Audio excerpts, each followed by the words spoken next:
track. It's called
one more and that's it.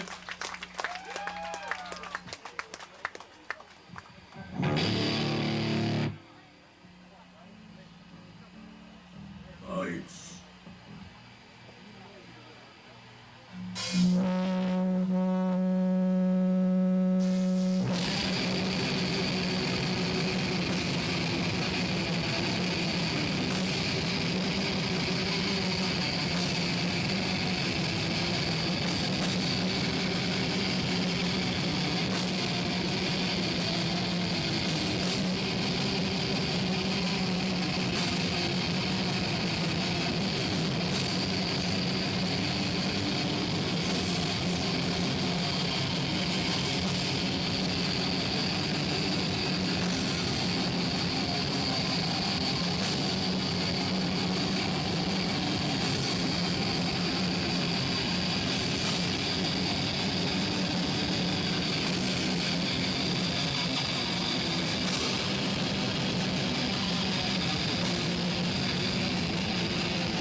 Rest in peace, Ronnie DEO. What's up, Death Metal Podcast coming at you mid-May. I haven't gone live in a while because there's been a lot of bullshit going on, a lot of people passing away and shit. And I just didn't, wasn't feeling going live with Death Metal Podcast for a little while. Even though in the last few days, some shit went down, and yeah, man, life is really short and strange, I have to say. Even today, I found out somebody passed away, Tennessee Jim from Kearney. So shout out, rest in peace, Tennessee Jim, man. Fuck. Like, what the fuck's going on, man? Too many people passing away, death metalers. And so I wanted to get up here on Death Metal Podcast too to talk about my boy Ronnie DEO and Disciples of Mockery. Played an Incantation back in the day. First album, Onward to Golgotha. Cool dude, man. Really funny as fuck. Really hard pill to swallow to find out when some of your friends pass away. Also, Chris Kincaid from Kearney, another one of the Kearney death crew, passed away. Early death metaler I hung out with growing up in high school. So yeah, and he died, and then Ronnie died. Those guys died back to back, which is so fucked up, dude. I mean, it's weird when you lose people that are really close to you and you grow up with them, and all of a sudden they passed away, you know. So rest in peace to Chris Kincaid. Rest in peace to Ronnie. I'm gonna say rest in peace to Trevor, obviously. Talk about him more, and we got some other things going on, some videos to show, possibly some people coming in. So yeah, my friend Chris Kincaid on the left, and then Ronnie DEO, and that's Paulina. This is an old photo from my apartment in 1992, probably. I guess we were reading some High Times magazine, and my boy had his Bolt Thrower shirt on. I could see an Extreme Noise Terror Filth Kick record like chilling out on the side over there. And that's how we did it, you know? So, yeah, rest in peace, Chris Kincaid. Rest in peace, Ronnie DEO. It's sad that you guys passed away, bro. And shout out to Paula. My man Chris Kincaid, part of the Kearney death crew right here. You got Roy Fox. This is left to right. Roy Fox, Chris Kincaid, McCleary, Bill Venner, and that's Dan Kincaid, Chris's brother. So, yeah, man, it was kind of devastating to lose two friends back to back, two close friends. Thank you, my man. Thank you, Francisco. Yeah, my Kearney brothers. It's hard, man, when you lose people so close to you and so fast, you know? So yeah, man, I figured tonight we would do kind of a little bit of a memorial mixed with maybe some new stuff too. Like I said, I haven't been in the mood to go live with Death Metal Podcast at all because, you get a little down when you boys, it's rough, man. A lot of people dying, man. It's not cool. Different reasons, obviously. But yeah. What's up to Derek? In the interim of being on in between the last Death Metal podcast and this one, actually was saw my man Derek up in Rhode Island. And shout out to Skip. Shout out to Derek and Churchburn. Shout out to Ancient Death. Shout out to Ancient Torment. And shout out to Jenna. Shout out to Pat Crocker. Shout out to oh man, I'll remember more names as we go. But yeah, I went up to Rhode Island to go to a gig. Figured it would be cool to go check out some other scenes. I've been trying to leave the house. Everyone always was making fun of me for a little piece there, saying like, "You don't go to any shows, Roy." For a little while, I wasn't really going to any shows. It's not that shows were boring or it was weekly attended. It was that I just it wasn't just because of the pandemic, because I stopped going to shows before the pandemic. It had to do with wanting to work at home, man. Wanting to support the death metal scene from home and not at shows. I felt like I could get more done or do more for either my record label or maybe even the scene in general. I mean, nowadays more people do stay home and they maybe only go out when their band plays. So anyway, check it out. If you could invite any of your peoples to subscribe, or anybody wants to comment or talk, that's what the show is all about. Just this show is particularly going to be like old and new stuff. As you saw in the beginning there, I played old Disciples of Mockery with Ronnie DEO on bass. He was on the left there, rocking out his Evil Dead shirt. I believe that show was at CBGB's. And then really killer stuff. So yeah, I have some other videos too, but I'm not going to play everything right at once. So I brushed my teeth before I went on because one time I seen something in my mouth. So shout out to everyone that does tune in to Death Metal Podcast.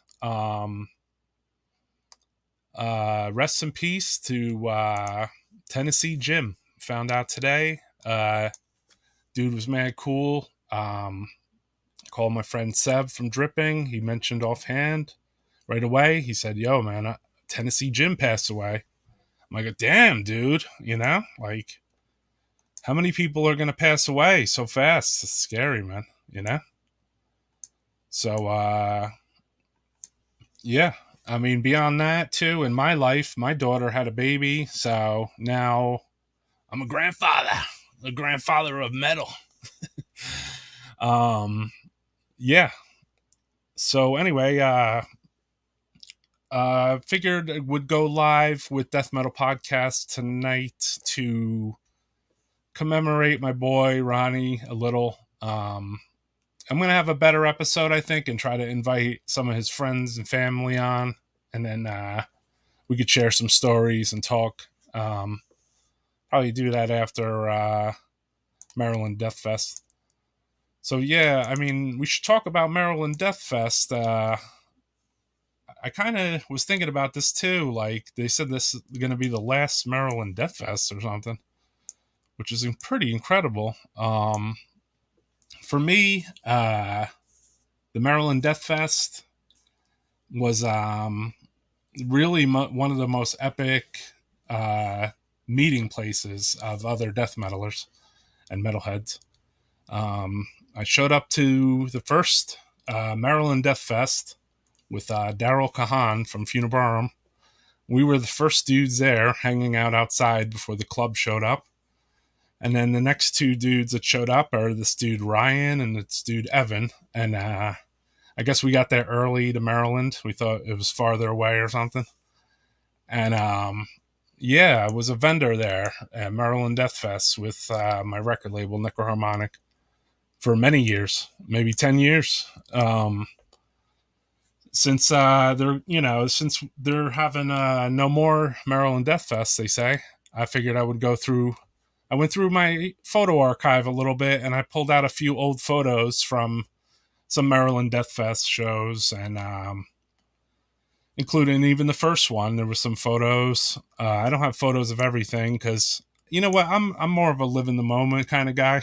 So if I would come home with 20 or 30 photos or 10 photos after like 5 days, that would be like pretty normal, compared to someone that's, taking photos with bands or having them sign stuff or taking photos with friends. Like I would do that a little, but not too much. I mean, I like to live in the moment. I'm more of a spontaneous memory guy than I am I want to take photos with you guy. So anyway, with the Maryland Death Fest coming up, I noticed that Dismember is off the fest now. You got Autopsy playing. Here's the flyer. So I wanted to look at this closer though too. This is an incredible show, man, right? I mean, like if you were to line up, okay, let's get a bunch of sick bands to play the sickest show ever and just started spouting off a bunch of names. I mean, this would be probably a bunch of the names that you would say, right? I mean, you'd probably say Dismember as well. But I mean, if you look at the top of this lineup, I mean, you have Hellhammer, even Hellhammer of Triumph of Death on here. And Autopsy, of course, the Gods of Gore. And Carcass, again, Gore Masters. Sepultura, Max and Igor return with Beneath the Arise. And then Deicide, Obituary, Suffocation, Mortician, Destruction, Immolation, Violence, Deeds of Flesh, Cancer. I mean, come on, man. Atheist, Monstrosity, Demolic, Rochivore. I mean, this is incredible. Pyrexia, Blood Incantation. These are all crazy, crazy, crazy bands, dude. So there's the full lineup. This is coming in a couple weeks. We'll talk about it more on here. So what's up to Andrew? Hope you're feeling better. Autopsy in Austin tonight. If anyone's at Autopsy in Austin tonight and they got an iPhone, turn that shit on. Francisco, send a kite out to with some maniac out there and tell them to put on their iPhone for Blood Incantation, PLF, and Autopsy. Try to play it on here. I didn't ask around too much. I don't want to be evasive to people that are at shows, Carcass should only play the old stuff. Yeah, that would be cool, man. Oh, Suffocation sans Frank. Did not know that. Gotcha. Who's the singer for Suffocation now? So yeah, so that's coming up in a couple weeks. I might be making a guest appearance there. We'll see. I made a guest appearance at Maryland Death Fest before. I was on stage actually for some band. They're called Nun Horror Commando 666. I did a little bit of singing with my beer can there. And my man Ali from Gut, that was his band, Nun Horror Commando 666. So yeah, I mean, I'm not playing Maryland Death Fest, but I will be probably helping Mortician with their vending or whatever. So anyway, yeah, if you guys, it'd be cool to meet somebody that's watches Death Metal Podcast. So if you see me out there up with Mortician, say what's up, man. First time we met was MDF 2009. Yeah, man, that was a long time ago, right? Freaking me and Francisco met for the first time in real life. Here it is. Here's the photo. This is Francisco and me and Churbe from Obscene Fest. So we're chilling right by my vending table. I'm in between the Pathos vending table booth thing. And then as you can see on the right-hand side, that's me with the Digested Flesh shirt on and my pink wristband. I got some Gorephobia and Incantation merch in the background. And Francisco rocking the Splatteria. I'm rocking the Splatteria tonight, my man. So yeah, we were mad young. This is the first time we met. It was cool. 2009. So yeah, we can go back to the first Maryland Death Fest. I have photos of me at the first Maryland Death Fest.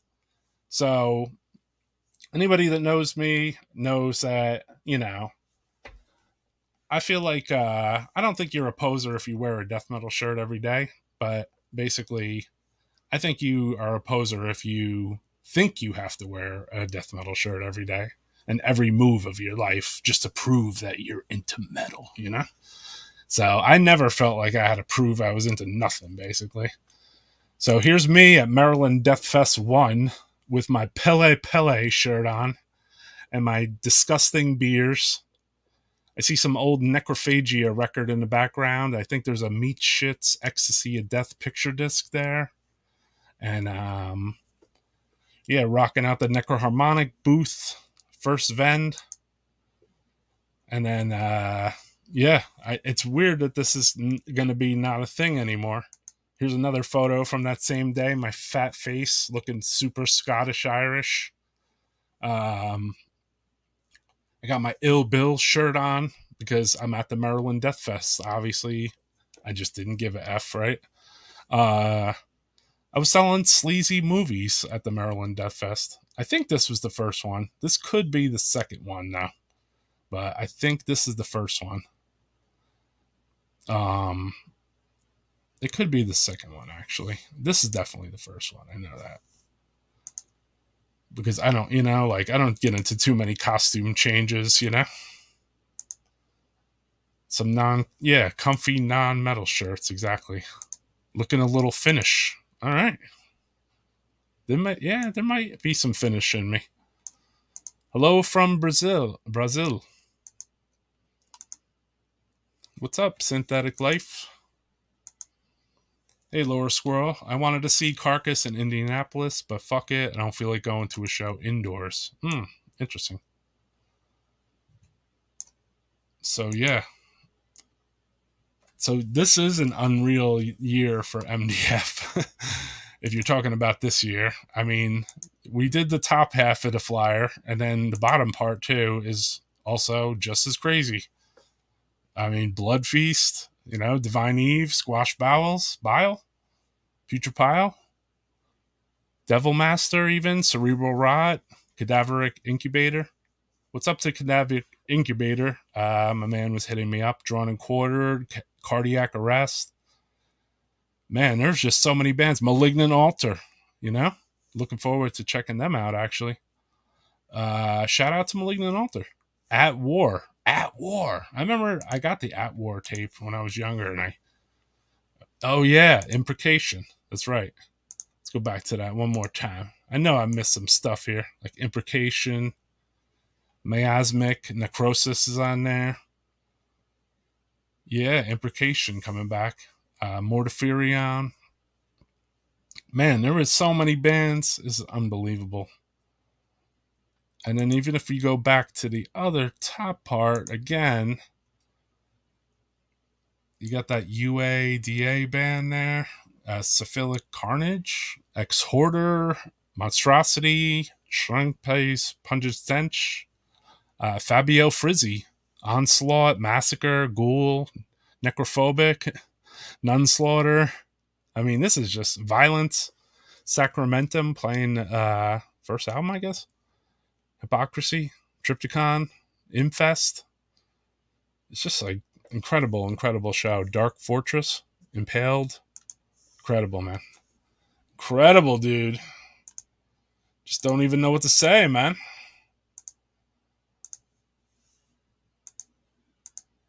Wearing an Infestor long sleeve to the show. Unbelievably how death I am. Yeah, at the end of the show, I mean, it's super hot at Maryland Death Fest a lot of times, so. Graveyard from Spain. Okay. I remember I distributed their one of their things. You wore an all shirt one of those days. All right, me and you. Yeah, I had my Descendant shirt on at the Maryland Death Fest. Only one person said to me, "Descendants, cool." Everyone else was probably like, "Who the hell is this poser?" But I don't care.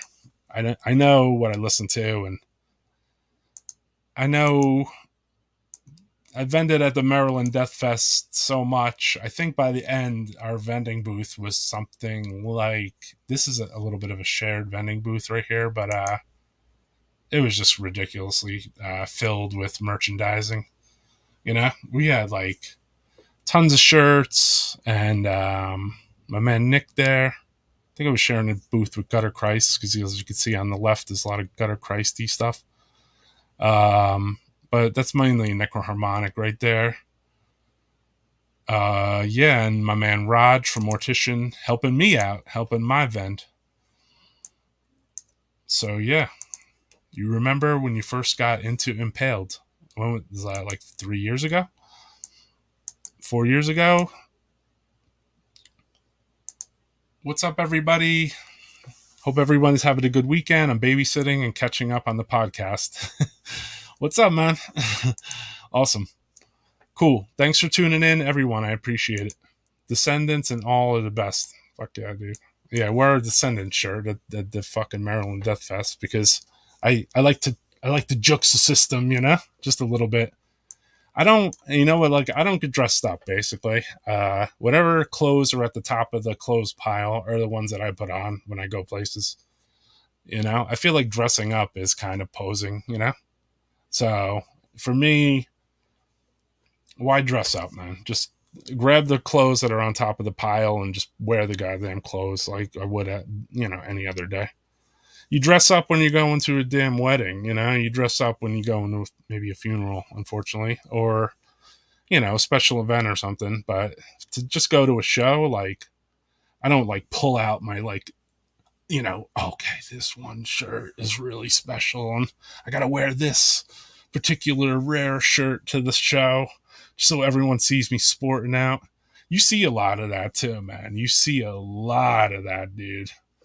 You see you see some really obscure shirts. I mean, not that, maybe also I can kind of understand that, you bust out your, one of your most obscure shirts and you wear it to a festival just to wear it like a badge of honor to be like, I love this band, You're like, Samael demo shirt. I get that a little bit, but for me, it's not for me, man. I don't dress up, Yeah. Oh, okay. Sal from Splatteria messaged me to tell you that's a pretty shirt. What's up, Sal? I don't see Sal in the chat here to make fun of me. What's wrong? I wouldn't post his comments anyway because he's a goon and ugly.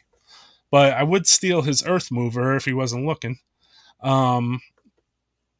Usually wear shirts based on what you're listening to. So do I. But I don't wear anything special, Nice. What's up, Carl? Pius Levis. Or Levis? Been jamming some Ludacris and some Crumbsuckers today. Hey, man, that's almost death metal to me. Cycled pretty much the same shirt since they're at the top of the drawers. Exactly. Most of them are never dug out too much. Okay, that's me too, man. I wear the same ones, same 6 shirts from the top of the drawer.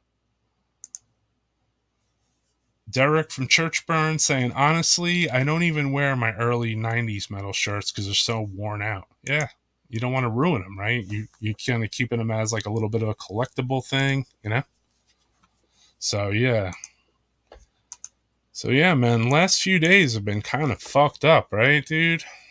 We had that guy Trevor pass away, which he was a super duper scene supporter.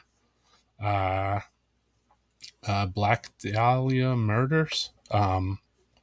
Just to be honest, never really heard of them, obviously. Saw their merch out there.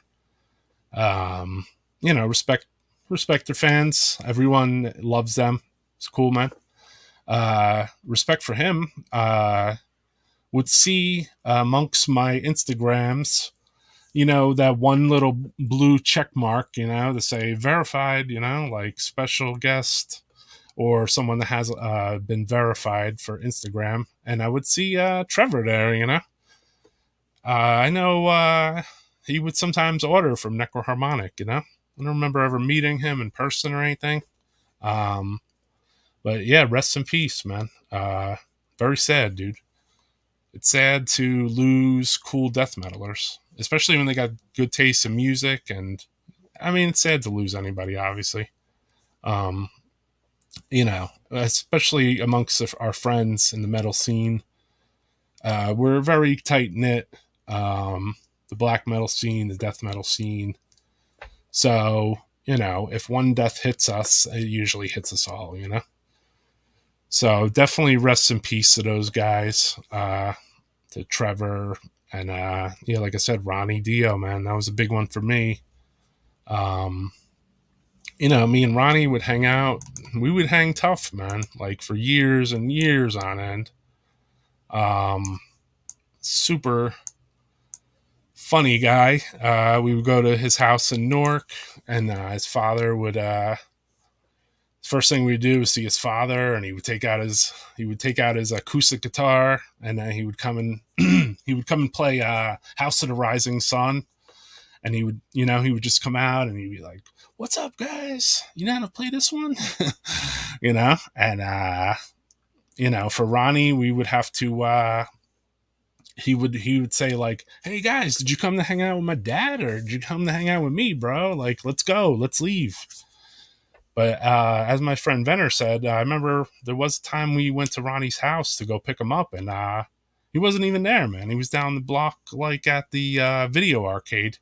We had to like collect him, stuff him in Mac and T's car, and then head to South Plainfield to Jim Rowe's house to go to incantation practice.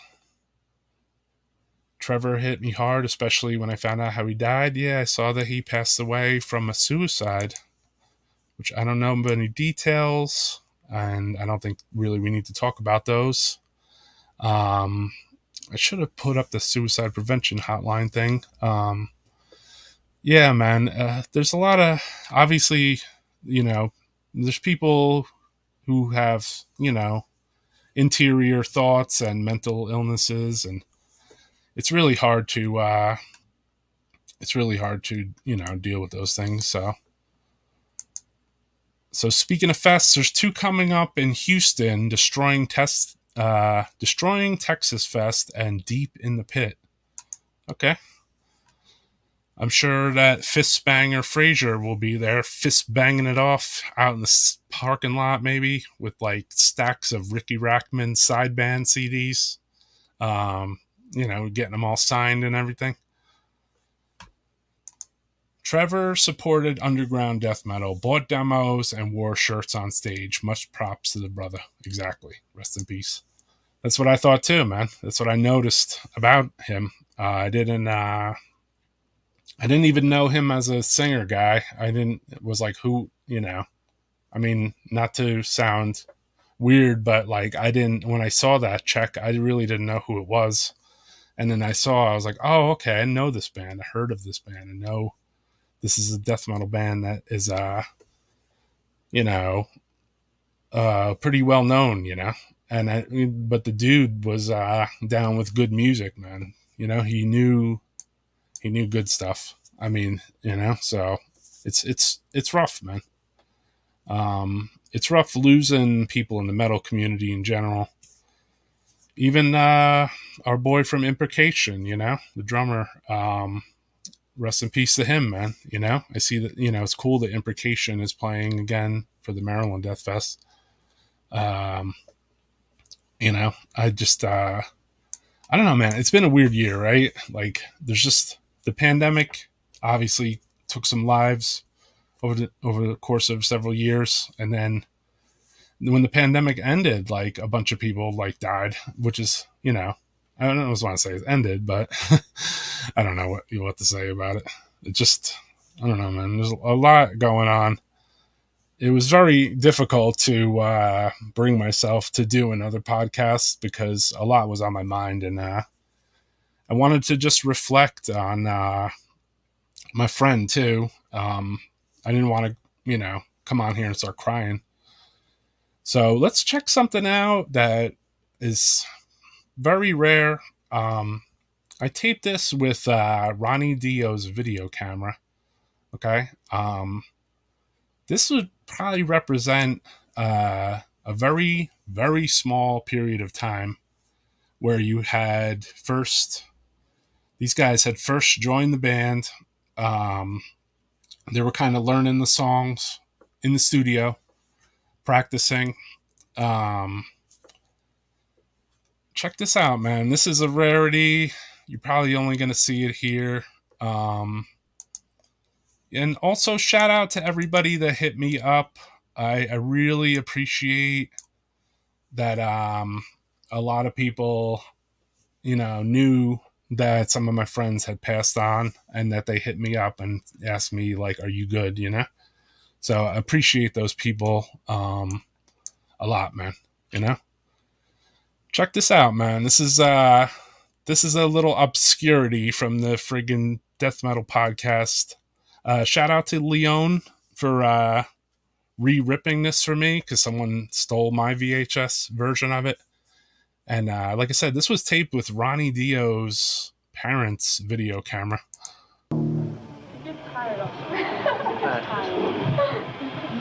That's Will over there with his girlfriend. What, you just gotta hit that thing once? Nope.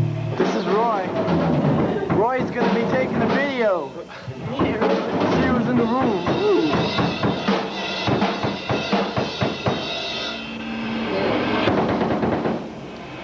There goes Jim back there. Hey. There's Roy again. Just if you look in the inside, it has a little record. Just keep that on at all times. Let me see something. Wait. Yeah, that's how much when you stop recording, just press record. You just have to hit this. You don't have to hold it. No, now it's recording again. Yeah. I can see the red light. When we're not doing anything like now, just hit that and this red button right here. Look, shut that off. It'll shut off. Hit record. Let me see how this thing closes up.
What's up? What's up, everybody? Let's remove that from the screen. So yeah, that was some rare in the studio, rehearsal studio, Incantation. As you can see, that was a pretty early incarnation of the lineup. You had John McEntee, you had Jim Rowe playing drums for one of their first times. You had Bill Venner from Disma playing guitar there with his long hair. And then you had Will singing. Just kind of pressed up against the wall. And then you had Ronnie DEO in the very beginning. And then there was even a little guest appearance by me there in the beginning, you know. Ronnie was showing me how to do the work the video camera, you know. So, yeah, I looked like a little kid there, which is cool. Also, I noticed in the room, too, was Omar from Putrefact, which is super brutal, dude. Putrefact, killer band. He was leaning up against the wall, too, watching the rehearsal. We would go to Incantation rehearsals. I would go to Incantation rehearsals. I would go to Putrefact rehearsals, even, in Art Johnson's basement. You know, we were a small knit crew. Yeah, that was Bill, bro. That was Bill playing an Incantation. So, you know, yeah. So, yeah, like, you guys want to see another song, maybe? I don't know. I could wait, though, for that. I got a lot of other stuff to play. Yeah, that was Bill. It was Ronnie, John McEntee, Bill Venner, Jim Rowe, and this was before Craig Pillard, obviously, you know, and Will singing demo times, man, and a guest appearance with Sleazy Roy Fox, and Omar from Putrefact. That was recorded in 1990 at a studio, a rehearsal studio, where bands would go and practice. The band had just gotten together at that point and past, you know, practicing in people's basements and stuff. And yeah, man. Yeah, Trevor, great footage, right? Killer in the studio, very early on stuff. You know, I mean, you know it's early on when you see Bill Venner playing guitar. I mean, holy shit, dude. Like, and Bill, you know, obviously went on to draw the Incantation logo. And Bill eventually, you know, played a few shows and then eventually started his own band called Disma. With Craig Pillard, who eventually was in Incantation. I think at the time, Craig Pillard might have been in Putrefact with Omar, or maybe it was even before that. But it was a very small world. You had, you know, Putrefact, you had Incantation, you had some of the earlier guys who, it was like pre-ceremonium dudes around.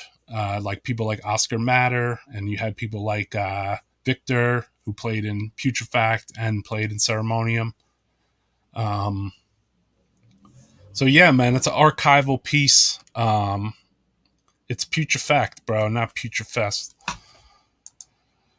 But Splatteria, yes sir, Butch. I got the Splatteria shirt on. Repping that all day. Texas.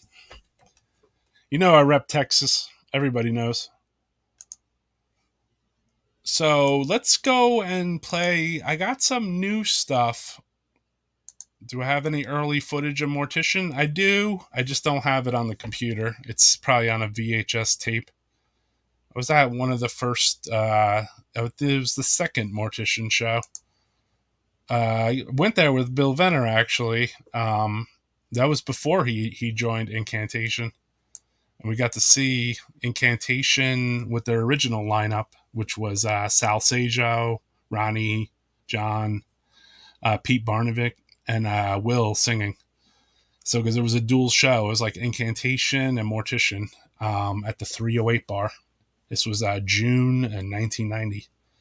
The footage you saw was probably about August or July 1990, approximately. So things were going very fast. Like it was either May or June was the 308, and then the two members had left, Sal, Sejo, and Pete. They left after recording the demo and playing that one show. And then that's kind of when I kind of met McEntee, because he was writing to me. I was writing to him because I was writing to both Revenant contacts, Veg and McEntee. And then McEntee had told me, hey, I have a new band. They're called Incantation.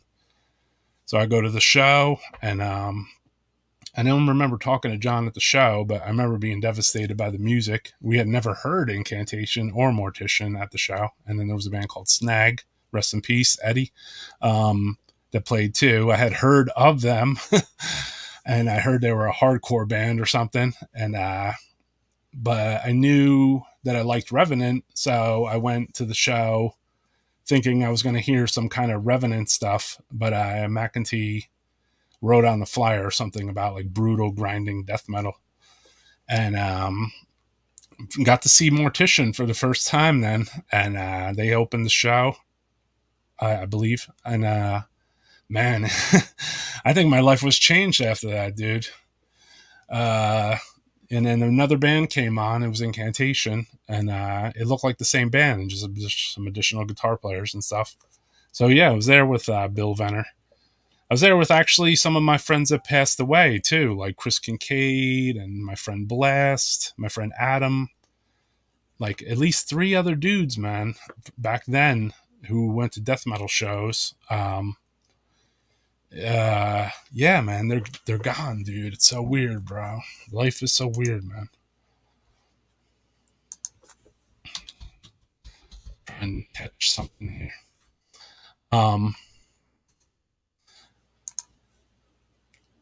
So anyway, yeah, man. Will sang for Incantation for the first day of death. That's correct, my man. I drove up there with Incantation to go to that. Life is way too short. You're right, Trev. Trav. Sorry. It's crazy, man. Like, life is too fucking short. Too short, man. Especially when people like in their 40s, 50s die. I mean, that's too early, bro. Like, people supposed to live till they're 60, 70, 80 years old, not die when they're 40, 50, so it's pretty hard stuff, man. And it just seems like the rapid successions of people that have passed recently is kind of scary, dude, like, especially when you're older. So yeah, really deep, man, deep. But I wanted to do this episode too, and I had to try to like name it at the end for the YouTube, but it came out weird. I don't know. But just to remember the old school, like, let's remember our old school death metal brothers. We can never forget them. A lot of them left good music on CDs, records, tapes, and rest in peace to all our death metal brotherhood. We never forget you, man. We still listen to your music, and I'm a pretty sentimental guy and like to think about old stuff a lot. So in my world, I lost a lot of death metal head friends. It's fucked up. Yeah, man, rest in peace. You need to get old footage out of Crucifier already, man. I have old Crucifier footage on VHS, but I haven't transferred too many VHS to some of the stuff you see courtesy tonight. I had a master copy of that rehearsal with Will. I think it took a walk. But my friend Leon Doc Holocausto, he made me a burn of it along with some of those Disciples of Mockery. which was really killer footage. There was footage on there of stuff that I had never saw of Disciples of Mockery footage. Some of there was a show or so too in there amongst the Disciple of Mockery footage that I had thrown the show. So, but I don't. When you throw a show, you don't always get to watch it. Sometimes you have to be by the front door collecting money and stuff. So yeah, I mean, sometimes I get to watch it if it was at the end of the show. So a lot of people talking about Crucifier for sure, man. Sick Crucifier shit. So this is Death Metal Podcast hitting hour 1. I don't know how long, I'm going to take tonight, but I have some other video footage from a show that I was at the other day. I was up in Rhode Island, and my man Josh, who plays in Abnormality, or I don't know if Abnormality is still active, but they played a show. He has a band called Ancient Torment, and I got this footage. This is from about 2 weeks ago. So check this out, man. This is his new band. A little darker than Abnormality.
Yeah, got it. I mean, you can make some money. That makes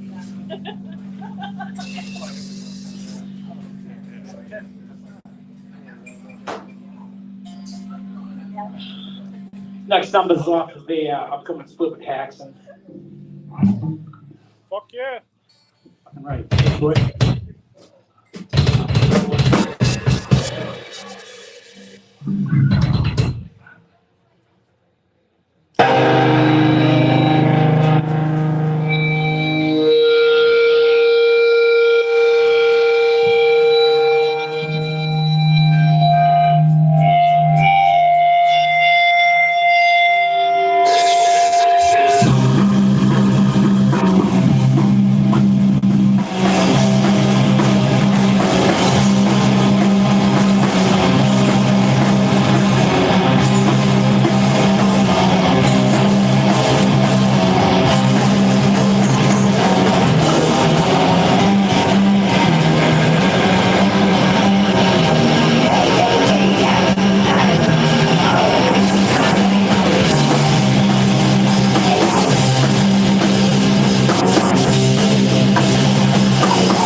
All right, there you have it.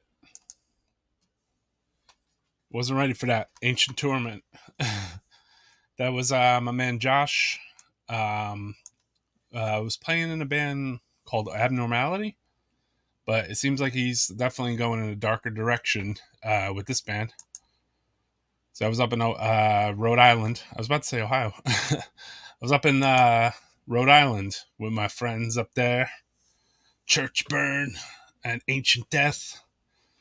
And I saw my man Josh Staples, and he had a band called Ancient Torment that was playing the same gig. This was the show. One band did not play. Fallen Gods or Face Gods or something. False Gods. So yeah, man, I went and repped up in Rhode Island.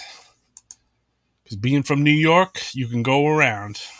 I mean, when I lived in New Jersey, I went to a lot of shows in New York. And now I live in New York, upstate, and I go to shows in... I've been to shows in Philly, and I've been to shows in Rhode Island and Jersey and New York City. So, yeah. And, I'm starting to feel going to, some shows, bro. I want to rep my scene, I want to say a personal shout out to my friend. Sent me this photo today. This guy I've known for like 30 years. Played drums for a band called Phlegm. Andy Jones. He was in Cali today. So he had took a photo with Lemmy. And his Necroharmonic, he was repping it. So shout out to Andy Jones, my man. Cool to hear from my man Andy Jones anytime. Funniest guy ever. Definitely check him out on his comedic tour. He definitely could rep it. We were all a very tight-knit crew, like Incantation, Phlegm, and Andy, the younger dudes like me and Ronnie. Like Ronnie, probably the youngest. And then, Andy and me pretty close to age. Maybe Andy younger? I'm not sure. But, yeah, it was cool to get that cool photo. Does he do stand-up? I mean, I think Andy Jones is ready for stand-up. I mean, you guys have seen him on Jamming Out All Badass. He probably would do that, But, yeah, he was out there repping Cali. And he shot me over a photo of him chilling with Lemmy with his Necroharmonic jam on. So that was super duper sick, dude. Shout out to Phlegm. And shout out to his band, The Hangovers.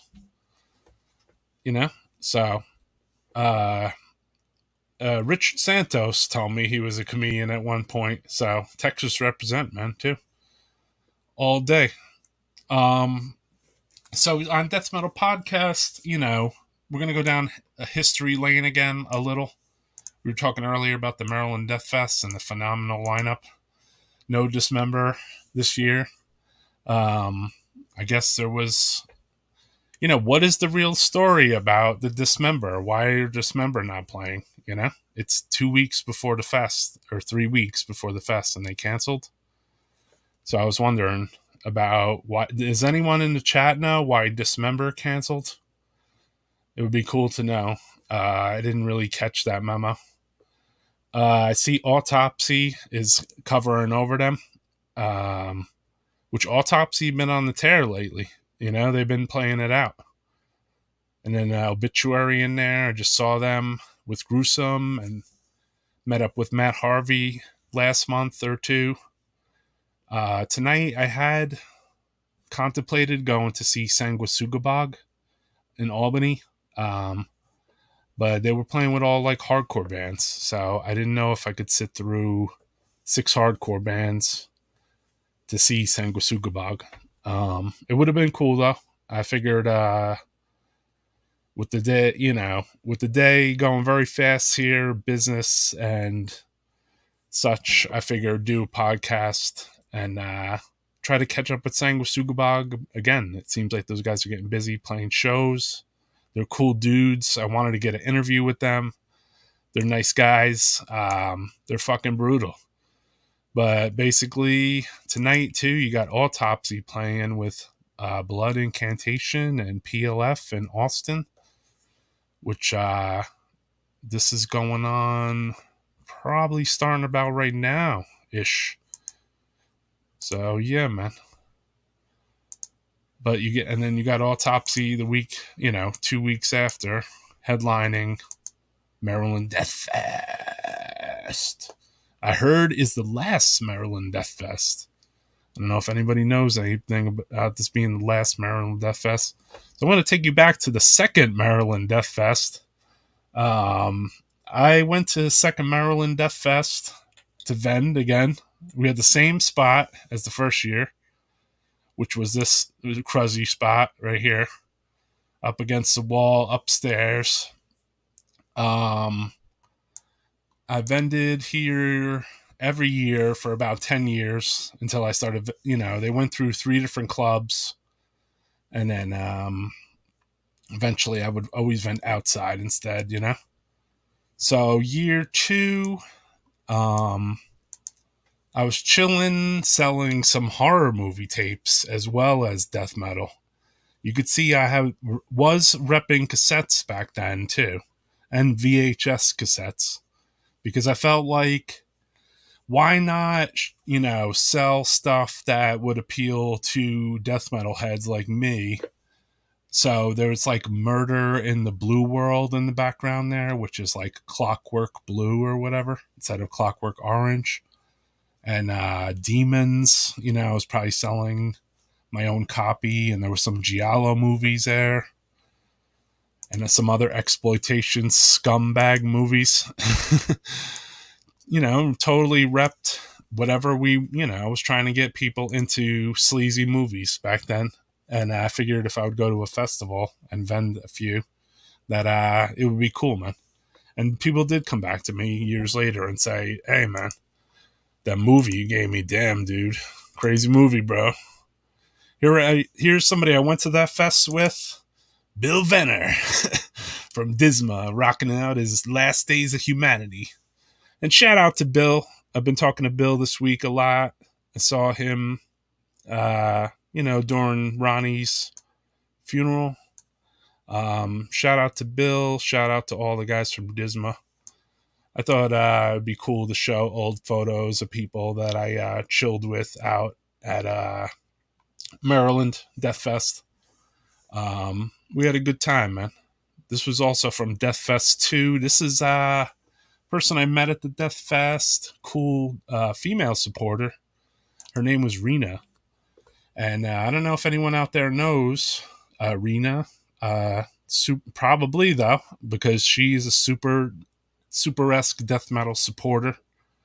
A longshoreman, if I'm not mistaken. Really cool chick. Total Metal of Death, friggin' female Metal of Death master, was repping Maryland Death Fest. So this says Maryland Death Fest 2, but the Vend spot does not look like Maryland Death Fest 2. That looks like Maryland Death Fest 3. Because this is Maryland Death Fest 2, I thought. So this was another. See, as in the background, you could see that I had some old Necroharmonic releases there. It was like Dr. Shrinker, Bitch Infection, Autopsy. You could see the sleazy movies over there. There's some scuzzy, magazines like Ultraviolence. You could see over on one side, and I was trying to bring some stuff besides just CDs and records and tapes to a festival. Back at this stage, no one even fucked with tapes at all. And some people fucked with records. Almost everyone fucked with CDs only. I brought fucking movies to vend. And death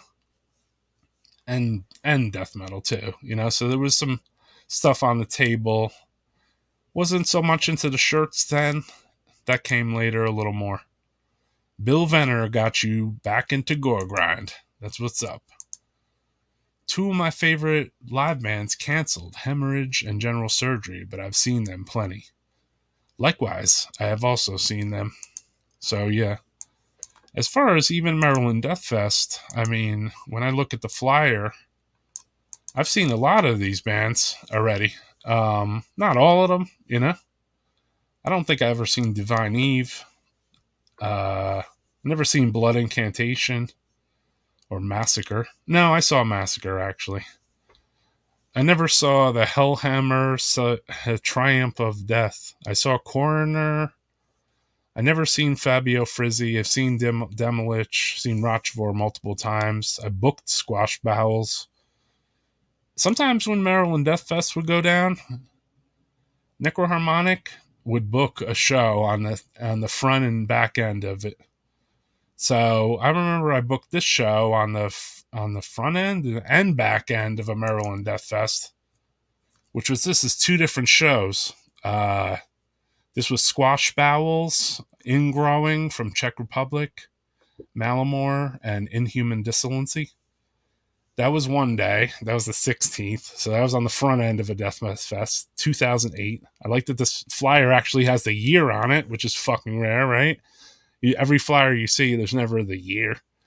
And then on the B side, on the 21st of May, so it seemed like the fest was not 5 days back then, you had Fuck I'm Dead from Australia. The Day Everything Became Nothing from Australia. I had Gruesome Stuff Relish play.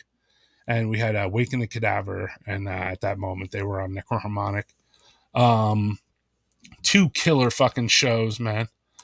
Always try to rep fucking death metal. You know, do stuff with those bands. Hang out with those bands. Squash Bowels is the best gore grind ever. That's what's up, man. Triumph of Death and Triptychon. Fuck yeah, dude. And yeah, same with me. I did see Hemorrhage. I saw Hemorrhage in the Obscene Fest as well as Maryland Death Fest. Very cool people, man. Lucimo, singer, cool guy, man. And that girl, the bass or guitar, very cool, very cool. Nice people. Malamore rules. Hell yeah. Shout out to Ben. I've never seen Deeds of Flesh or Rochefort. I don't know if I've seen Deeds of Flesh either, actually. I might have. Rochefort, I only saw with Mark Mastro back in the 90s, early 1990 and 91, maybe 92. I saw them a couple times. If they played in Buffalo, I saw them. I saw them in mostly in Buffalo. Yeah. I know they played in Jersey. I didn't get to see it. Coroner live? Yes. I saw Coroner. I thought they were pretty good, man. Live. A little boring. But I recognized the old song, so that was always good. I had other photos from Maryland Death Fest's past. Like I said, this is like a retrospect of some Maryland Death Fest moments too. There was quite a few, dude. Like, I have so many over the years. So this would be the same year that me and Francisco met at Maryland Death Fest. We met before there through the mail, but we never met in person. But I got Francisco in the back room too, so when he's done sending out invitations for people to come on, we'll bring him on. But I had met this guy, which his face is very recognizable, right? Martin Van Druen. I believe he was singing for Asphyx at that day. He only was in Pestilence on Consuming Impulse. I don't know if he was in some later stuff. But yeah, man, very cool guy, dude. He has like his Massive Assault shirt on. This was definitely from 2009 because I'm wearing the same shirt as this when I met this guy over here, Francisco. You know. What's up, dude? What's going on, dude?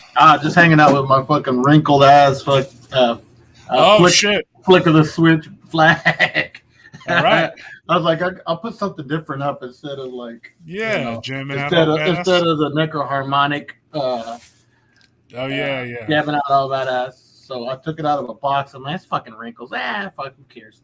Hey man, I mean these flags—they're a little tough to get the wrinkles out.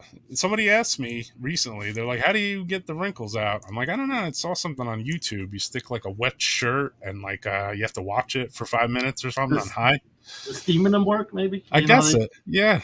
Why like wouldn't it? Right. Steaming curtains or whatever, So I mean, you're an aficionado. What do you think about that incantation footage, man? Dude, I was like, at first I was like,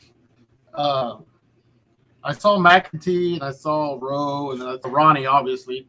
Then I was like, oh fuck, it's that super rare lineup with like Venner and Will still in the band and like that transition. It was that transition period, you know what I mean? And I was like, oh fuck, that's cool as shit, dude. Super small window of time, you know? Yeah, exactly. I mean, I think Venner said he played a couple shows with him, maybe at the most. And 2 shows. He was in the band long, and I think he told me he wrote like I think Venner wrote a couple of riffs on fucking Onward to Golgotha. Yeah, and he made the logo. Yeah, and I believe he made a riff maybe for that emaciated holy figure. That's what he told me. It might have been another song though, because I saw him and John talking about it at some point recently. You know? Yeah, it was one of those. It was or was it? I don't remember. It was something off the first album. I mean, Venner is a riff machine, dude. Disma, yeah, of course. You know? I mean, Disma, Tom G. Warrior, all over that show. Yeah. He's on Hellhammer and the Triptychon, right? Is he in anything else? I didn't. I saw 2 things there, though. You know? You guys need to stream together more. We're doing it now. Yeah, this is weird. We've been the team, you know. Hey, you were talking about cold shirts earlier. I got me a super cold shirt on today, dude. Yeah. Dude. I just happen to be wearing it. Yeah. I showed this photo earlier, which I noticed this small detail because you know me, I always look at the littlest fucking detail in the pictures. I was a lot smaller then, that's for damn sure. Oh yeah, there was that too. That's like fucking me too. 60 pounds ago or whatever. Yeah, me too, man. I still have that shirt. I don't think I can fit into it anymore. Yeah, speaking of that Prophecy of Doom record now, I mean, look in the corner over here to the bottom over there. You can't really see it. It's like over here, left corner. Is it on the bottom left? This is like turned into like a Jeopardy.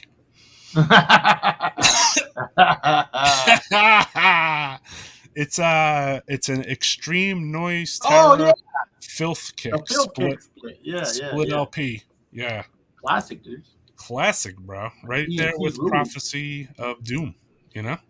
Yeah. No, dude, all that fucking UK shit like on Manic Ears and fucking Peaceville and obviously Earache and all that shit back then fucking ruled, dude. Yep, ENT filth kick. And you're right about Tom G. Warrior. He was on the Coroner demo. So he's up all they should do the Death Cult set instead. Wait, aren't the Coroner guys there too? Yeah, Coroner's there. So make it happen, Tom G. I know. Death Cult set only.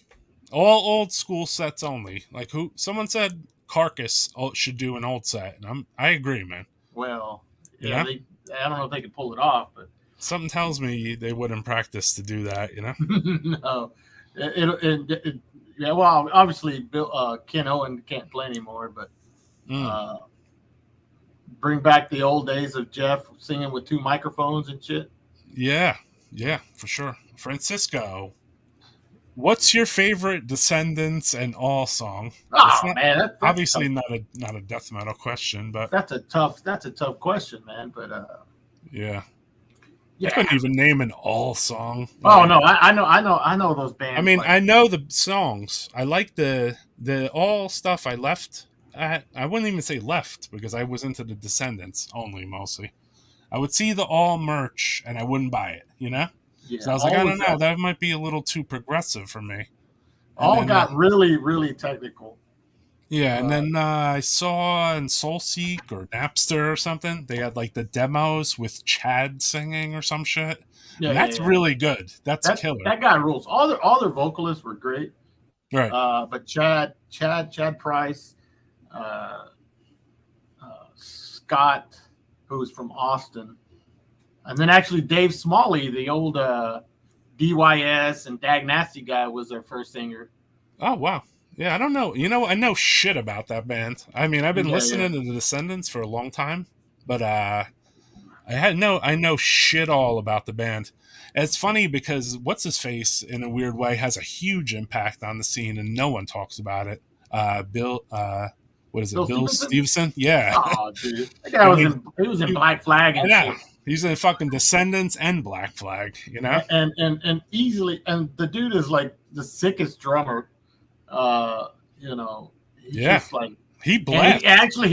He writes most of the songs too for the band. I mean, in some of this shit, he kind of almost blasts, dude. You know what I mean? So, kids on coffee. Yeah, I like food. I like food as a total fucking blaster. I like food. It's good. I like food. It's good. He had a lot of blasts though. Even in the beginning of the song, he'd be like, "Oh yeah, dude. He's a badass dude." But, I like what's that one? Descendants. I guess. At least listen to them by Bikage, album, Bikage songs. Bikage is a great fucking song. It's like on the first album. They got a lot of fucking badass songs, but that's a classic Descendant song, and I'm trying to think of my favorite one. It's like on the very tail end of their stuff, and it's almost like a demo. And then they did do one recording of it. I just can't remember the fucking name of the song. Yeah, I don't know. All has good songs too. A lot of this stuff gets a little too weird. I think it's called Lucky or something, or Lucky Penny. That's like one of those like B-side tracks or whatever. Yeah, that's a really dope fucking song, man. That's probably my favorite. If you threw it to the wall and said, "What's your favorite Descendants song?" It's like that's that song right there. It's the best. Yeah, one. That's a good one. That's one like came out like during the first reunion, I guess. A lot of people ripped the Descendants off, bro. Oh yeah, all those like bands that became huge. All the Nirvana bands. It's all Descendants. Yeah, all the Nirvana bands. You mean? Yeah. Well, it's a good thing now they're playing big fests all the time and shit. So. Yeah. They got their payday finally. Milo didn't just have to 40 years later. But yeah, he didn't have to just be a scientist, right? Well, I think he got tired of like just doing that shit. He probably said, "I want to fucking rock more before I kick the bucket," Yeah. I wonder. I hope they get good paydays, man. That's all I can say. I think they do. I'm sure they're doing fine. Yeah, because they deserve it. Because it's like when every band. It's the same how I feel about who's that band that Metallica rips off endlessly? Diamond Head. I hope they get paid, man. I hope they get paid every time they fucking play that. Well, Metallica I mean, Descendants is one of those like originators and like that, definitely deserve their due, just like fucking Diamond Head, like you said, Yeah. Definitely, dude. I mean, Kill 'Em All is a Diamond Head album, right? I know. Metallica like ripped off bands for the first 3 albums. What are you kidding? Yeah. I mean, Slayer kind of ripped off bands a little bit for their first album, but by the second album, they seemed like they honed it away from that. Yeah. I mean, Show No Mercy obviously is fucking ungodly album, but it's got a lot of Priest kind of sounding shit. You know what I mean? Yeah. A lot of those dual guitars and shit. Yeah. Listen, we need to do more of those panel shows where we discover one, talked about just one band. Well, actually, I was going to do that, but like you haven't really been doing much because I had so much other shit going on, right? My next one, I got Chris Gamble on board and like Carl. We want to do a Venom 80 to 85, like the 3 guys, you know what I mean? Just the Mantis. Those are the best guys to talk to about it, man. Well, yeah, like Gamble and But that's actually it's funny you mentioned that because that's the next thing I'm probably going to do. They were dope. I had a good time. on one of those. Like you did Yeah. one, and then like everyone talked about little experiences and shit, and then like I think it was like a Slayer one or Sodom or something. I think we And, did Sodom. Yeah. Yeah. And what do you call it? It was like we would bring out like those weird little facts, like like the Mortal Way of Live record, where like the cat, it's got like the cat, and the guy's got his like tongue out. It's real fucking creepy. Yeah, dude, I want to do that Venom one where it's just the the original lineup from like 8 from the beginning to like Possessed, the album Possessed. Right, I got you. Because after Possessed was that the night of the storm or whatever? Storm, yeah. Yeah, Mantis had left. That's when I stopped listening to them. Right there. Yeah, so obviously that's the classic era, and some people will say Possessed sucks, but I think it's a damn good album. It's got some good songs on it. So Andrew got a hot take. Oh, sure. A 19 or 20-year-old man has a hot take on Venom. Okay, we I guess if you and I want to feel young or act young, we need to start saying I got a hot take or something. Yeah. Just let's read it. I mean, those are good albums, though. I mean, At War with Satan, Possessed are better than Welcome to Hell. No. They're good albums. At War with Satan is not better. Yeah, not Possessed. Definitely not. Even by the Possessed album, I was kind of falling off a little bit. Yeah, I mean, it's got some really good songs. I mean, the fucking with Slayer, right? Track. Slayer, Captor of Sin is definitely Doomed by the Living Dead. You're right, or Corpse Without Soul from Merciful Fate. Yeah, they definitely robbed on the Merciful Fate shit hard. Man, fuck it. Don't get Diamond Head's cover of No Remorse rocks. I've actually heard it. It's funny that Diamond Head is playing a song that's actually my favorite. That might be my favorite Metallica song ever. No Remorse. Yeah. But yeah, they do a cover of Metallica, so that's kind of weird. Someone like Dave Grohl wishes he was a great drummer like Bill Stevenson. I agree. What I remember is the dude had huge drums, not many, just actually huge diameter. Is he talking about Bill Stevenson?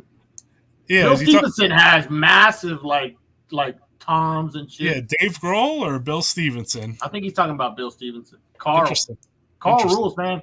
What's up, Carl? I think Carl's he's either from Michigan or Canada or somewhere. Yeah, Carl rules, bro. Everyone that comes out to Death Metal Podcast chat rules, bro. Appreciate it. That's right. Appreciate it. Obviously, I take a lot of my shows into the jamming out all badass section. You're in the car giving us a scene report. You know what I mean? Oh yeah. Oh yeah. I like that skateboarding interview you did with the guy. Oh yeah, dude. That was awesome, dude.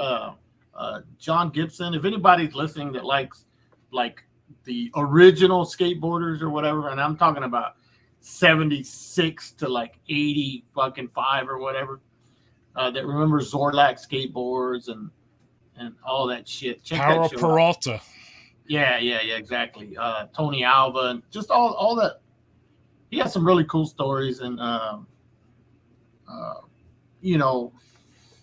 didn't get to watch the very beginning. I didn't get to watch the very beginning, but I had a question. I don't know if this got asked or it's happened or not. But is he on any of the skate videos? Because he's one of the originators. Yeah, he was on a ton of shit, dude. I'm talking about the video games. like Tony Hawk. Oh yeah, I don't know. I don't play those, so I don't know. Yeah, he might be. I don't know. Yeah. Because if he's one of the originators, Tony Hawk would put like. Well, yeah, he was other skaters. Dude, he got. I guess I don't know what you call it, but he turned pro like officially like at 13, and he tells a story about how the Chris Stropel, who was the guy that owned the skateboarding company back then, they were going around touring and all that. He owned a company called Caster. And they were in Houston, and he saw him. He goes, "Hey, you're skating for us now. You're going to be in California this summer or whatever, skating fucking competitions." Right. And he told his mom, "Yeah, I'm going to go to California this summer." Oh, okay, whatever. She like laughed it off. Right. And then it came to it. They fucking got his plane ticket and all this shit. He goes, "Hey, Mom, I'm ready to go to the airport." She's like, shut the fuck up. You're not going anywhere. The fucking dude had to call her and say, hey, yeah, we'll take care of him. So he's 13 years old, dude, getting flown out from fucking little small town outside of Texas, flying to California to fucking like skate, do competition and shit like that. It was fucking wild, man. That's crazy, bro. 13. Damn, that's crazy. I remember that whole like skateboard and BMX era. Yeah, he hung out with Pusshead a lot. And I asked him, hey, was Pusshead a skater? Was he a good skater or was he just a fucking poser? He said, no, he could fucking skate. Yeah, I always wondered that too. Yeah. I only know about the Zorlak boards because it gets mentioned in the Septic Death live show. Yeah, well, Pusshead Drew ended up drawing a lot of their decks and stuff. Sure, I remember. I had one. Dude, that shit got huge. I had one for like maybe a couple hours because someone stole someone else's skateboard, right? They sold it to me for like $15, right? Then I rolled up with the skateboard on the scene with like friends that I just met, kind of didn't know too good.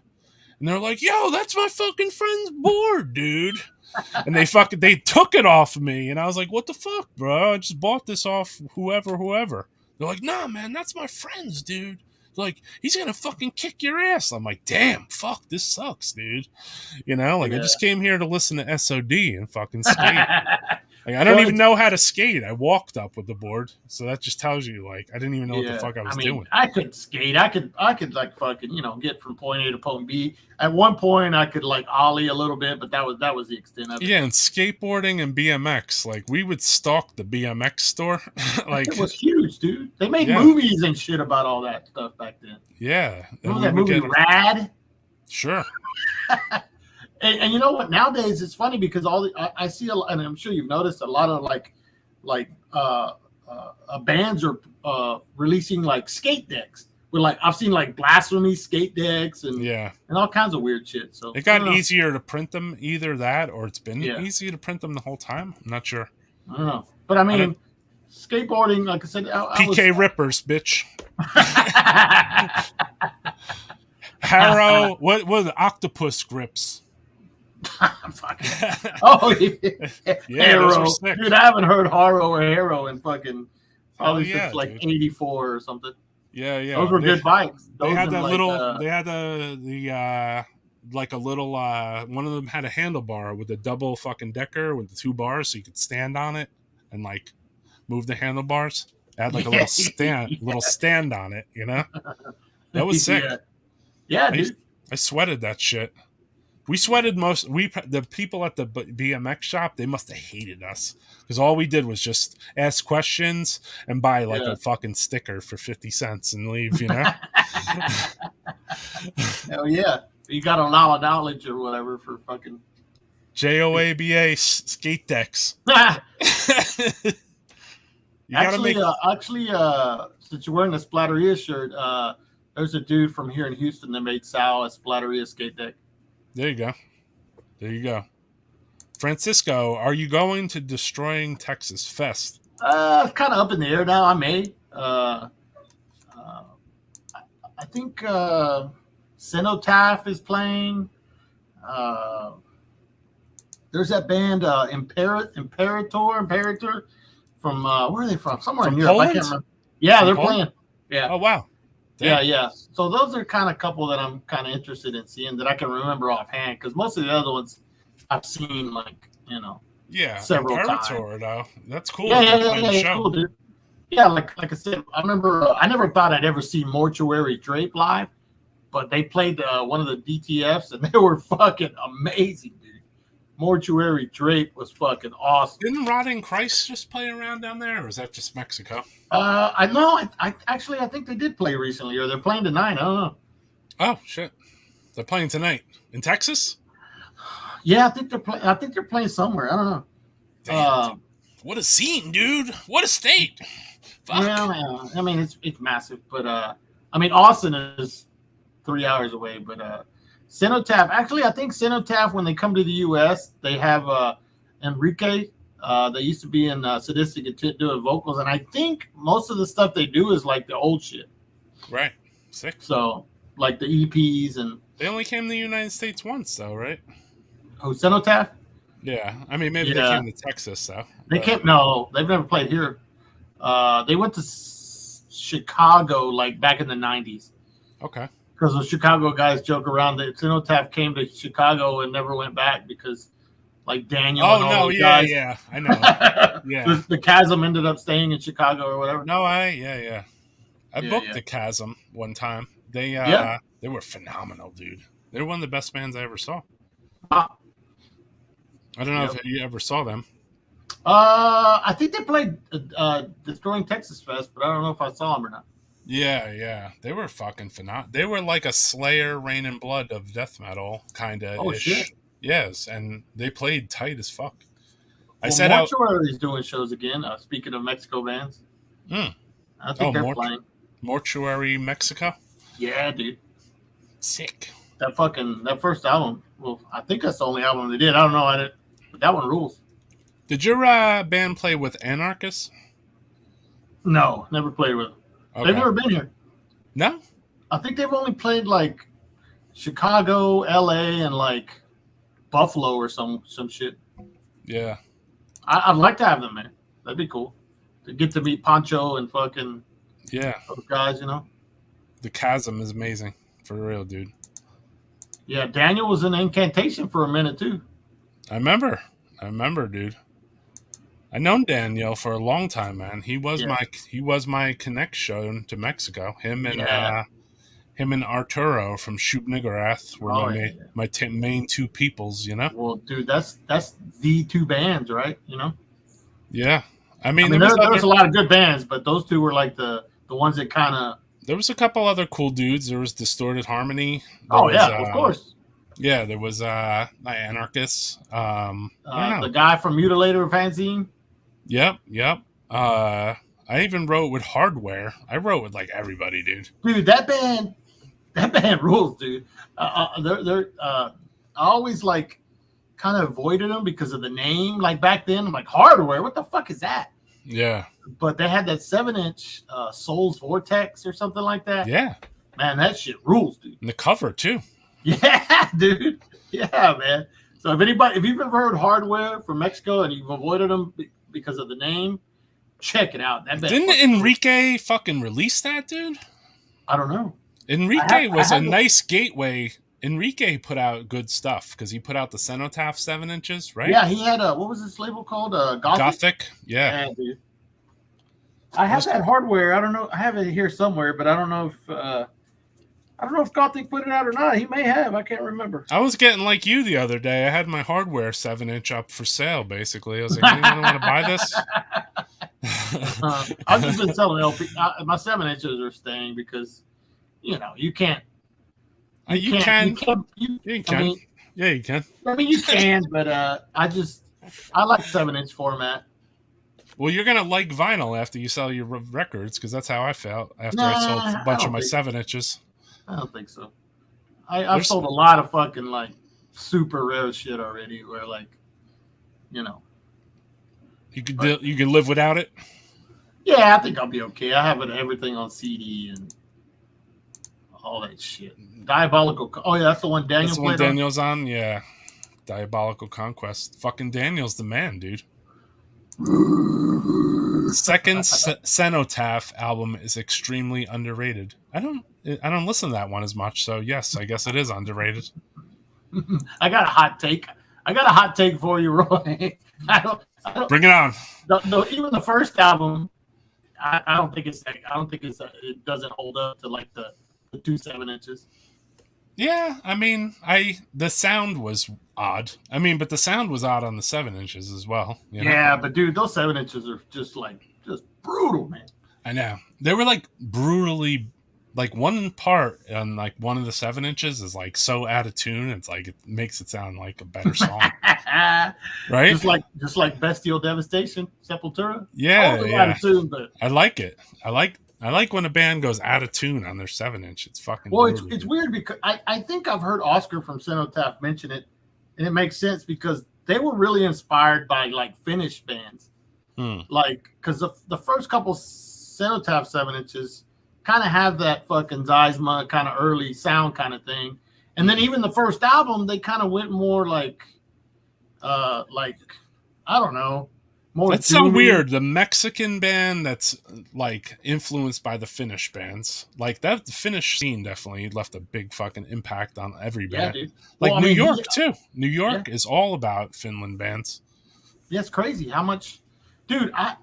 There's so much shit that I've missed over the years that I'm like, man, I'm glad I just heard that. I'm glad I heard this now. There's a band from Finland that I never heard of recently called fuck. The demo is called Molded and Decay. What are they called? Carl from Pius Levas told me about him. Morbific? No.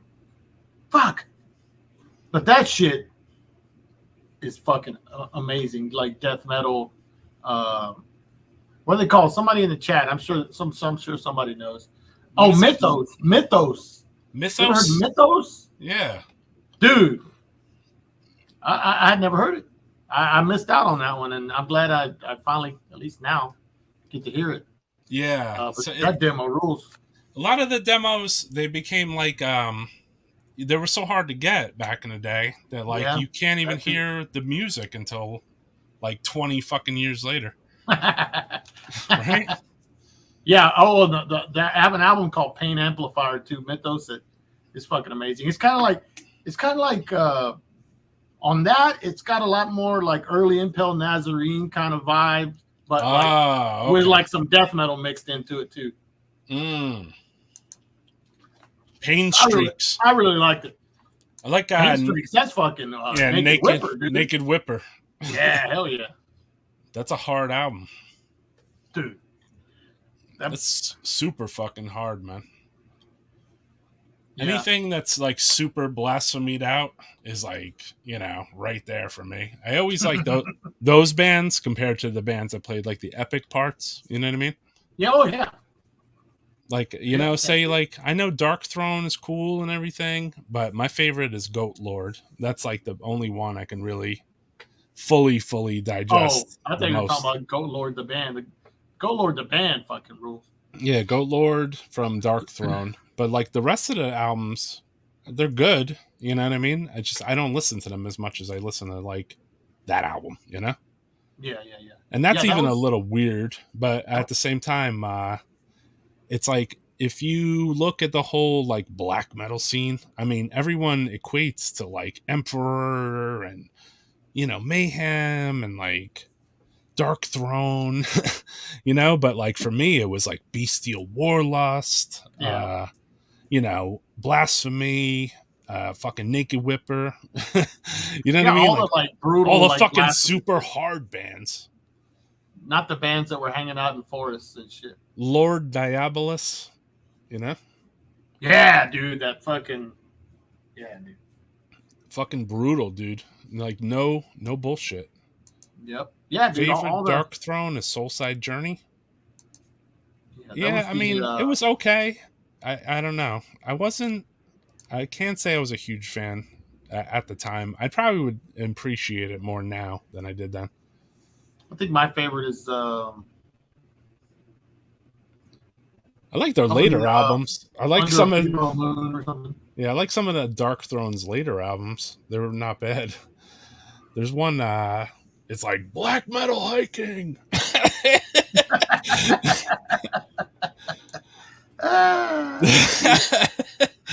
It's good though. Fenriz is a fucking piece of work, I like maniacs like that, Yeah, he's a fucking. He seems like an okay dude, man.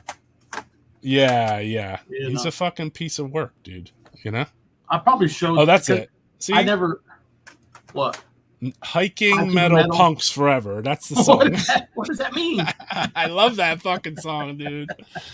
Hiking metal punks. I probably showed this on your show about 1,000 times because I never put anything up. Everything's still sitting here, but this is the band. Oh yeah. The band cover. The band Dark Throne cover. Does that make it worth $350 or what, brother? I don't know. If anybody wants to give me $350 fucking, here it is. I got a flyer of that if anybody wants to buy it.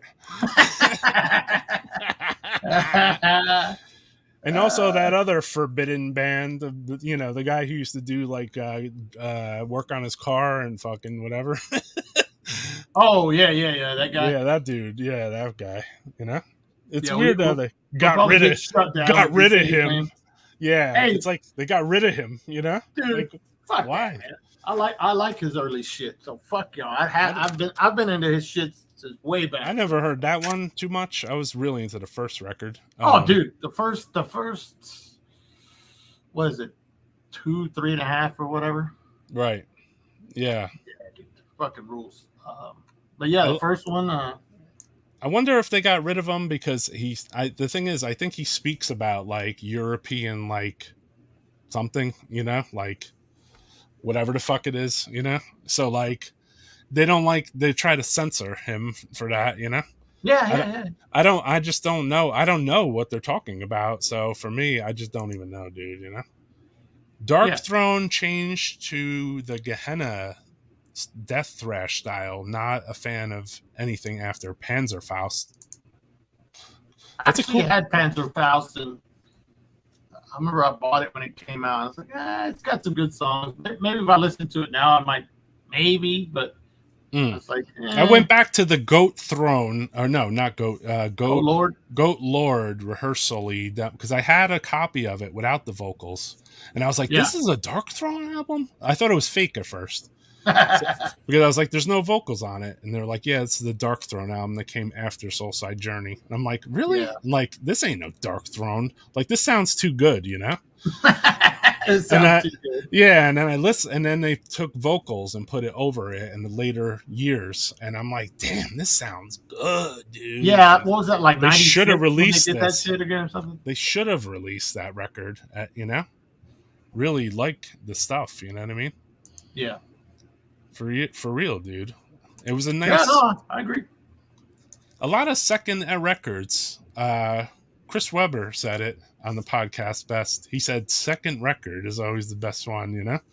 If you go through all the bands, you think like, second record, man. Fuck, dude. A lot of bands have a better second record than the first record. That's Fenriz on vocals on Goat Lord.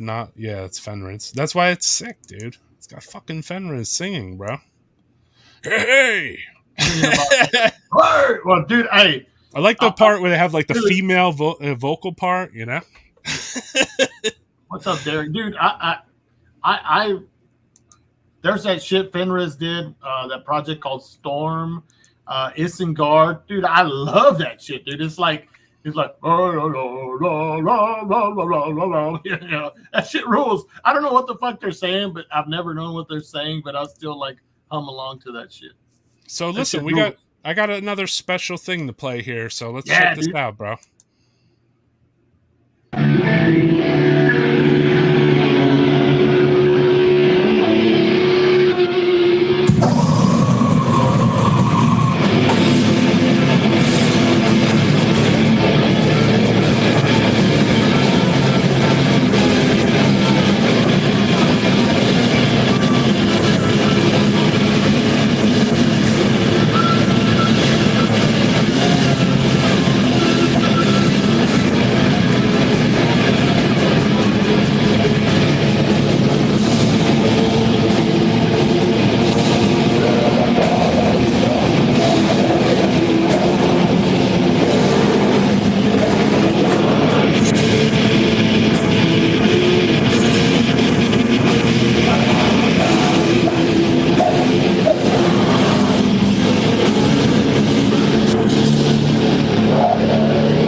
Cool, man.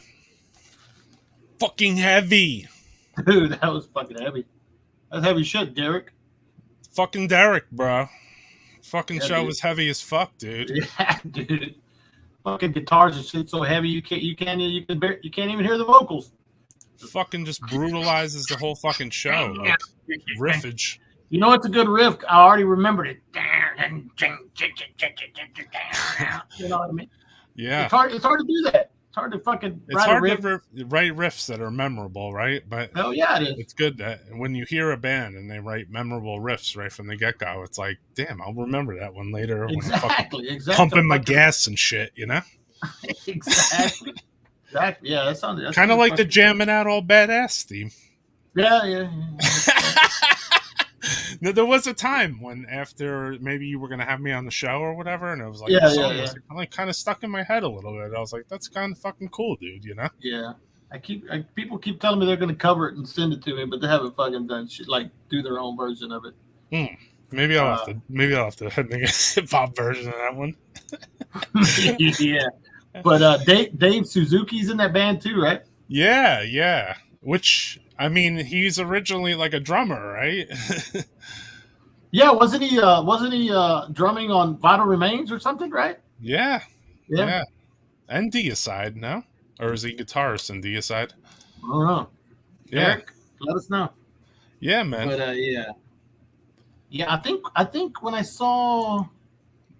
All right, Dave just did a guest solo for the upcoming Malignant Altar split with Gazsudar. They're from Russia. Coming soon, it was announced. Yeah, it was fucking sick, dude. I remember I saw Vital Remains. I think he was still in the band, and they were just like super fast. And Dave is Vital Remains, bro. I mean, Dave and Tony, you know, that's Vital Remains right there. Well, Jeff Gruslin. Oh, Jeff Gruslin, yeah. I mean, my Vital Remains had Jeff Gruslin. Yeah, that's my Vital Remains. Yeah.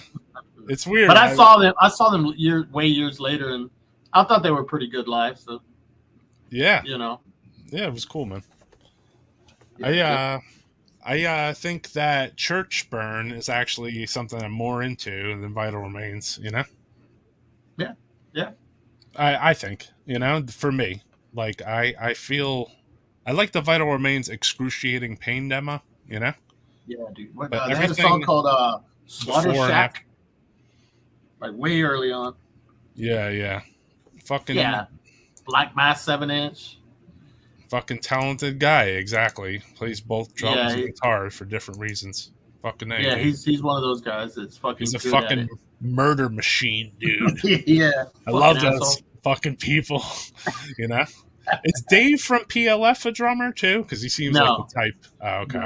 Because he seems like another fucking murder machine. You know. No. We let him loose on the drums, so he might be JD, dangerous. JD, who's playing drums and like our new shit. Oh, JD's murderous. He's a fucking guitar player just as well as he is a fucking drummer. Yeah. So, you know, You got a band with him. You got a band with him now. Yeah. They eat the decay shit. But he plays guitar and Severance. He's Severance, drums in Texas. down from McAllen or whatever. And but yeah, he's one of those guys too that fucking shreds and also fucking blasts away, you know. The fucking murder machine. Yeah, man. I seen him all high on the stream. I suddenly felt a kinship. He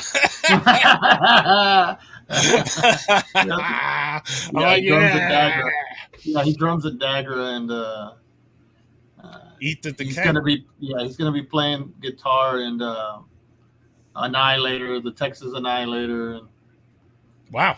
He's a fucking workaholic. Dude. Workaholic. Fucking A, dude. You know? What about that other guy you had on your podcast? He's from the Rotting Corpse, or I forget what his name band. Who? Walter? Rotting Corpse? Yeah. Is he doing anything? Is he playing anything anymore? Nah, dude. Every now and then they'll do like a Rotting Corpse like set for, you know, right, for just fun. just for fun. But that's about it. Yeah, he does do that. Doesn't really Yeah. do much anymore other than that. But that dude was a ripper too, a shredder. But yeah. So yeah, I saw there was a shakeup at Annihilator. You getting off death metal a little here? What's going on with Annihilator from Texas? They seem like Oh, they're fighting man. over their name. It's I don't know. I just know that the Alex, the guy that lives in Houston now, he's been like for years now, actually doing the band and doing things with it. And I think some other older member is like suddenly like wanting to come back and claim the name or Own whatever. it. So, Let's own it. Yeah. So whatever, man. Yeah. I don't get involved in that shit. That's a lot of that shit goes on in the metal scene, right? It's like, I own this band. Yeah. That's why you have all the ADs and BCs and fucking. That's why you have re-recorded Spotify records. Yeah. Because it's like, I could be wrong about this completely, but if I listen to like a Megadeth record on Spotify, it doesn't sound like my old tape, It's like, no. Who's this other guitar player on this, No, dude. Well, that's the thing. Or why are the drums triggered all of a sudden? Dude, I was I've been selling like my LPs and shit. And dude, I put on I recently sold Hello 8s and I put the original LP on. Dude, nothing compares to the vinyl sound of that album.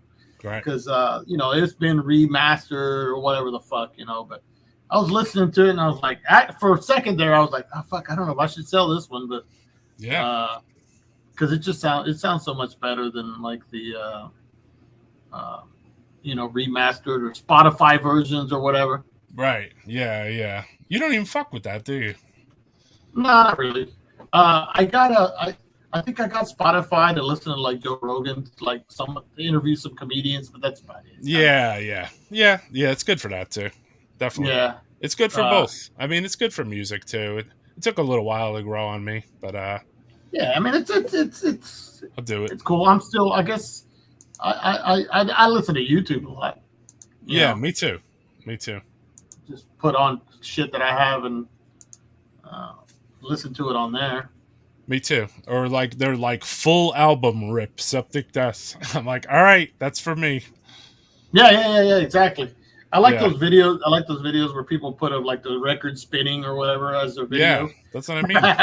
yeah. Like a full album rip of Corrosion and Conformity, fucking for an eye. I'm like, all right, perfect. I'll listen to this for fucking 30 minutes, Yeah, exactly. And but yeah, that's really all. I'll get. You got the whole fucking Bluetooth thing where you can just don't need to plug anything in or whatever. Yeah. So, some people are dinosaurs with that shit. They're like, I don't use Spotify. I'm like, well, you're losing out, motherfucker. No, well, yeah. There's a lot of demos on there. It's too. free, right? I mean, I pay for it because. Oh, yeah, I guess there's pay versions. If you pay for it, it's just like YouTube. If you pay for it, like if you don't pay for YouTube, you're pretty much an idiot, basically, because you have to sit through all those commercials. You know what I mean, dude? Some of them are just outrageous. It's like. I laugh whenever there's like a fucking like just total underground like live show, and then next thing you know, there's a fucking ad for some Pepsi Cola or whatever. Pop music. Yeah. My YouTube would go down like some rabbit hole and would play some fucking weird fucking recruiting video for like some freaking, I was like, what the fuck is this, dude? I like this thing just defaults to like some, like 15-minute fucking recruiting video, for some some of the videos online courses or something. Yeah, dude. Some of the videos are like some of the ads are actual videos by like bands. Because it was like a Harley Flanagan video came up in the middle of something I was listening to. I was like, what the fuck is this? It's like an entire video. It's like the ad. So I guess you can pay ad money to have your video played as an ad. I always wonder about death metal podcasts if there's like weird ads in the middle of it. Yeah, ad blockers. Can anyone in the chat let me know if like weird like ads come in the middle of our 7-hour fucking videos? Because Yeah. because I only have like a paid version, I've never like logged out and like looked at that to see if like Yeah, I don't ever fucking watch. toe cream fucking commercials come on in the middle of like my shit, you know? Fucking Blue Chew. Yeah. Or Yeah, no. whatever. Could be, like a friggin' vape fucking thing or something. I don't know. But yeah, they do have those ad blockers you can install or whatever, Gotcha. But I mean, ultimately, though, I feel like if you're a music fan and you don't have Spotify, you're a fucking idiot, basically, because you ain't a music fan. You know what I mean? Like it took. Yeah. I was resistant towards it in the beginning too. I was like, I don't know about that. I was like, how many fucking music systems that are gonna have out there? I was like, I'll just listen to it's these just like MP3s over here. Fuck you. I mean, it's like I guess before bottled water came out, it's like, who the fuck's gonna pay for water? Yeah. And now that's all everybody does is drink bottled water.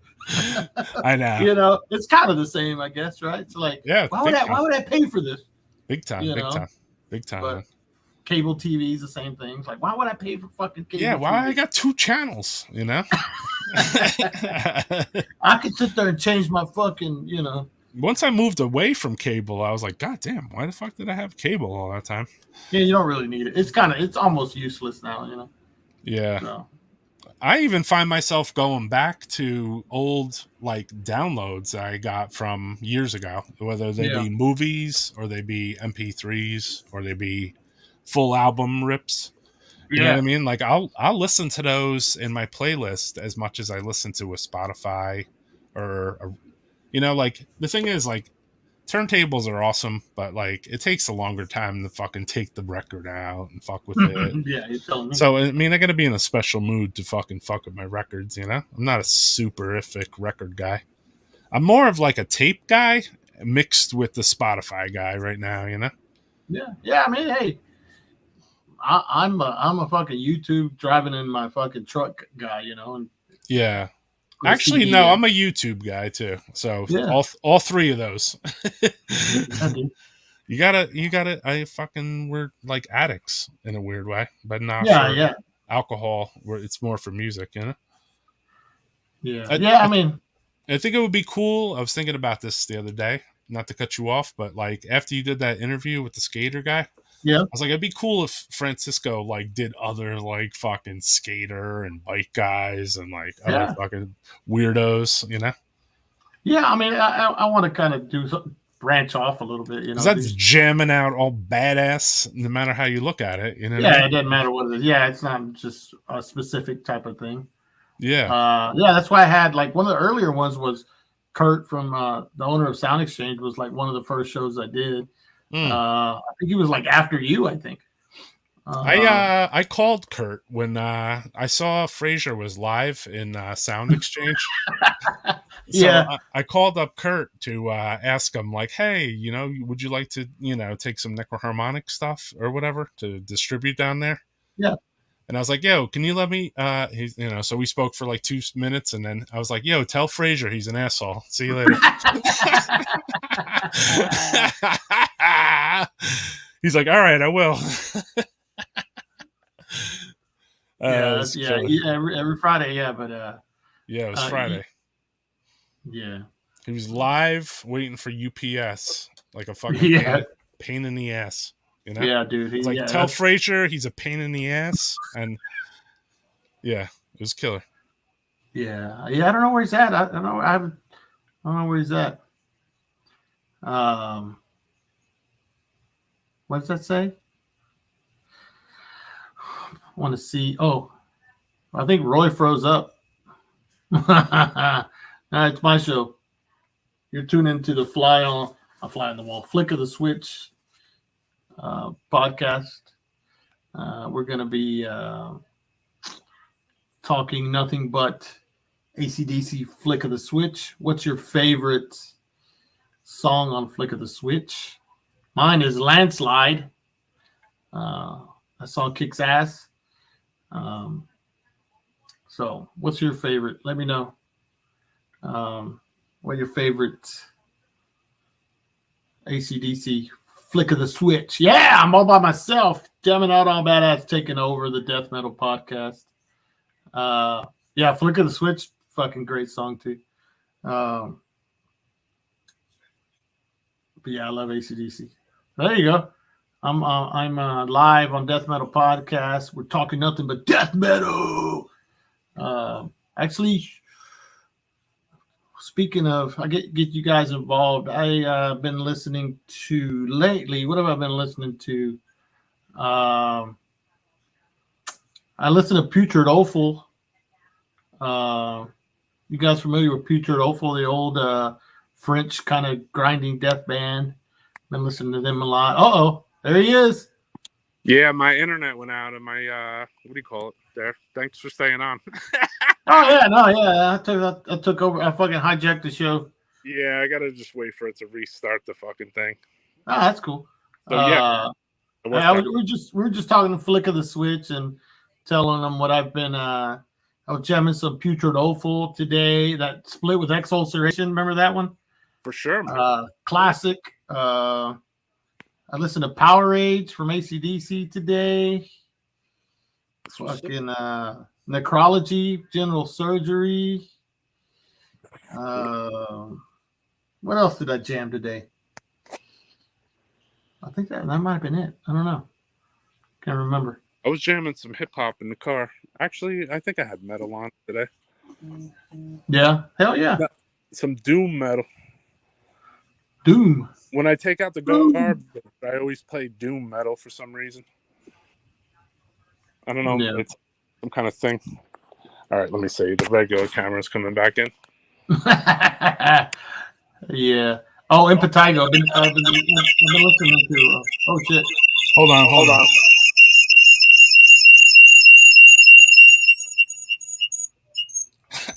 There you go. Oh shit. Oh shit! Hold on. Sounds like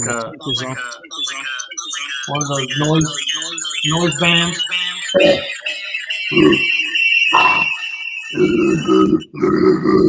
Brutal. That's what the internet looks like when it goes out in the middle of your show. Yeah. But Necrology.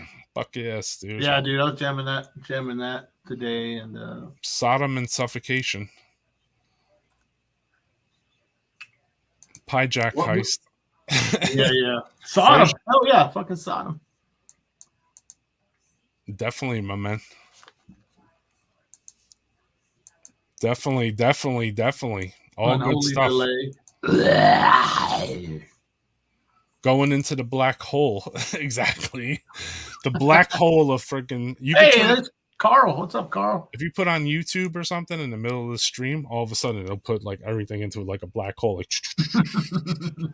Francisco knows, I'm sure, you know. Yeah. I've had everything that could go wrong on my show. So yeah. That's all right. I had a power outage. Like I turned on the stream and like the power outage started like 3 minutes after the stream started, and I was like, "What the fuck was that, dude?" Yeah, I remember doing a show, and we had like it was like a fucking huge hurricane coming or something, and I was like, "We're gonna go until the fucking power goes out." Sure enough, fucking power went out like 2 hours later, and it was pretty wild. It seemed like Jamming Out All Badass had some like suppressed episodes too, right? Because some of the stuff Fraser said, maybe.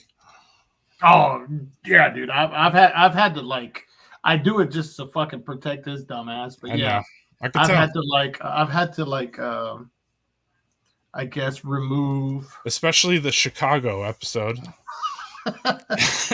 I've had to remove some of the videos just so he doesn't get in trouble. Yeah. That was the Chicago incident. I was like, I'm glad he removed that. You know, that was smart. Yeah. I'm not gonna fucking do that to him. He's naming names and all kinds of shit. Yeah. But fucking naming him badly. Going for some wings. Bring us some wings, Carl. Damn, that's late night wings. That's kind of late, ain't it? Carl not in Austin? No, too far. Well, actually, he's only an hour away. Oh shit. Yeah. Exposed to sodomy. Hell yes. Oh hell yeah, dude. Sodomy lust. Intestinalism all day for me. That's what's up, man. I like the demos and the first CD. Killer. Japanese death metal, fucking brutal. They're like the Japanese Dismember, you know? There was a Japanese band that I heard from you on here that I never heard. That fucking demo. What's that demo? Maggoty Corpse. Yeah, dude. That one you and fucking Venner are going on about. Like, I was like, now I understand why you guys are just like, you know, going on about it, because that demo rules. Yeah. They got 2 demos. I didn't even hear about the second one until years later. So there's another one too. Yeah. That's I think Narutashi might have some involvement, maybe not. I'm not sure though. But yeah. They didn't come in on me like from him, because I was trading with him, but I got their demo from like maybe another member or something, you know? Oh, from Obliteration? Yeah. Okay.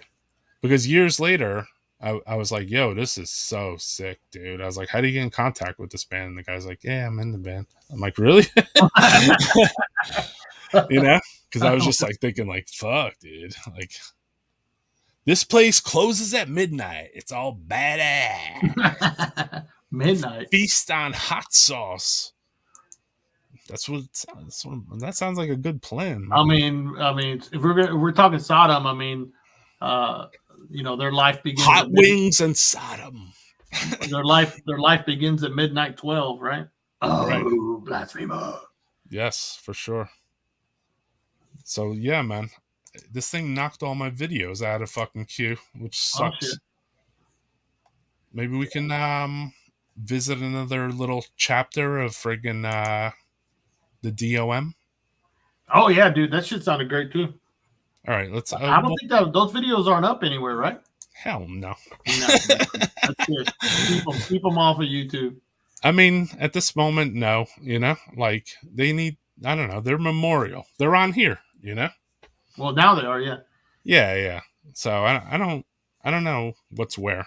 Like I'm not a policeman, you know. But you know, yeah. Someone made my friend Doc Holocausto, horror fucking master, made me a couple DVDs with he heard us talking on here about that Incantation rehearsal video, you think? Oh yeah. And he's like, yo, I have a copy of some of that.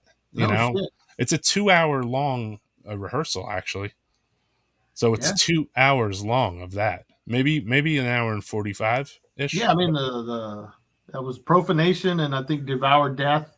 Yeah. The first 2 songs that you played. Fucking Will singing and shit. Hell yeah, dude. I haven't really watched the burn until today. I like ripped it. And I didn't even realize that I was in it in the beginning. And I didn't realize that there was that little part where Ronnie shows me how to use the camera. So that was cool though. Like, because it really brought like the essence of like what was happening at the moment. You know what I mean? Yeah, dude. I mean, keep you it can real. tell they're like learning, still trying to like get the songs down. Yeah. I mean, and that's what it is. I mean, it is what it is. It still sounded brutal regardless. I like that shit. I like that kind of shit. Exactly. Yeah. That was like their first rehearsal. What are you kidding?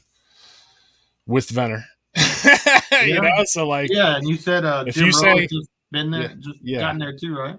Yeah. I mean, I don't want to say it's their first rehearsal, but maybe it was the first rehearsal at a rehearsal studio. But maybe, I don't know. It's one or the other. Like it's early as fuck. That's all I know. Oh yeah, dude. Yeah. It's pretty fucking billy. Venner came to my basement and learned some of the Incantation riffs at my grandmother's house. You know that photo that's on my Facebook, my grandmother, like at my grandmother's house in the basement, she had like a friggin' jam room thing.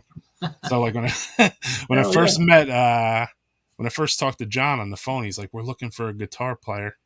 And the only person I could think of was Venner because he had a guitar, you know, and he liked death metal. So I was like, oh, my friend Bill knows how to play guitar, you know?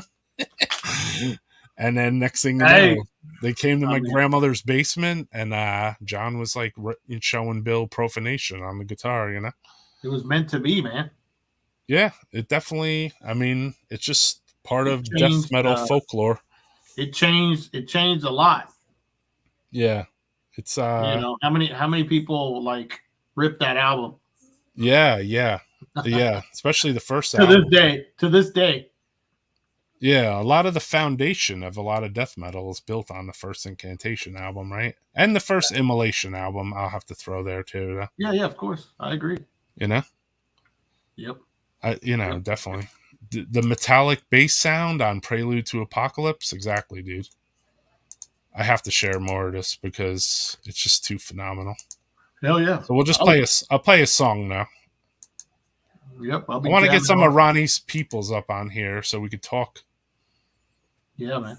Check this out, though.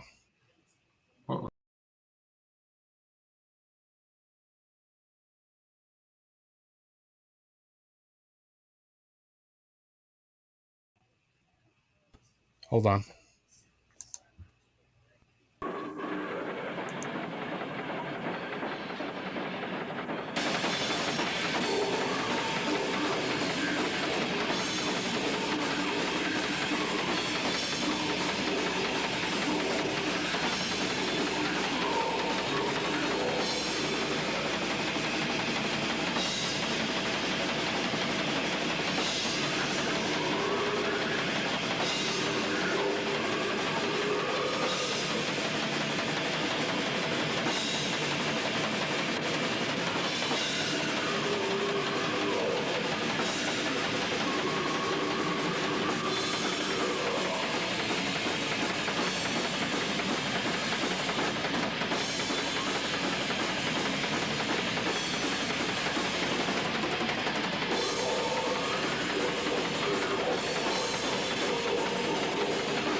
Death Metal Podcast. Dude, Makes it look easy. I like where was that show at? What venue? Does he use a metronome? Back then, no. Yes, today, probably. I don't think Jim, you played with a metronome back then, but What was maybe that? he does today. Where was that show at? That particular show, I'm not sure, actually. I know that there's a few more videos, and there's one that's I did. It looks similar, but that one looked like it was like almost like a 2-camera too. I think there's another part. There's like another thing too, where it's like an edit and it shows like which band members and stuff. There was like a video editor girl type person that maybe went out with Craig back then or something and made some kind of video shit, you know? Yeah, this shit sounded good. I was just thinking, I don't know what venue it was, if they had a sound guy or whatever, but I like how the drums sound totally like raw. Yeah. So it's like, you know what I mean? Like, cause you know, you go to some places and everything just sounds, they just like, it just feels good everything. to watch a band that good, right? Yeah, dude. Yeah, dude. Doesn't it? Because there are bands, you know, you go to a live show and you see a bunch of bands, but like, how many keep you completely enthralled because they're so good, you know? Like, yeah, not all of them. You know what I mean? Who is that other guy on guitar? That's Mike Boyce. Boyce. He was in a band called, I think, Rotting Corpse from New Jersey. Oh shit! Yeah, Second Rotting Corpse. Nice. Maybe it was a different band, but it was very simplistic, old school name like that, like Deathcore or you know what I mean. I remember. Fuck, a teenager. Me and my buddy Ray would like try to think of like the silliest fucking death metal name, and we always say like Death Corpse, and eventually there ended up being a band called Death Corpse because we just thought that was like the dumbest name ever. Notice how the cymbals sway when he hits them. Yeah, Jim is the friggin' maniac. I was just talking cymbals with Jim the other day. Oh, shout out to Jim Rowe today for getting married, actually. Oh, so, really? Yeah. Jim got married today to his girl that he's been with for a long time, and they got married at his house. So shout out to Jim to Jen. So I'm sure it's cool that I'm playing this. Obviously, Disciples of Mockery, my boys. So it's cool to play good stuff, bro. You know. No, shout out to Derek too. The church burn fucking destroyed, dude. You know, and to Josh Staples for his band too. We'll see if there's another band coming on. No one was at that Austin show, huh? There's people there, but they don't have iPhones. Yeah, cheap motherfuckers. I mean, maybe, I can understand if you're at a show and you don't want to stream. If somebody was like, yo, stream the show. It's like, I'd have to be not working, maybe. You know what I mean? Yeah. I'm only, also, some of these shows I was at, I was there for leisure, so I didn't stream the entire show. I just streamed, like, just a few songs so I can enjoy the show, too. You know? Yeah, exactly. Because what am I going to do? Stand there with a fucking camera at the band the whole time? And then I think it works. It's cool to do it a little and then show it on here, and then maybe a couple more people get to hear the band, you know? Yeah, exactly. I think that's cool. That's why I never used to even think about like taping anything or whatever. Me neither. And now I go to a show, it's like, let me capture one song or something, you know? Yeah. I mean, I'm lying though. I used to tape shit at shows because I was taping shit with my goddamn hand recorder. Then I was trying to tape it on a video, Hi 8 when I got one. So I'm a liar if I say I didn't try to capture video. I got a whole collection of videos that can come on Death Metal Podcast of things no one ever saw, like unreleased, like Ravenous videos and Nunslaughter and Beheaded from Malta, Putrilage from some old like brutal death metal band. Bunch of stuff. But there's like Black Witchery, Womb. I got unreleased AC videos. I got unreleased Disciples of Mockery video. Ceremonium, a lot of stuff. Well, yeah. Well, I mean, it's weird how now you would think like if somebody tapes a show or whatever, it would sound better nowadays, but they don't. They sound worse now than they did like on the old like pocket recorders or like those like a 200-pound VHS cameras or whatever. Isn't that weird? Yeah, it's like I don't know. I guess things are maybe built shittier nowadays. So I don't know. But you would think it would sound better, but no, it doesn't. Because old rehearsal tapes, just a fucking boombox, you know? Yeah. Yeah, for sure. I think, yeah, I don't know. And then even some of the too cleaned up, Spotify's, like, it's like, yeah, this is just too clean for my taste. I remember shit tape I used to play this. Too crispy now is a good thought. Yeah, there's not enough bass. I mean, yeah. I don't know. Everything got distorts the wrong way. Yeah. Yeah, everything sounds shitty. Digital clipping, exactly. It's strange how things, went awry. Went in reverse. With the computer, at least as far as music, it did. Yeah, totally. It's like we take up this one signal and then we just chop it off right here because no one can hear those things. It's like, no, we can hear those things, yeah. That's the confusing part. But I guess, it's like if it's like Aretha Franklin, then suddenly they're like, oh, we have to leave it in, Yeah. Plastic and thin. I mean, I guess if it's coming out of your iPhone too, it's gonna sound a little plastic. Sometimes when I'm in my car and the Spotify comes on, I'm like, all right, this sounds better than fucking, I need to find I guess I need to see if I could. I may still have like old cameras here somewhere. I need to bust one out, see if I can turn it on and like record like a show nowadays with the old camera and see what I get out of it. Yeah, dude. Audio wise, you'd be surprised, I mean, yeah. No, I know. There's I don't know which StreamYard you got, but I got the one that collects every audio on here. So like the one that collects individualized audio too. Okay, yeah. So what do you call it? Even just the stream audio, there's got to be, say if a band does come play on here, it's got to be recorded, which is kind of cool, Yeah. Like when Embalmer came on and played.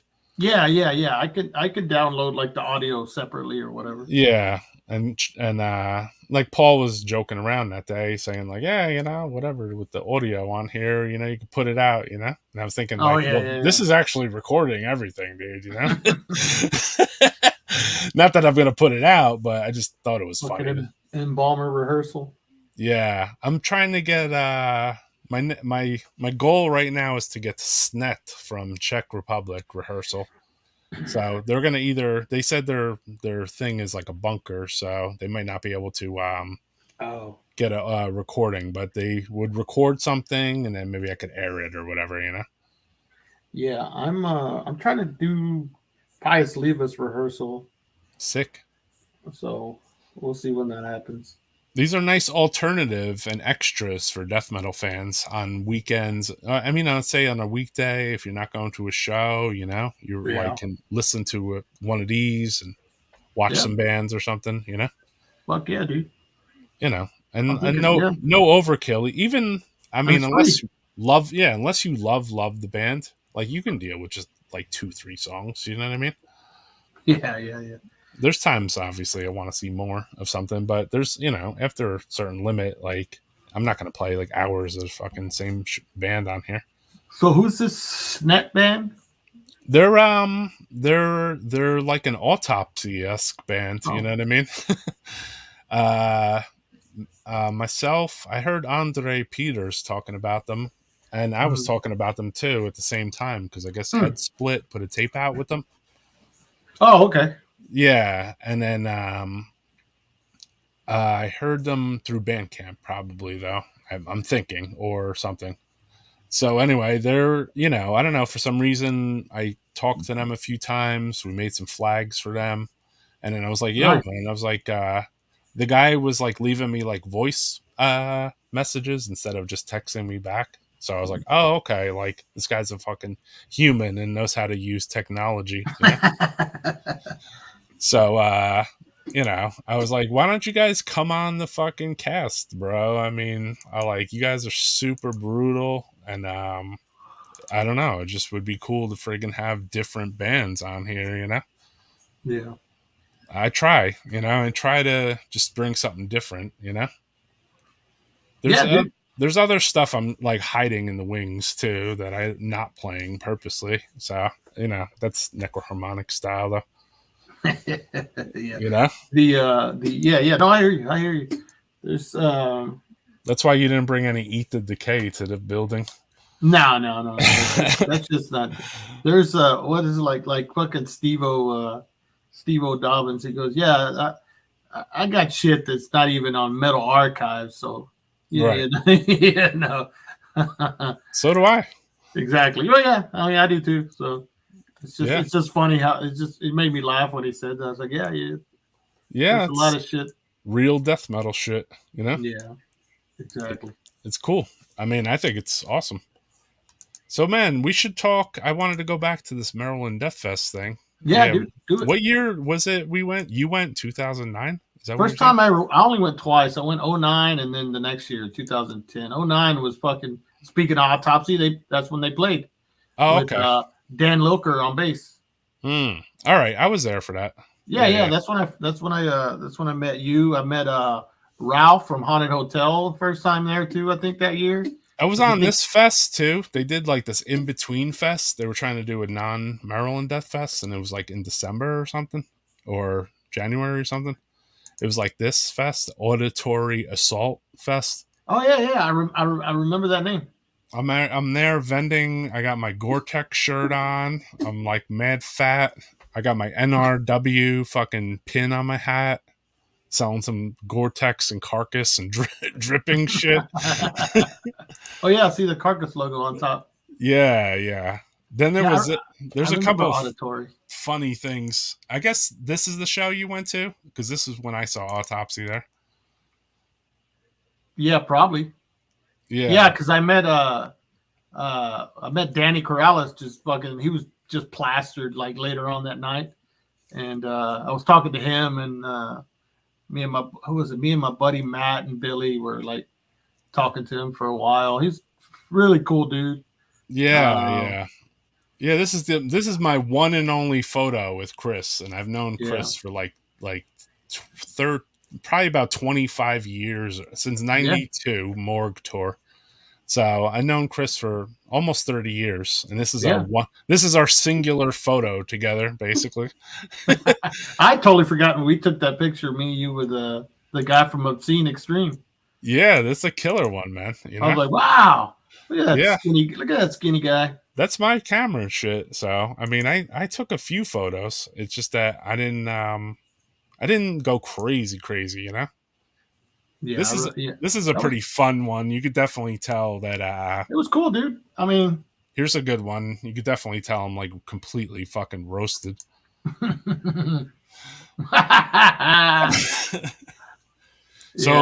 So in this picture is Schlack, the wrestler, too. He's in the center there. Yeah, that dude Schlack, you know his name? No, I don't fucking have no idea. Anyone in the chat know? Schlack? He's pretty big in the underground wrestling scene.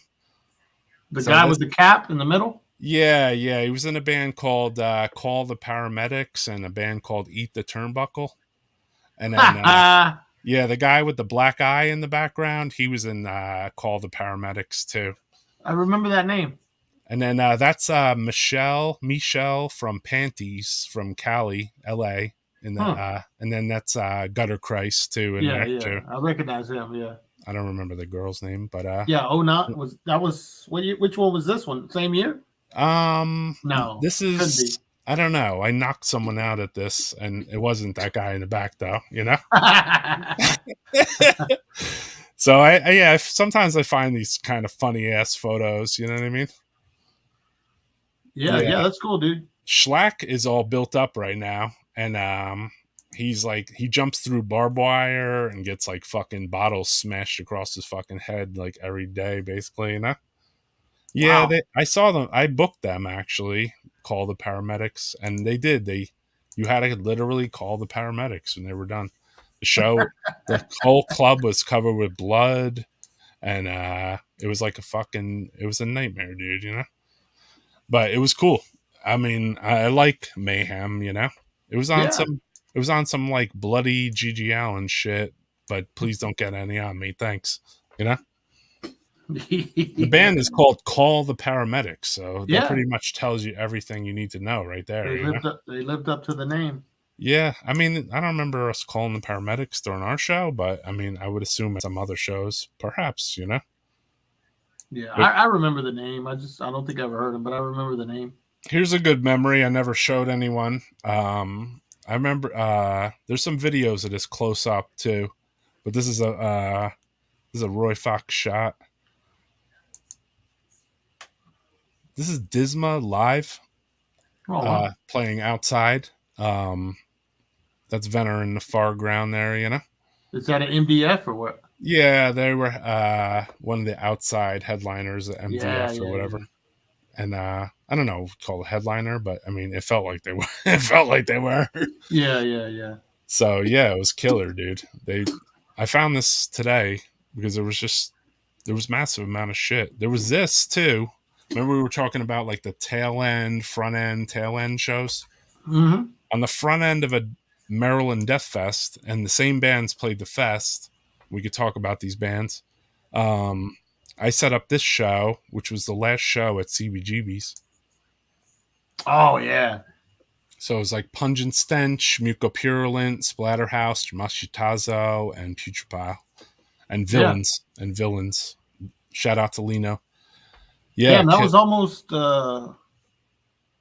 what are we, May 14th today? Yeah, that's pretty close to the date. Yep, May 26th. Like I said, it was the Thursday or Friday before Maryland Death Fest.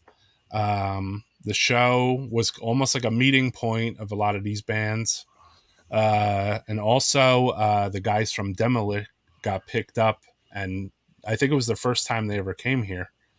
And they got brought, like, their destination was like, all right, take us to CBGB's, like, from the airport. You know what I mean? So they took a taxi, and the guy knew where to go. And then he dropped them off out front at this show. That's and then, cool. Yeah, it was cool, man. I mean, some of these bands were touring already together, like Machitazo and Splatterhouse were on tour. And then Pungent came in for the show, and Mucopurulent came in for the show. Putrepile I booked, and then I booked the Villains, too. It's a killer show, man. Isn't Martin doing the Pungent Stench stuff too this year, right? Yeah. This was the original, though. Yes. Yeah. But I've actually heard what he does now. He does all the old shit, like the fucking split LP stuff, like with Disharmonic and demo stuff. Yeah, dude. I actually checked it out, like a live show of him doing the Pungent stuff. It sounds fucking good. Yeah. So yeah, I'm probably gonna leave the house because I think I'm gonna be in Maryland Death Fest. Nice. Yeah, I'm gonna be helping Raj move some Mortician merch at that. So if any death metal podcast watchers out there want to say what's up, come and say what's up, man. I was in Rhode Island, and my boy Pat. No, it wasn't Pat. It was some other dude. Was like, dude, death metal podcast, bro. You know. Yeah. He's like, thank you. That's cool, man. It was fucking cool, bro, because I appreciate him, obviously, that, he watches it. He's like, I got to watch it in parts. I'm like, yeah, I know. Well, yeah. I totally get that too, I don't even get to watch your entire podcast sometimes, not when it's playing live. Yeah, no, it happens. I mean, I try if I'm working or whatever. Yeah. Or I'll catch it. The best part was I caught Tim's band live, like right when they went on. Yeah. Andy was trying to tape it. Oh yeah. And then I guess they switched up the phones in the middle of it. That was saved the day. I just happened to just be sitting down, and like I sat down to eat dinner, and I had like a little pizza, or I don't know what the fuck it was. It was probably something keto. And I was just chilling out, and I was like, I had all my food in front of me, and I just was like, put on YouTube for a minute. I'm like, oh shit, Burt Bacharach is going on like right now, dude. Perfect. Well, they timing. they have songs up on like their Bandcamp now. So Yeah, anybody that's checked out Tim Morse and Fred, check out Burt Bacharach. Check out Burt Bacharach. This guy was here to stream it. There he is. Yeah. I said that he should be on a stand-up comedian tour. That's why he's out there. Dude, Andy rules, man. Andy's the best. He wears that Necroharmonic shirt a lot. I wear mine a lot. I wore it, I think, yesterday actually. Because it's white and it's hot out. No, I have the black one. Oh. Yeah. Sometimes I think about that. I'm like, I'm making white shirts because I know people who wear these when they're freaking mowing their lawn and shit, you know? Yeah, no, but I wear it often. I think somebody mentioned earlier something about, you have like just a little, like the same 6 shirts or whatever. That's in the Necroharmonics in the current rotation, Yeah, right at the top, Yeah, I busted this one out special because I was looking at shirts to sell, and then this came up, and I was like, I don't think I could sell that one, dude. Yeah. That's a cool one. I had that one. I don't even know what happened to mine. I think I have the one you had, the gray one. The gray one, yeah. Yeah, it's probably I still have that one. It's in with some of the other shirts from the AC tour. Yeah. And then I have a set of the Incantation sweatpants too, which are super fucking rare. Yeah. Yeah, it's weird because sweatpants are like back now, I see a lot of bands making sweatpants. I see a lot of shorts, which I was even considering, like, should I make some shorts? I'm just like, I was thinking about hats too. After I got this hat, like I was like, I need some Necroharmonic hats. Like everyone's asking me for one, Yeah. I'm like, really? Somebody would rock that? But I'm like, all right, I got no problem with that. Yeah, man.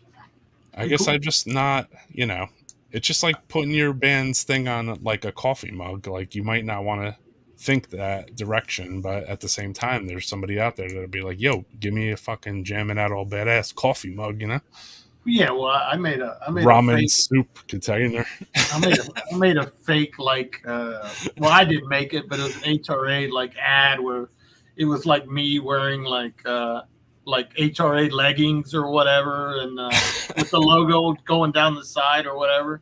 And some people thought they were real. It's like, hey, how much are they or whatever? Like, nah, dude, that's not real.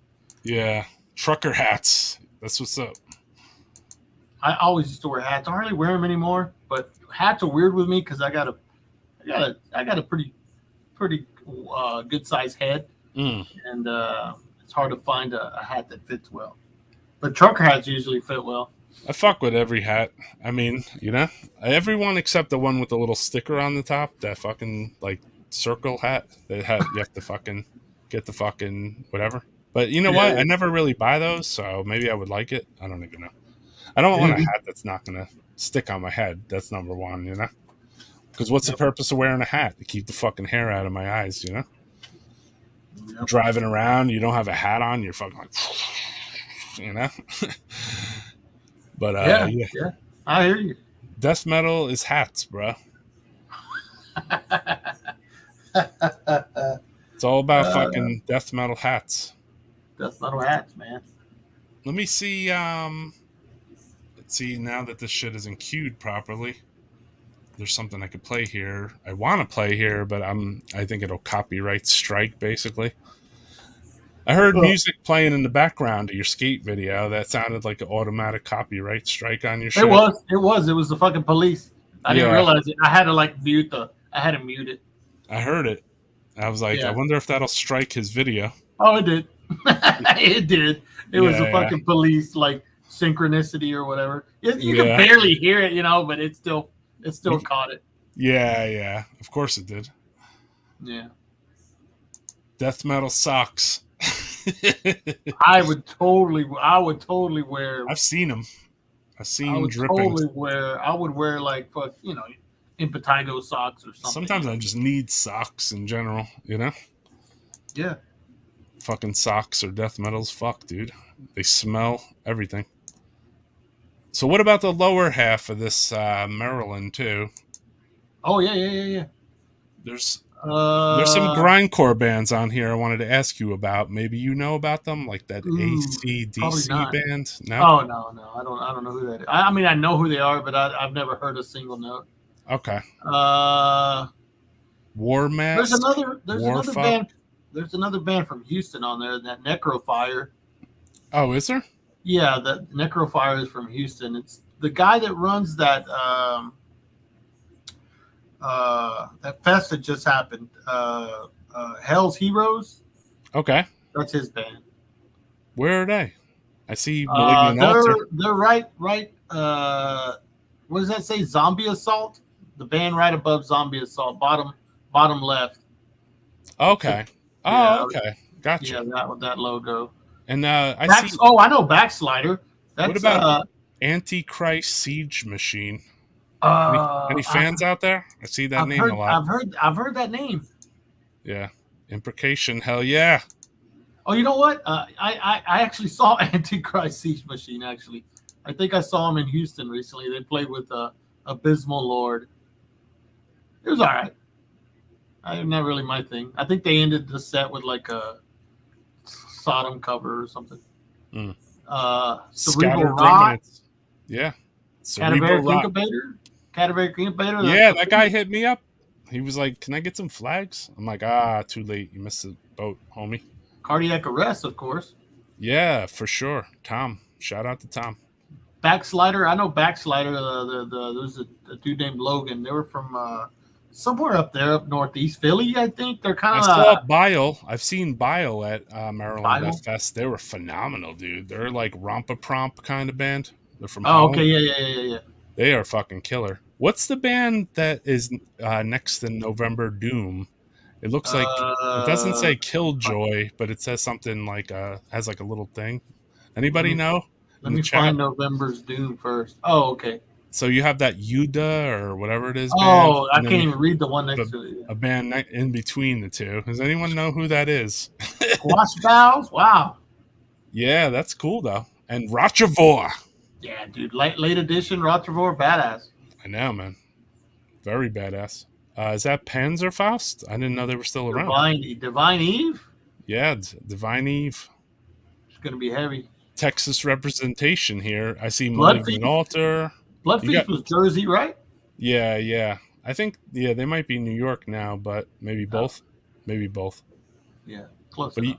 I see mad Texas representation here. You got Malignant Altar, you got Necrofire, you got Divine Eve, you got Imprecation. Yeah. What about the top piece? I don't know who's in the top. You got let's see here. Maybe no other Texans. No Texas headlining. No. Texas rocks. Texas. You would think Divine Eve would be like higher, right? Yeah. Yeah. That band Sacramentum. They weren't. I mean, I know their name, but I don't know. Like, I never thought of them as like a known thing, you know?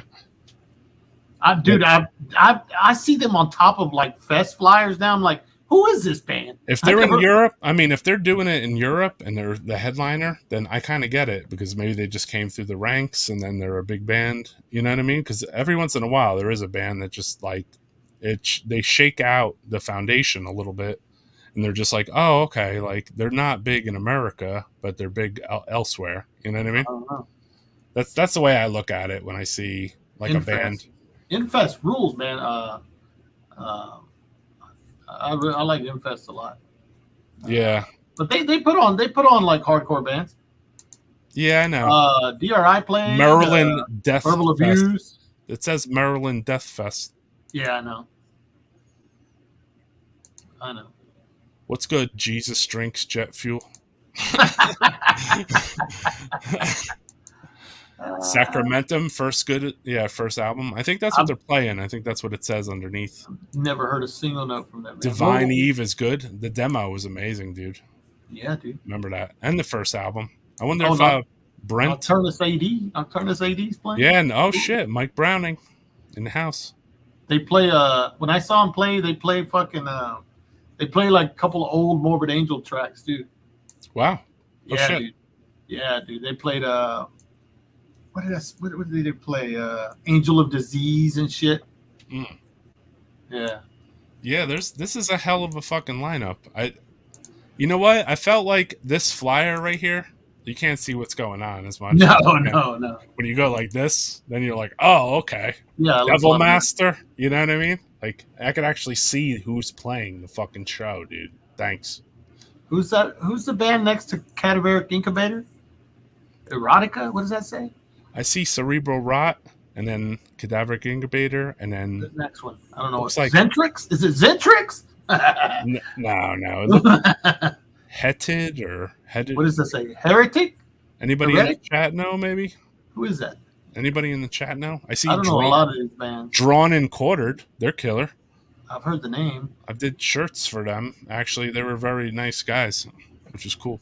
Sulfuric Cautery. Isn't that like a Australian band or something? Maybe? Oh shit! I think Sulfuric Pottery. Pottery. I think it's Cautery or something. What's the band next to Siege, Antichrist, War Machine? They have like a weird, like splatter-esque logo. They look familiar. Oh to yeah, me. I don't know. In the underground, The one to the right? the one to the left. No, that's the Sulfuric Cautery band or whatever. Oh, that's them. Okay, I think that's what that says. Yeah. I like that logo. Yeah. I The never one, heard. the other side of them, I don't know what that says. Spy or what does that say? Oh, Malformity. That's Glenn from who played with Regurgitate and General Surgery. I guess. Oh, they're really? playing too. Yeah. Cool. Good. I'm glad there's good bands. Fistula. You know them? I know the name. Yeah, me too. I'm guessing like a kind of gore grind band, maybe porno band or something. I think they're like a doom band, actually. Oh no shit. Yeah, if I'm not mistaken. Or they put out 7 inches with doom bands. Either one. Yeah. Is Like- that Scattered Remains or Scattered Remnants? Scattered Remnants. Yeah, that's the old Chicago or Illinois band. I'm also surprised that Skeletal Remains is this low in the thing, because I thought they were bigger, actually. Are they? I thought.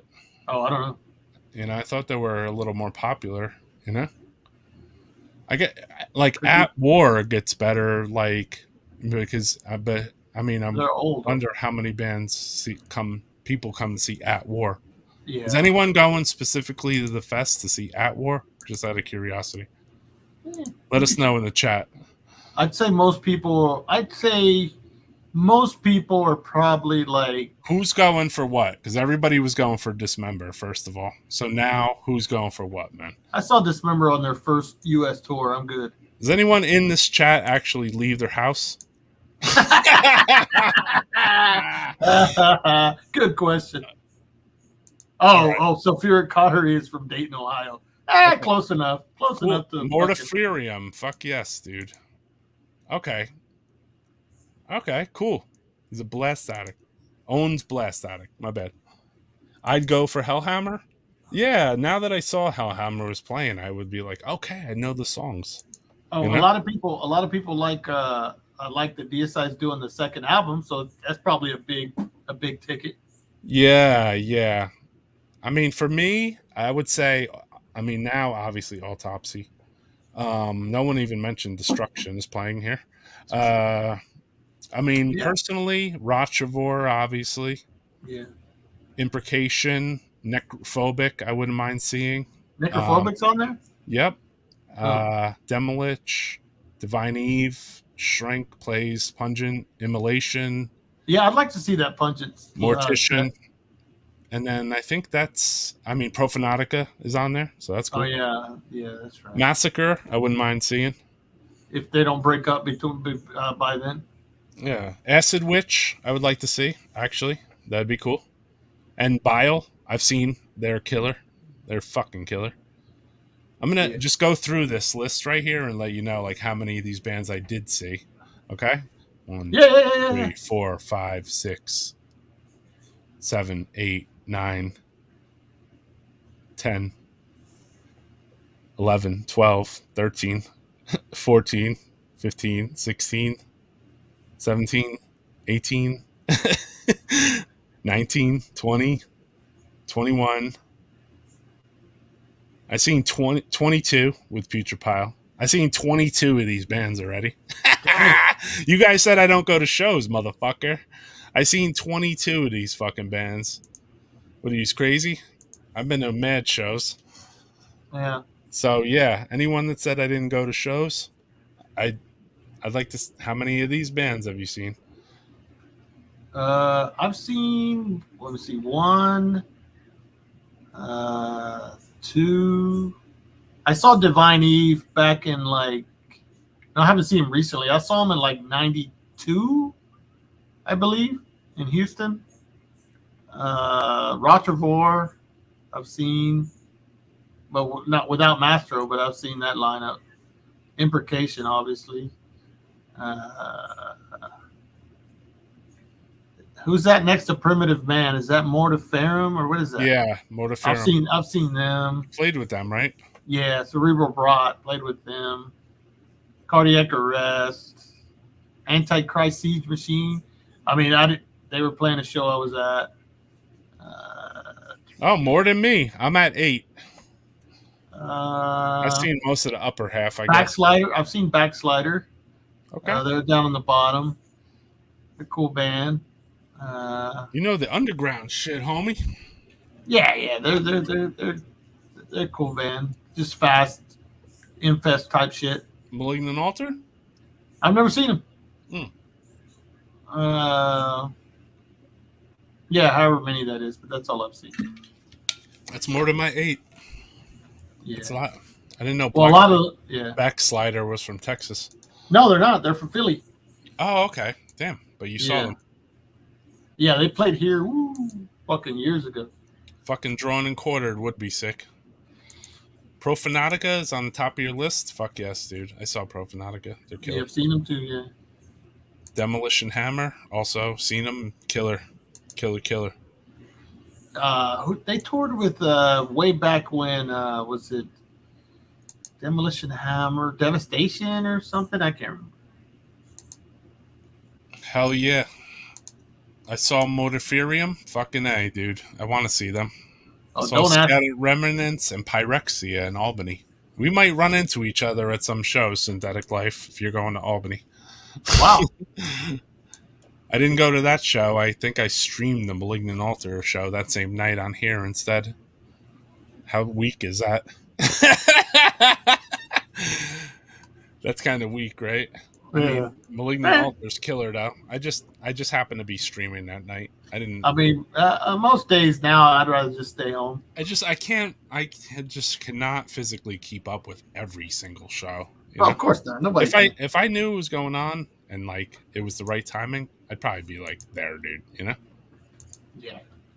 All right, cool. So we got another guest coming on. Oh, cool. Yeah. Gotta shoot him a link. Boom. And then I don't know. My opinion on Left to Die is they should just leave it to die already. Yeah. I don't know about that. I mean, Matt Harvey's there. So. I have zero fucking interest in Rick that. Ross, bro. Zero interest in seeing that. But Rick Ross is still cool. I saw him play. They did the Massacre reunion, and I think they lasted like 2 shows, and they broke up. Malignant Altar playing June 17th. Secret Group. There you go. Skeletal Remains. Yep. I was surprised they weren't, like I said, higher on the billing for some reason. I thought they were kind of popping in the street. I've never heard them now, but I think they're on Relapse. I don't know. What about Triumph of Death? You guys down with that? I'm down with Hellhammer bands, you know? So a band that goes and plays a bunch of Hellhammer covers, that'd be cool. I mean, what I'm not down with is when they distort the original songs and they turn them into like Jun. That's what he does. Yeah. So that's what I'm not down with. Like if your band is from the old school and then you go out and you do an old school set and you sound old school like Pentagram from Chile, and then you don't fuck around and you don't, try to fucking be like, hey, hey, hey, hey, with the crowd and shit. Then all of a sudden you're like a fucking arena band or something. Yeah, then I'm with that, So if Triumph of Death is doing that, I'm with that. But if they're doing anything but that and they're getting into like distorting the Hellhammer songs, fuck that. I think that's what they do. I don't know. Yeah, I don't know. I mean, I haven't seen any videos. I don't even want to, Yeah, I mean it's Tom Warrior. Chile Pentagram Chile album. Yeah, I want to get that newer one. I got those Pentagram was it live shows and rehearsals and demos from you a long ass time ago. Cool. Here's a good question. Wait. Did you guys ever hear a Metallica jam they did with Ja Rule? What the F is that? I think I heard it. Is that real? I think so. No way. I think it is. Yeah. Let's put that question up again. Anyone in the chat? Have you guys ever heard the Metallica song with Ja Rule? It's possible. No, I've never heard it. And they could do a song with Lou Reed. They could do a song with Ice Cube, Yeah. I've never seen it. Yeah. 2001? When James was in rehab. Interesting. All right. Death Metal Podcast. Always bringing you the nuggets. Metallica ones. Metallica and the Nuggets. Was he the singer? They put him as a replacement. They're like, you got a raspy voice. Yeah, they were thinking about kicking out Hetfield and replacing him with Ja Rule. Yeah, because Ja Rule had that show, Pimp My Ride. So like they got a ride pimped out, a Metallica ride, and Ja Rule was like, yo, how much money you guys make? He's like, yo, I'm making way more than you. And then they're like, damn, we should get this guy in the band, dude. You find that, the fact that it didn't ruin their reputation. Well, I think they've done plenty of other things that could have ruined them too, but they're just too big to be fucking ruined. Yeah. Let's see if I should send the invite to the other receptacles of inviting. Yeah, I haven't really given a shit about them since the 80s or whatever, but I will still watch all kinds of dumb Metallica shit on YouTube no matter what. So Really? Oh yeah, I'm a sucker for that shit. Now I don't buy any of their things or anything, but if there's like videos of them like jamming or rehearsing, I'll fucking watch it. You know what was good? The Spotify had the demos of the Metallica thingery, like those box sets.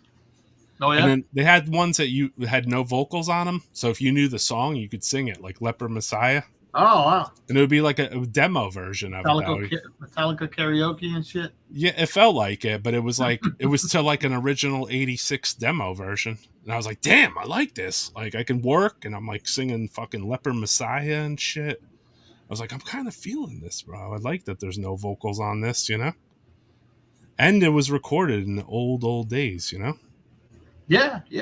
So it felt good, bro. For some reason, you know. That was a good thing on Spotify if you did want to check out. If anyone wants to check that out, I'm Metallica. They got the demos for the early shit on there. Yeah. There's that one fucking demo like the I forgot what. You know what? Forget death metal. This is a Metallica podcast from now on. Flea market floppy disk. I know. Yeah, the first 4 albums, exactly. A flea market floppy disk. Hey, sometimes you gotta, if you want the 2 HD for my sampler, I have to have 2 HD floppy disks, and they don't even make them anymore. No. So yeah, that's probably the only place you can find a floppy disk. Pick them up at the thrift store or wherever, you know. I picked some up at the thrift store. I got one of the, yeah. None of my computers have a floppy disk anymore, but my sampler does. Leper Messiah is a Dave Mustaine song. Okay, you learn something new every day, bro. Wait, that far ahead? That much later? I never knew that. I mean, you never know. I don't. I don't. Dan Lilker was still writing songs for Anthrax by the fourth album, dude. At least they took at least 2 songs. If you look on Metal Archives and you look at the credits for Anthrax records, there are 2 songs that are on like either State of Euphoria or the record before that, and they're still Dan Lilker ones. I'm like, really? Shit. I'm like, really, dude? Dan Lilker was still making songs for Anthrax like 3 albums after he was out of there, or they were still using his songs. Wow. Yeah, it's kind of brutal, right? Like that means, in a weird way, that means like Dan Lilker is the man, dude, right? Yeah, Dan Lilker fucking kicks ass. Yeah. Must have been in the riff pile from the Dave era. Yeah. They're like, let's listen to these riffs. yeah, no shit. So sick of hearing the word M in life. I'm kind of with you there, man. Me too, bro. You know what? No one ever even talks about it. But if anyone on here, this is where we'll leave it. If anyone on here likes them, check out, I would say, Spotify on some of the extras on like Master of Puppets or the one before that or whatever. And there are like demos of the live shit I could do without, but there's like demos of like those albums. It's sick. Yeah, you know? yeah.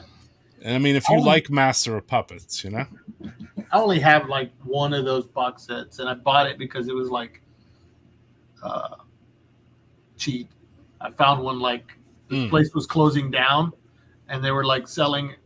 Everything was like 75% off or whatever. Okay. And they had a box set, the Kill 'Em All box set, and I bought it. Oh, I would have copped that for 75% off. Yeah, it was $50. Okay. They were going for like 150 or some shit, or 200 or something. Yeah, they were going for a lot, man. Yeah, so I bought it. I hate when bands make their music so unobtainable because of prices. That's insane, dude, isn't it? Yeah. All right, our man's here. What's up, Derek? There he is. There he is. What's up, Maniac? What's up, brother? Man? I'm hearing some Anthrax stories going on. We're talking about Leper Messiah being a friggin' ripped off Dave Mustaine riff. Oh, yeah, because Mustaine was the riff master of the band. Dave. That's why. He wrote all the good songs. They left the Dave Mustaine riff tape, and he left it in James's car in '83, and they were still using it by like '87. Yeah, dude, he totally did. milking the shit out of that cow. Yeah, man. I mean, my favorite Metallica riffs. Blame him? Yeah, my favorite Metallica riffs are all Mustaine parts, dude. Yeah. So join in the chat. We have Derek, and then we also have Jerry from Ancient Death. So. Yeah, fucking death metal. They played the show with Church Burn and with Ancient Torment. They played the show. Son or what? This is brother and brother. It's brother and brother. Rhode Island. Rhode Island, Massachusetts connection. United by that filthy blood. Dude. United by hatred. They got a good scene there, bro. Things are doing good out here. It's no Texas, but we got our shit going, so it's definitely good. Yeah. That's good, man. Well, Texas is like 18 Rhode Island, so it's impossible to have a scene as big as Texas. It's probably like 80, but yeah. Yeah, exactly. 80, 85, whatever, but it's been good. A lot. We got some good things coming up, you know. Like I'm lucky I'm not able to go to MDF this year. I wanted to, but it's cool because I was like, there's at least 10 bands that I've either seen this year or will be seeing in the next month or two. Right. You're going to be the last MDF too, they were saying, or something like that. Yeah. That's why I'm talking about it a little too, and going over some of my MDF memories. Yeah. That's why I was going through some of my old photos of us hanging out at MDF, like these, like as one's far back as the first MDF. This is me. Yeah, that sucks. So great, dude. And then I had ones with Francisco there. Damn, look at the young Francisco there with the fucking wow. Yeah. Dude. Here's where I'm on stage with Nunhor Commando 666. That is fucking classic. Is that you with that long ass jersey thing on? No, that's Ollie. Rotor. That's Ollie from Gut. Yo, that dude's got some style, bro. That's great. Oh, there you are. Nice. That's fucking great. Nice. Hey, not many people can say that they've been on stage at MBF, right? That's Yeah, true. yeah. That's true. They man. kicked us off the stage. They didn't Well, it was even want cool. us. I wore my Witch King shirt for the show we did in 2019. Yeah. And it's cool because they're getting back together. They did their first practice, but they got an LP on Blood Harvest. It's like 4 years old, but you gotta hear it. It's fucking great. Cool. They did a 4-way split, Francisco, with like Manticore and Bestial Mockery. You can probably get it pretty easy. It's like a 4-way split CD, a Witch King, they're from Rhode Island, but they're fucking dope. The guitar player in that Ancient Torment that you were playing earlier, he started that band when he was like 14 or something. What's up, Jasmine? How's it going? You got the other one from bass me. player. Also from Ancient Death. Yeah. Wow. They're hanging Yeah, out. yeah. Yeah, I got some video footage of Ancient Death too. It's phenomenal. Hell yeah. Do a fucking rehearsal right now. I could play it. Yeah. Well, yeah. Do a live rehearsal. You got the fucking band there. Yeah, man, it was cool. A live rehearsal in your Yeah, well, living room. downstairs, I got the fucking. That's where the shit goes down, you know. Okay. Yeah, I got the setup down there. Is that where church burn shit goes down? No. Well, it's funny. I like He would all burn these. his house down. Yeah, we burn the place down. But like, I only have to pay for one rehearsal space, and luckily, a couple bands that I do. Luckily, I can do stuff here. I live on a road where the cars are going by all the time, and it drowns out the noise. I got a question.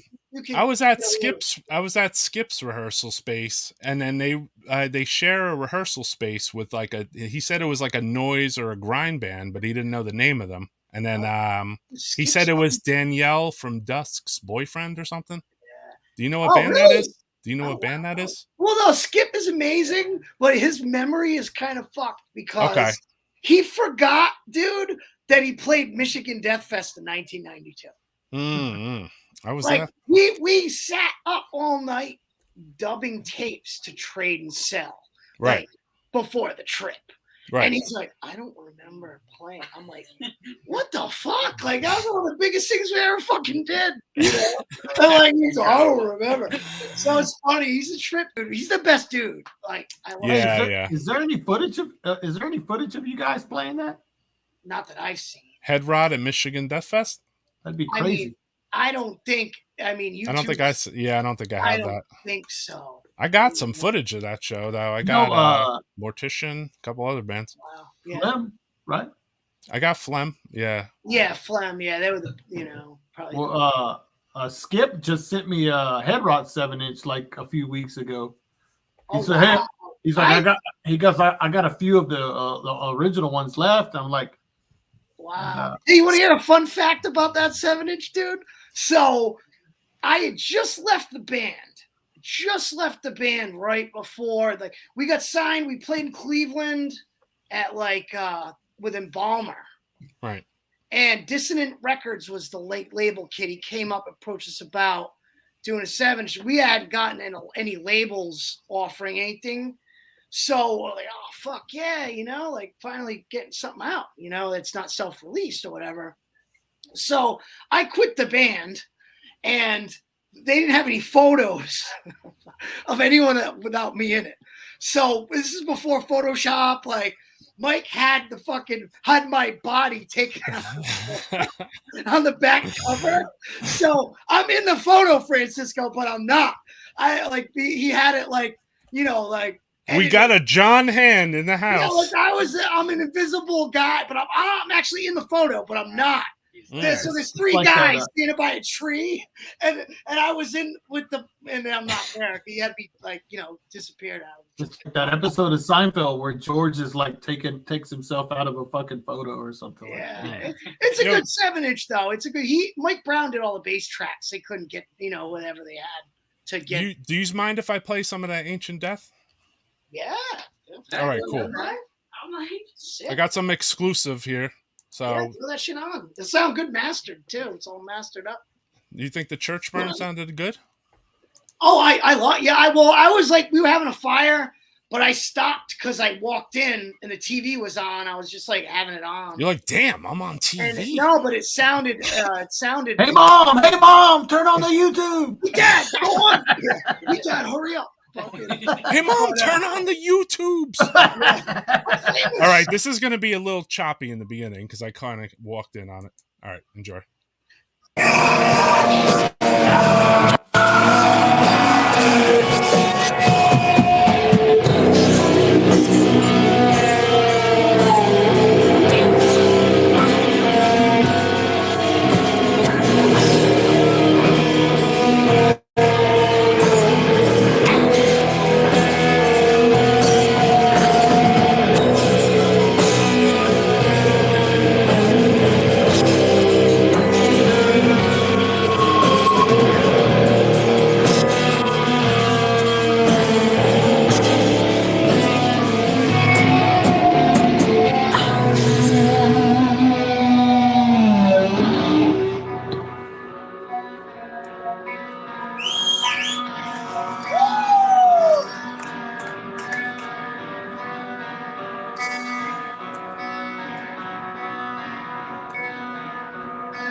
Thank you guys for the Asian Death.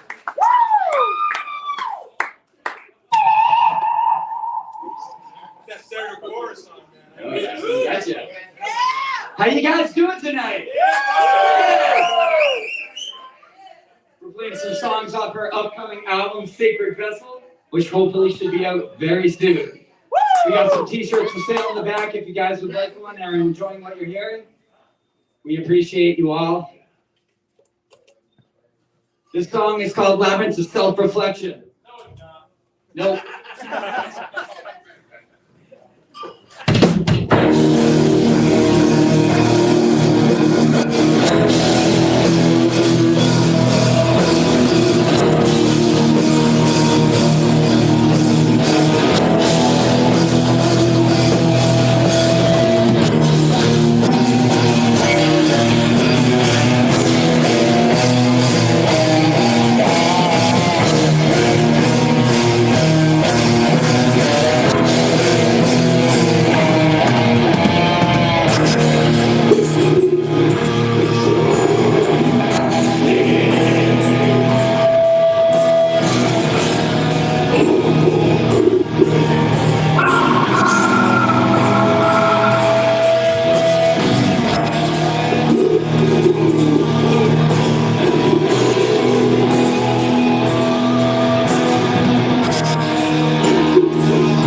Fucking brutal. Yeah, that shit's fucking great. Death Metal Podcast, fucking sneaky Cam. Try to get right up Bootlegging worldwide. Bootlegging it worldwide. Word. Getting right up in there, right? Yeah, man. Cool guitar interplay, exactly. Yeah. Amazing. Thank you. Amazing shit. Yeah, it is. It's really solid, man. Fucking killer. Definitely. Fucking What's up with your band, Francisco? Are you gonna be recording soon? Yeah, Francisco. Hopefully this summer, man. I was actually supposed to be. We were supposed to like practice today, but I couldn't make it. After all, we were going to drive down to South Texas and you drive what 3 hours to go to practice? No, an hour, but we would have to drive probably about 5 hours to go down there. But Wow. In New England, that's like cross country out in New England. Yeah. But I hadn't done it yet, and I was like, I felt bad. I felt bad because I never cancel any fucking jams or whatever, but I just couldn't make it. And you gonna have Dauber record you, or you guys go? Nah. We're either JD's gonna track his drums. He has like his own studio in his house. Cool. And then I'll track like guitars and bass and vocals. Yeah. Here with a guy in Houston. He has a studio where we recorded with like the Last Cemetery and stuff that we did, and then he recorded like Imprecation and bands like that. Yeah, so we'll probably use him. That Cemeterian's amazing, man. Yeah, it is. Yeah, it's really killer. It should be actually that split 7-inch. We just Absconder, that one. Yeah, the split with Absconder. The test presses just got approved, so hopefully here in the next few weeks it'll be out. Yeah, I definitely gotta get a copy. I mean, I don't know what it's like nowadays, but back in my day when I used to release 7 inches after it'd be out in like a month, right? Yeah, exactly. Yeah. Exactly. No, that's awesome though, man. That new band sounds great. No, thanks, man. Yeah, the new band sounds killer. It's fun, man. It's JD's. I asked badass. Francisco for a video before we went live. I'm like, "Come on, man, you got a video or what?" He's like, we don't have vocals on it. No vocals on it. Put the fucking vocals with Sal, then. Put the Sal vocals over here. Nah, yeah, we're just jamming. I was saying Ruben. I had him confused. No, yeah, Sal did Ruben video. Yeah, we just jammed a Napalm Death song and Sal sang on it. Yeah, I saw that. So yeah, it's kind of like a last minute thing. We want to show that, bro. Come on. Yeah. I've shared it. I'll show your other band on here. I don't know why you guys dissolved, but it's all good, It happens. What are you gonna do? Yeah, it happens. It's hard to band shit's not easy, man. Like people fucking are not like us. So, you might have one or two guys that are into it and they're into it. And then the third guy who you need to fucking, he's up, I got a girlfriend or, I got this new office job or whatever. And, or I'm a poser. Survival or whatever. Well, when you have I gave up playing music. See you later. When you have 5 people in a band, that's 5 fucking people, right? So yeah. That's why it's like, all right, now we just have 3 and or you got, I don't know if you go through this, Francisco, but you got like really talented like people, but they don't know anything about like the ins and outs of like making a tape or recording, and they're playing too fucking many fills, and you try to like give them the feedback, let them know, hey, it's gonna make the song better if you tone it down a little. And then like, you get offended. Oh, what do you mean? Adam has said it. Time reveals all posers. Hey, that guy must have. That's a song title I made up like fuck 20 something years ago, and I guess he's got that 7-inch. So that's a Hypocrite song from way back. Oh, nice. There you go. Time reveals all posers. It still holds true to this day. It's absolutely true. Yeah. So that's just a song title I'd made up. I used to get song titles off dumb shit. Yeah, it's so hard to get a band going with girlfriends, day jobs, kids. You have to be dedicated. Yeah, or you go out and fly kites, or I know someone that quit band just because they go fishing a lot. Like you look at like classic rock shit, right? Like you didn't have internet, you didn't have like all this crazy inflation. Well, you could have a band and like that was your social media. That was your, there was no computers, there was no outside shit. So when a band played, that was the source of entertainment. Besides fucking presidential fucking election. So you could do a band and not have a job and just do the band and live somewhere. When was this? I missed that. When did this happen? I missed that era. It definitely did. I mean, maybe not as much. Maybe in 1970. Yeah. Grateful Dead. Before us, like you could do a band and still survive without having to work 50 hours and do the band. Yeah, that's rare enough. That's rare. It ain't like that anymore. You have to actually make a choice. I worked a job and I had to make a choice. It was like either do this full time or work this job. And I'm like, fuck this job, dude. Fuck that. But I work harder now. It's really interesting to me now, even to see, like, you think of like older bands or whatnot, like, especially like bands in the 70s or whatnot, where they're like constantly touring and you have like Pink Floyd just touring after touring after touring. Whereas like now you have bands that like will go on the road for just a little, sliver of time. And then it's like, you don't hear from them for a while because they're all going back to work or not. And it's like, it's really interesting to see that like huge change in just the time there or whatnot, where like, that's what they were doing. That was their job, was like to play these shows to people and promote these records that they're making. And I don't know, I feel like even now, like those are like where you can feel that difference of like some of the bands that of, like when you say a certain name and you're like, oh, I know that band, or another one you're like, I don't know them. It's like those bands that make those certain sacrifices, to make it work now or whatnot. Or if you're a hungry enough band and you just never leave the road. I saw that recently. Yeah, that's true. Yeah. I seen Sanguisugabog did that. And then I also know that, what's that, Escaluda grind or something? Esqualer, they never leave the road. Right? They're fucking playing. They're always playing now. Yeah, they never leave the road. Basically, they just go to place to place. Yeah, it's how you get known. I mean, you're gonna work your stuff. Can you live off it? Maybe they're living a little soft. Yeah, it might be tough to get the fucking not on the floor.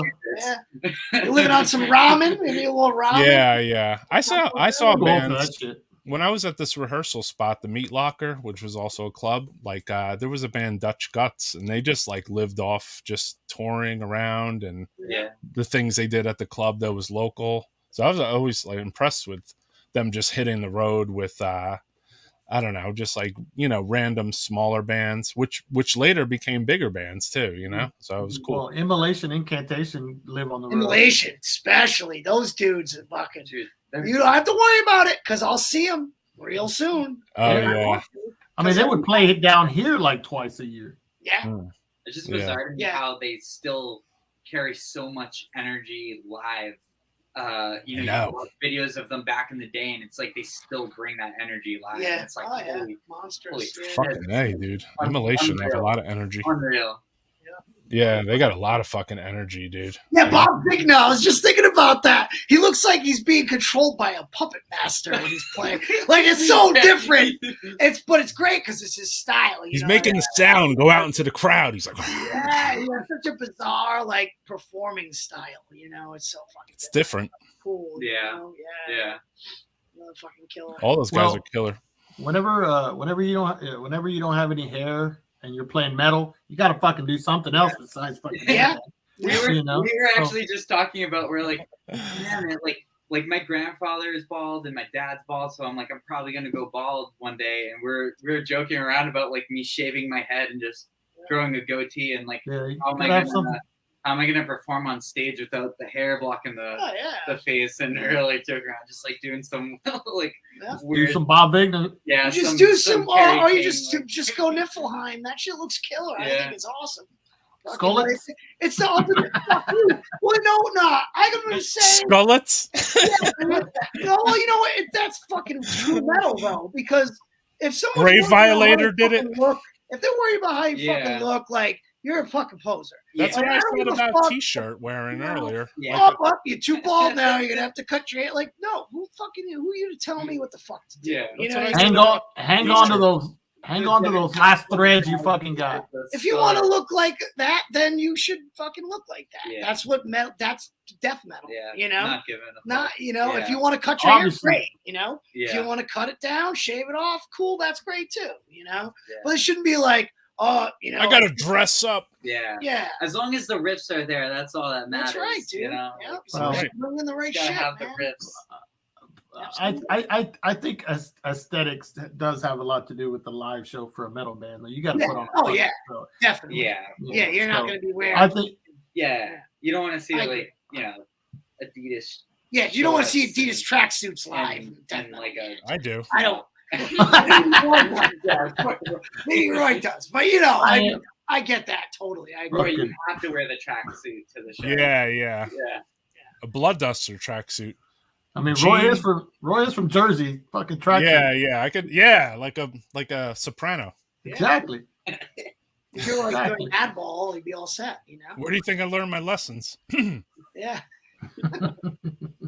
From that and from rap, because they say a lot of profound stuff in rap. So like if you listen to, like, you know, even as far as dealing with other people, Yeah. you know, Mhm. yeah. So like certain things I heard in rap, I'm like, oh yeah, that's actually a good way to deal with people, you know. Yeah. Well, you know, it was really cool. Satanic Goat Ritual. We played with Massacre. We played with Massacre, Obeisance, Satanic Goat Ritual, and Nice. it was with and I Destroyer, the other band I do. Nice. And this was a couple of years back. So I had on like some spikes, and I was doing the sunglasses thing for a little while. Pretty Glasses. We were like doing like the gauntlet spikes and nails and shit. And those dudes, To match I never with met 'em. Tino. no, I never met them. And like they're like pretty intimidating looking, you know, like Mexican, hardcore metal dudes. So they're like, excuse me, could you do me a favor? And I was like, of course, man. What do you need? I'm figuring they're gonna ask me for like a symbol or borrow some gear or something. I was like, yeah, of course, dude. What do you need? You know, so he comes up. He's like, like broken English, but good, you know. He's like, can I borrow your sunglasses? I was like, absolutely, you know, like fucking dude, of course you can, you know. And it was so cool because I was like, here you go, bro. Like, so the dude's playing, and then they were like, after the show, they're all sitting in the back, and they're like, dude, thank you so much. And they're like, here's a 7-inch, you know, and it was just so cool. Like, they were the coolest dudes, and those dudes were seriously great. Texas, Yeah, they're Tino badass. sick. Shout out. Tino, and Yeah, Was they're it great. Tino that wanted the sunglasses? No, they go use my sunglasses any fucking time. You know what I mean? Like, because I know how it is. Want to hear a good story? I mean, obviously, I'm a little older, so Tino's has kids that are older than me and older than my kids. Yeah. And Tino sent little shirts with little abscess logos and like incantation sweatpants. He's like, here, give these to your daughter, dude. You know? I was like, oh, that's awesome, bro. Yeah, Tino rules, man. Yeah. I was like, oh, that's cute, man. You know, I have a picture of my daughter wearing a Mortician shirt. There's a fucking My daughter that just gave birth, daughter. Yeah, congratulations, man. A Yeah, long that's time great. ago. Oh yeah, dude. Yeah, it that's was a long awesome. time ago. I known Tino for that long, basically. A Wow. long time. Wow. Texas, man. Texas rules. There's a classic video of him. He they were doing some news report on the weather or whatever in fucking El Paso, and they happened to fucking, for some reason Tino was in the area, and they fucking got him on camera, and you know he's looking all like Tino does with this fucking super satanic band t-shirt on or whatever. They say, so what do you think of the weather? He's like, yeah, this is the perfect beer drinking weather, and he just takes a fucking swig of beer or whatever. It was live. Yeah. Yeah, while it was live. Yeah, it was fucking great. Sick. That's Fucking crazy. Tino's a maniac, dude. They're cool, man. And that's cool that they played up there. Satanic Goat. Yeah, that was the Flyers right there. If you Yeah, see they play a lot, dude. Yeah, I think Nice. that's on the wall. Yeah, that was like maybe 2018 or 2019, somewhere around there. question is, why aren't you at the autopsy show, brother? Streaming it for us right now. Whoa, Francisco isn't that? Well, hey, No, you Austin's- get everything, man. I wish it was. I'd be there right now. But autopsy never plays New England. I'm going to be at the autopsy show in 2 weeks. Yeah. Yeah, autopsy. I think the last time autopsy played New England was in 1993. I think Sick. Yeah. Oh, They were playing 93. Houston. Yeah. they're never here. They're Just like 3 hours. metal bands No that Boston never either. got to Like see no, them. not even Boston. So Yeah. Yeah. Maybe They one played day. here. yeah, they're always there, right? That's when I was on tour with them. I wasn't on tour with them. They came to my house before the tour. That was with Morgan Incantation, right? In 93. Yeah, Vital Remains. Yeah. Yeah, that was the same. Yeah, around the same time. I don't remember who played. Yeah, Morg played that one. I don't think Incantation did though. I don't know. I don't remember. Yeah, there was on that tour. There was like certain shows where not all the bands played. Yeah. Right.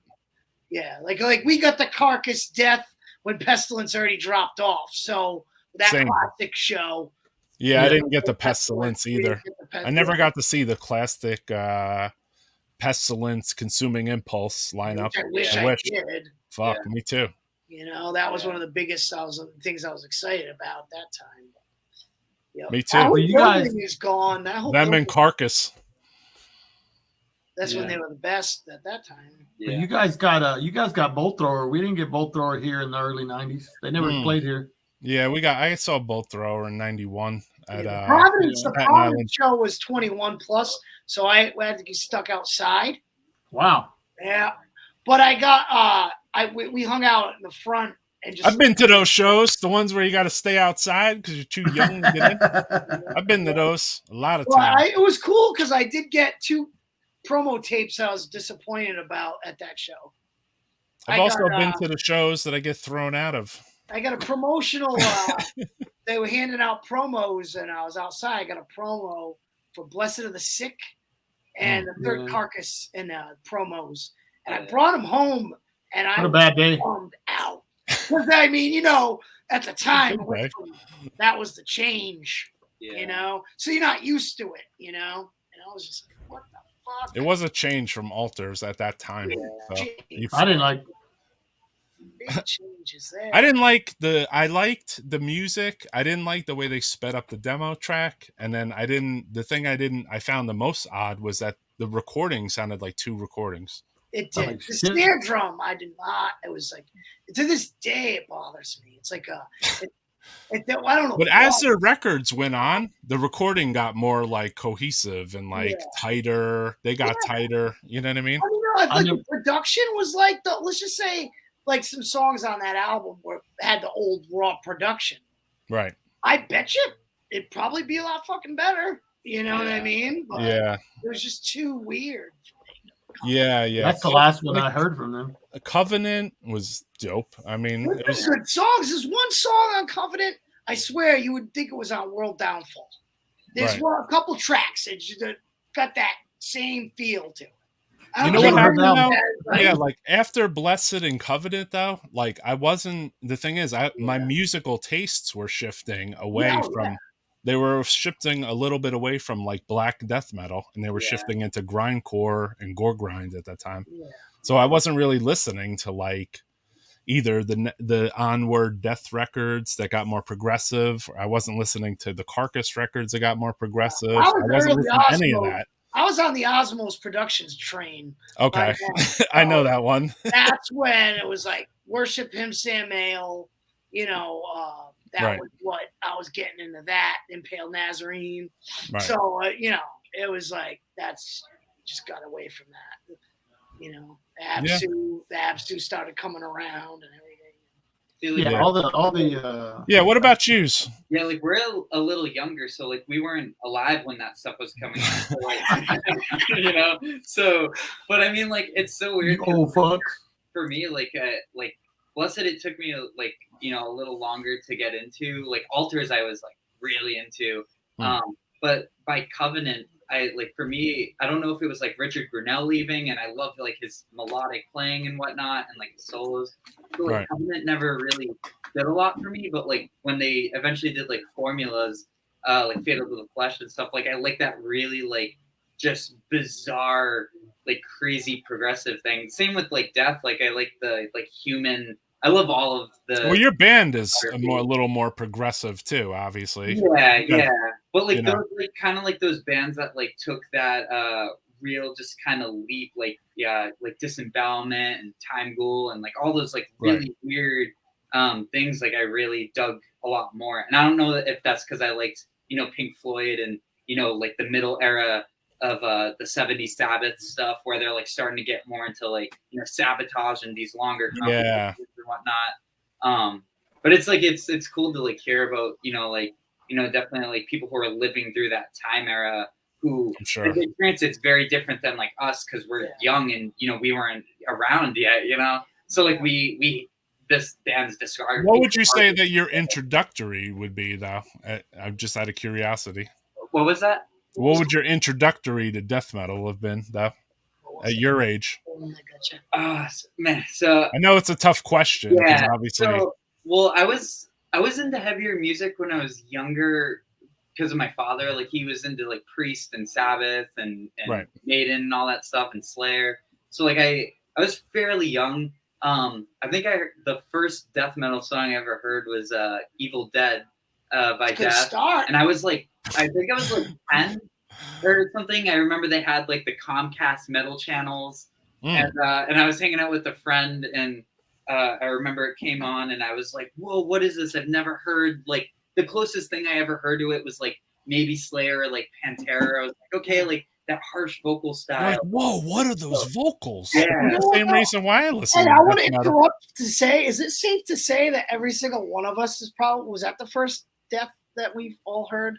I heard like first death metal. I want to say I want to say Death is the first death metal band I heard too. I mean, they're still my favorite death metal band. I heard Leprosy. Leprosy. Yeah. Okay. Yeah, I would say Leprosy also because I heard Scream Bloody Gore after Leprosy. Yeah. Did you? Okay. Wow. I did. Yeah. I did because I heard even. Actually, no, I'm wrong. It was that compilation album. Oh yeah, the Fate. There's one compilation album that has a death track on it. So not I did. Thunder, hopefully not. But you know what? It didn't stand out to me. No, it was an early compilation. It was like one of those thrash. Like when they put all the thrash bands on one comp, like New At Death's Door. It was like no. Because that's like no. I never even heard that one. Yeah, that's a little later on. That's later on for me. It's like 90s, 3 or probably. This was like an earlier thing. Yeah. I don't remember like you know those comps. Had to be combat. It had to be a combat comp. Yeah. That was the first death. I just remember like I don't remember liking it though. I remember liking it once it hit Leprosy though. Yeah, because I mean, Pull the Plug was like, oh, you got to hear this fucking song, Pull the Plug. Or whatever. Yeah, that's what all the and learn how to play it. Well, all the local kids like around here that were into the death metal stuff, that's what they gravitated to first. Was Leprosy. Yeah. But it's because I heard Scream Bloody Gore first. There's another one though, Obituary. They were very early for me. Mm-hmm. Slowly We Rot. Yeah, that really early one. Yeah, that's a huge one.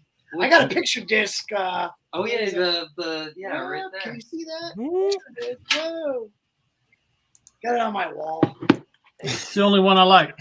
Yep, that's the one. There it is. Slowly We Rot. A little bit of glare. That's the only one you like? It's the only one I like. I like Cause of Death too.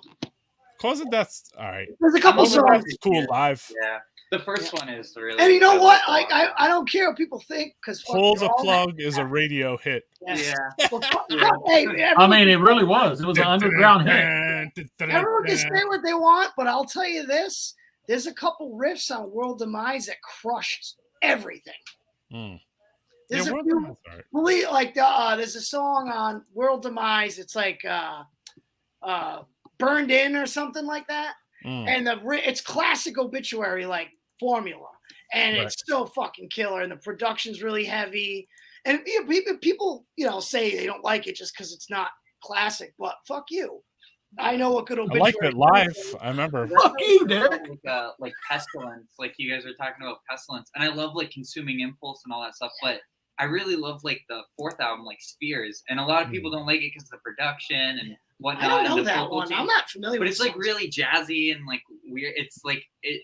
I kind of lump it, even though it's not as technical. It makes me think of Atheist sometimes, like that really disjointed, like kind of vibe that seemed like the 90s Well, would start death metal was starting to get into, like DEO, Yeah. all that stuff, like really actually, intricate stuff, like or whatnot.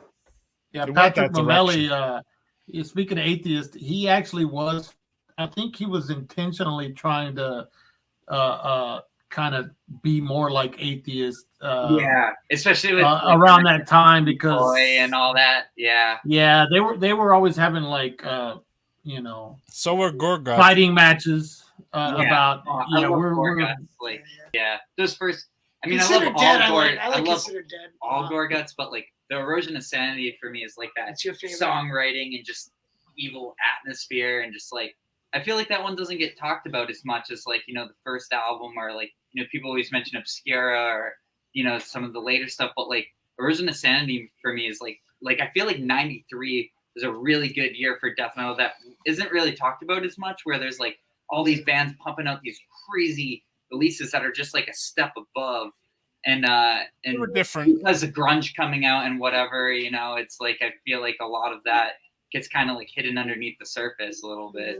Yeah, so I saw Atheist, right? And they played, and it was at this fest right here. I'm just gonna bring this up to make me laugh, but I was at this fest vending, and Atheist played. Those first two Atheist records are some of the. I wasn't really feeling them actually. I liked one song. They played one old song, and then the rest of the stuff, I was like, "Who the fuck is this?" Like they really changed the it first up. album. I really liked the first album. Yeah, Piece of Time. That Sal loves that too. Sal's always like. I only played one song from it though, so it's kind of like, all right, what? And then those fucking. It is what it is. Yeah, like Ravage third record, like Elements or whatnot. Like I love the first two records, like hands down, fully through.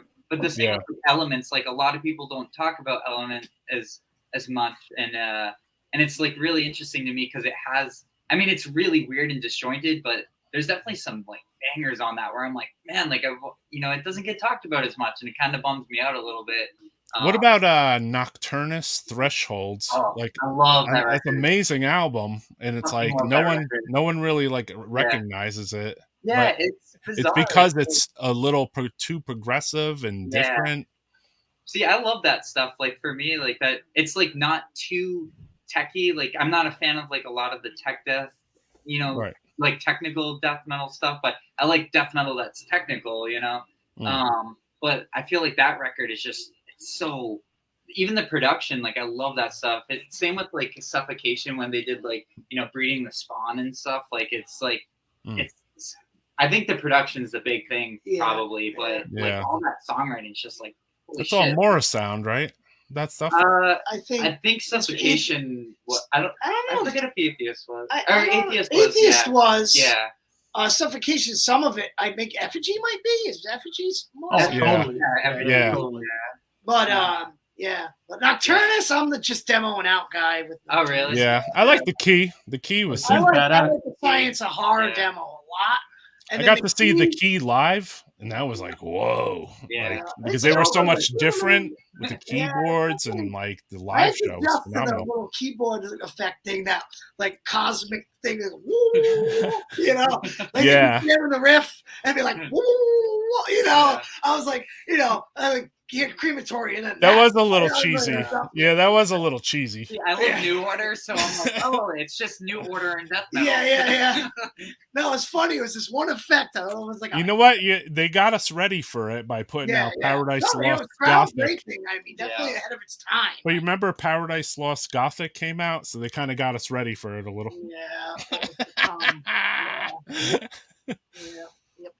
Compared to Lost Paradise, you know, they're like, all right, we're gonna throw some keyboards in here. Effigy of the Forgotten, hands down favorite album of all time. Yeah. I mean, Mike Smith, man, that dude is such a great drummer. I wish he was still in the band because he was the shit. Yeah. Carl back and stuffed. Hey, Carl, do you want me to play your track on here? I saw you sent me an email. I don't know if I can. Oh yeah, the new Pius Leva stuff kicks ass, dude. Yeah, unless it's an MP4. They have a split with a band called Omega Vortex from. If you send me an MP4, Germany? I could play it. Total Necrovore shit. Oh, killer. Yeah, I gotta listen to more of that Pius Levis stuff. Dude, I mean, not because I know Carl, but when I saw them live, just a few months ago, dude, one of the best live shows I've seen in a long time. And yeah, dude, they were like just on, dude, just fucking shit up. I gotta check it out. I gotta check out your closet, homie. God damn. There ain't nothing in there. Yeah, there is. You got a board back there. Wait, there's something in there. No, you got that board right there, homie. You got all that toilet paper stuff back there. What is that? No, that board is amazing. We were talking about skateboards earlier. Oh shit! Okay, that was in the yeah. closet. That's in my closet. Your CD, your releases. Yeah, dead as fuck. I got some shit in here. You know that's from that tour when they played Rhode Island. Yeah. Same era, like recording wise. You know. That is fuck. Was the New Jersey version of the soundboard of the Rhode Island tour. OG fucking. Oh yeah. Subconscious Terror. The OG. Yeah, with the I don't black. have that anymore. With I had the album, but I sold it. Nuclear Blast, the fucking OG. Barney. Roar! No, that was better. That was a good one. This is the only one where Barney doesn't sound like shit. This was good. Really good on this. Yeah, show us Barney's. Can you show us Barney's photo again on this one? Barney was a Cam Lee. Yeah. There you go. Yeah, the feather. That was feather hair era. Barney right there. Those guys came and stayed at my house because they had to do Nuclear Blast promo or whatever. Yeah. And I went to Montreal. I went to Montreal when Incantation. And I was like, please lock my door when I leave, bro. I live in a high area. He wasn't skacking yet. They didn't lock the door. I came back, and they didn't lock the door. I was like, oh my god. And my whole fucking apartment smelled like farts. I was like, damn, I should have never let them stay here. Benediction is still playing, right? Aren't they still around? They're still, yeah, I think they're still at it. Subconscious Terror. Francisco, what else is in that closet? Oh shit. What is it? I can't see. Oh, Blaspheria, yeah, dude. That's fucking good shit, brutal. Man. There's a lot of shit in this closet. You wanted to know, you found out. I saw the board, and I saw your skateboard you had hanging up. Do you see all the paper towels too? Oh, I thought it was toilet paper. Yeah. Hey man, that's not cool. He's got that thing. He's got in there since original pressing bounty. That means the man is clean. That's when they used to actually put like more sheets on the roll. Yeah. Hey, Francisco, I was watching your episode with John Gibson the other day. Yeah, dude. And that was really cool, but I thought so too. I almost kicked. I was like in the middle. I had to work while I was just working. But we got Fred Smith up here, who's original Alva. Yeah, John skated for Alva too at one point. Yeah, so he's from Rhode Island, but he's actually a really good friend of mine. Because he's a tattooer as well, and his band, The Loud Ones, is on Beer City too. Like, wow. It's like random. I'm like, wow, man, all these old skater guys have bands that sound the same on the same record label. Like, yeah. And Mark Carter's skaters, you know. Sick. Yeah, so it was cool how he was going to chime in to see if he knew Fred, which he probably does, you know, because they're all 58, you know, around that. Yeah, it's badass, dude. They were. But yeah, he's a classic dude. He's been doing podcasts. He did one the other day. It's like a guy who's in a band called Intent to Injure. I don't know. Does it sound familiar? They're an old hardcore band out here, but they were on like the Tang Records comps. Oh, okay, cool. So he does a podcast, and he had Freddie on the other day. But cool. He's been doing some stuff. Like when I saw your skate deck in the background, that's the exact skate deck that I bought for $15 and almost got beat up for because it was somebody else's. It was the same deck. Yeah. It was that same fucking deck too, man. I had the real. Just more scratched up. You know what I'm saying? Yeah, when I was 12, 13, I had that skateboard. So when I saw them reissue those, I had to get one just to hang up because. Yeah, cool. That shit was scratched within like the first like 2-3 days. You would get the board, right? Yeah, Especially if you didn't put those little rail things on the side, like the fucking side rails. That's what they call them. Fucking rail guards. Oh, fucking. I couldn't even skate. So after they took my board away, I was like, all right, you know what? Let me just commandeer the radio over here and play some Murphy's Law, you know? Yeah. I found head rot. That's what got me out of skateboarding. Gotcha. Head rot. Fucking. Speaking of, so where were you on this photo? Oh, there it is. Oh, wait a minute. It must be like on a different variant cover. Oh, okay. It's basically, I might be inside, but it's only Danny, Mike, and Skip. It's only Danny, Mike, and Skip, and they're like hanging out by a tree, and like I'm blurred out by some like photo trickery. No, I thought I'm there, but I'm not there. That's so funny. You bust the fucking 7-inch out. Those other two dudes didn't even play on that, but they were in the band by then, so they did the photo. Yeah. It's only Mike and Skip on that, and Danny, the singer. Oh yeah. I was like, let me get it. Yeah, it's a 7-inch though. It's a killer 7-inch. Oh, it rules. It's really good. Yeah. So, but I was already out. I was already gone. You know, I mean, I wasn't that much younger now. But back then it felt like I was 10 years younger than that at that time. You know what I mean? Like the difference between like 18 and 19 and 15 is so big of a margin, especially in 1992. You know, like I really did. I almost like skipped out on some teenage growing up. Hey, you know what? Speaking of Skip, I'll put this on for us.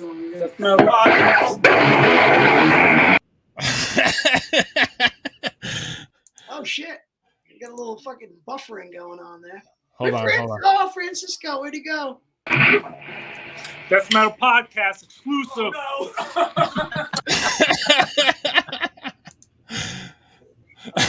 What was that? I think Skip was like a rehearsal. I was in Skip's rehearsal room that day, you know? Yep. That's good. Hey, the rest of the video, it got buffered too hard, so the only part that came out was that part. Hey, I've been on so long now that Andy Jones moment. I've been on so long now that the fucking the flag is starting to kind of, the wrinkles are starting to fucking fade now. Lay down. You gotta turn the switch now. You know what? Maybe you need to put that in your car trips, and then sit on it on the ride, and then bring it in your house. No, fuck that. I'm gonna fucking drive with my right hand and fucking put it on a pole and fucking have the flag flying. The ACDC. I just have to laugh because somebody like a Trump flag, but instead ACDC. Sometimes on those podcasts, pickup truck, dude. There's a lot of that around here. Yeah, you did those podcasts where you were like the thing was just like your wheel, and you're just like still talking like yeah, dude. Yeah, like I'm cut from the Insecticide show right now. Yeah, dude. I got that vinyl though. I got the Flick of the Switch vinyl. Fucking I love that album, dude. Flick of the Switch is the best record? I don't know about that. I don't know about that, but it's good. But it's killer. It's got some jams on it. You know what I mean? I would say Powerage maybe for me. Powerage. I like Highway to Hell. And Dirty Deeds. Dirty Deeds, man. Dirty Deeds is great. High Voltage is great. See, I love the Bon Scott era, but the Brian Johnson, like I like Back in Black. Back in Black. All right, Back in Black's got Back in Black was my record, dude. But everything after that, I'm like, but the Bon Scott's like, dude, like, yeah. Let me put my love into you, babe. That fucking song. I know. Bills, dude. That's essential. Brian Johnson. I've never drank or anything, but one of my favorite songs is "Have a Drink on Me." Shit, man. Yeah. Oh, dude, that was the first band I worshipped as I was 9, I think. Yeah. I mean, though, after Fly on the Wall, I kind of tapped out at Who Made It a little bit. Yeah. I mean, it wasn't bad. Like, nothing they do is actually bad. It's just the core shit was. They're probably killer live. You know what? I mean? They're the one band I didn't get to see live. I saw them once. Disappointed. I've seen them once. I remember seeing like the cover of Highway to Hell, and they had like Malcolm Young, and he had like the tucked-in white shirt with the blue jeans. I was like, oh, that's such a badass fucking look. Yeah. They're just like, if you want that, killer shit, dude. And it's just like seeing that cover is so iconic. Yeah. The fucking devil horn. I got one of these. Check this out. Uh-oh. Show and tell. Uh-oh. Death Metal Show and Tell podcast. Oh, Fly yeah, on the Bob? Wall is great. Oh, that- hey, Yeah. Oh, I is that sealed too?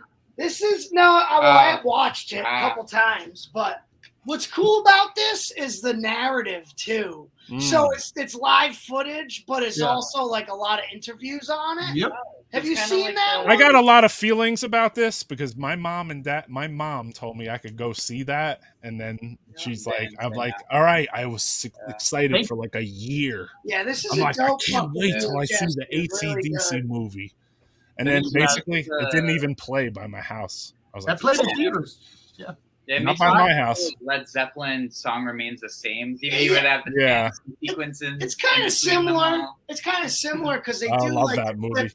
hotel So room wild. interviews and shit. And Yeah, I actually had that, and one of the few times that I like actually stole something. That was one of the things that I stole was that video, dude. Oh no! Remember the plastic, like the cassettes when you went to like the department stores or You would crack them off that. They had no, dude. So when all the kids, you're in that trouble phase in life. I mean, everyone's experimenting with getting in trouble, whether it's taking a mattress tag off or fucking shooting somebody, whatever. I didn't do any of those things, but.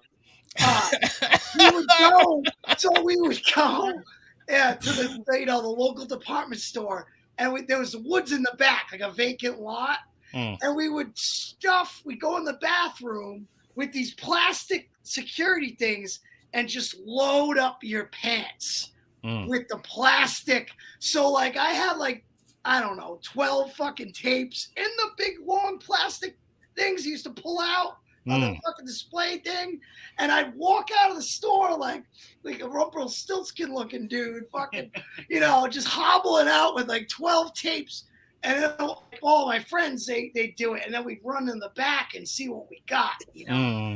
Like, I got tired of the Madman. And the whole purpose of that big ass thing was so you wouldn't steal it. We stole them all. And then we went in the back of the store and we're like hanging out and trading our tapes, like, oh, I got tired of a Madman. I got fucking Born Again. I'll trade you, So we would trade our stolen fucking tapes to get what we wanted because we would just whatever was there. That's the way of the world, brother. You got to get your metal. Me and a friend of mine would go buy like one thing, steal like cheap thing, and then say, "Give us the biggest bag you got," Yeah. And then we'd go like to the fucking tape store or whatever, and just fucking start fucking just drop some stuff in. Just fucking filling up Santa Claus fucking bag, I guess no one can do that at Jerry's record store, though, right? No, dude. Nowadays, I wouldn't steal a fucking light bulb. No. Guys are just watching. No. I grew up, Sure. I mean, we were fucking 7th grade. everyone's done it. Hey, Jerry, let's talk though about the working at a record store. I mean, do people come up to you asking for recommendations? What are people buying, in your opinion? Yeah. I mean, it kind of is all over the place. So, I mean, right now it's interesting because I feel like the vinyl world is really interesting, with COVID and things getting delayed and whatnot. And then, you have certain artists who are buying half a fucking million, records where, smaller bands can't press their records because everything's held up right now. So you're still seeing the Adele fallout? A little bit, but it seems like some things are starting to pick up. I think things work in cycles too. Like it seems like even though CDs have been kind of quiet for a little while, I feel like they're really starting to. I feel like that it's going to be a huge shift, kind of like vinyl was, where like everyone's like it's done, and I think CDs are going to make the same thing. But I mean, kids, it seems like we have definitely older clientele that are into classic rock and that stuff. Then you have some younger kids who are maybe into some of that stuff, but also the pop music, and thankfully I like basically everything. So it can be a Tribe Called Quest to more classic stuff to Britney Spears to all that stuff. So but No, it seems like kids are actually into records. I mean, I've always liked records as a kid. I remember having like my dad gave me his collection that was his father's, and having that big artwork and just all these, it's and plus I like the way records sound. What do people go crazy for the most genre wise? Rap, rock, or metal? Hip hop's huge. Metal's we have a lot of metal kids that come in. I mean, definitely the pop stuff is huge right now for sure. There's definitely a lot of younger kids who are getting into records and whatnot, and looking for a lot of the pop stuff. So right. But it's cool. It's a nice variety. It seems like a lot. We're looking for Billie Eilish records. Yeah, definitely that. Yeah, it's funny because we'll have people come in looking for that, and then you'll have somebody coming in looking for Billy Idol, or so it's like it's really cool to see like people kind of in all types of music kind of come through. So, and I feel like it's made me have a lot of interactions with people I normally wouldn't. And get to talk about certain music I wouldn't get to talk to with my friends. Like, obviously I play metal and whatnot and all that stuff, but like, man, I love so many other types of music that it's kind of cool to get a break and listen to other stuff and, working with other people who like different music from me. It's like we get to hear different things, and I got to discover bands like Lush and all that like really cool, whether it's shoegazy stuff or the more Brit-pop stuff. It's cool, man. I like it all. Hey, side note, I'm wearing a Ministry shirt from the first album, so I got my original Kill for Pleasure New Renaissance clear vinyl from his store. What's the name of the store? It's a Newbury Comics. It's the one in Norwood, Mass. It's cool, man. I mean, we get some. I mean, it's cool. We get Bison all the time, and we can have stuff from like classic stuff, like Zeppelin and all that. But then you can get like somebody who's like, hey, I have all these '80s records from metal records, from the original labels or whatnot. We get like the Sabbath Green Label stuff in. It's like it's cool. I got like my first two. I have like the first two Merciful Fate records that are first pressings that I. Does that mean you get first picks because you work there? No, we try and be fair. We like to get stuff in as much stuff as we can. They say in Texas, block the talks, man. Block the money talks. Yeah. I'm only I don't know what you're talking about. I don't buy records. Yeah, who, me? Yeah, what? I'm sure it's cool that maybe you compare notes with people about like productions and shit. Like you're like, Oh, did I get my Carnivore Retaliation from you too? Yeah. I was like, hey man, look what we got. There was so much stuff that came in that time. It was like we got the Celtic Frost, Emperor's Return. There was there was the Carnivore Retaliation. Yeah, the Merciful Fate ones I grabbed. A couple of early Metallica. The original mix of Retaliation. Original first press. Yeah. And mint too, so. Like my Retaliation, I got from Jerry. The craziest thing is the person that sold it was like this 70-year-old woman who like I wouldn't think would have all these metal records. Retaliation. And, so she was just like, hey, I have all these metal records. I don't play them anymore. And I'm like, whoa, like hell yeah. So it's really cool. It's like it's cool to see that anybody can listen to anything. That's it doesn't matter. So she busts in with fucking Carnivore's first album and Retaliation. Definitely a true one. That's brutal, man. Yeah. That was a good record for her to have back then. Right now, fucking Francisco's got some gems for sale. Shit. I mean, I got like a lot of the stuff that you got up now. I got, but there's some that I don't, and I'm like, yo, man, if no one buys every once in a while, I see Francisco flashing a record, and I'm like, I want that fucking thing. Shit, dude. He was running through his crate, Yeah, serious record buyers in the U.S. only, I think. I'm going to speak for my boy down here in the third box. But, like, he sells killer shit. He's no nonsense. Sends them right. Ships them correctly. Like, check out his profile. Two mixes of Retaliation. I don't know about on vinyl, but if you get the CD version, definitely. On the CD version of Retaliation or the first album or whatever, it sounds completely like a remix. Wow. wow. That's on the double CD thing. It's like it has Okay. Retaliation I and Carnivore.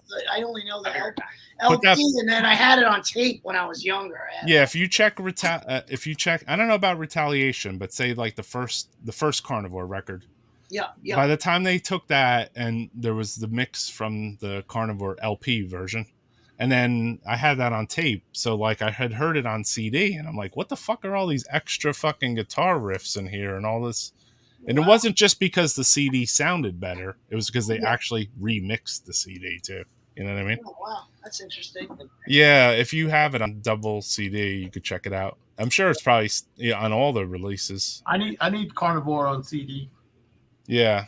Hell yeah. It's not the true to form one, though. That's the disappointment. I mean, I could say Retaliation might be the same, but maybe the first album, Carnivore, that one definitely is not the same mix, man.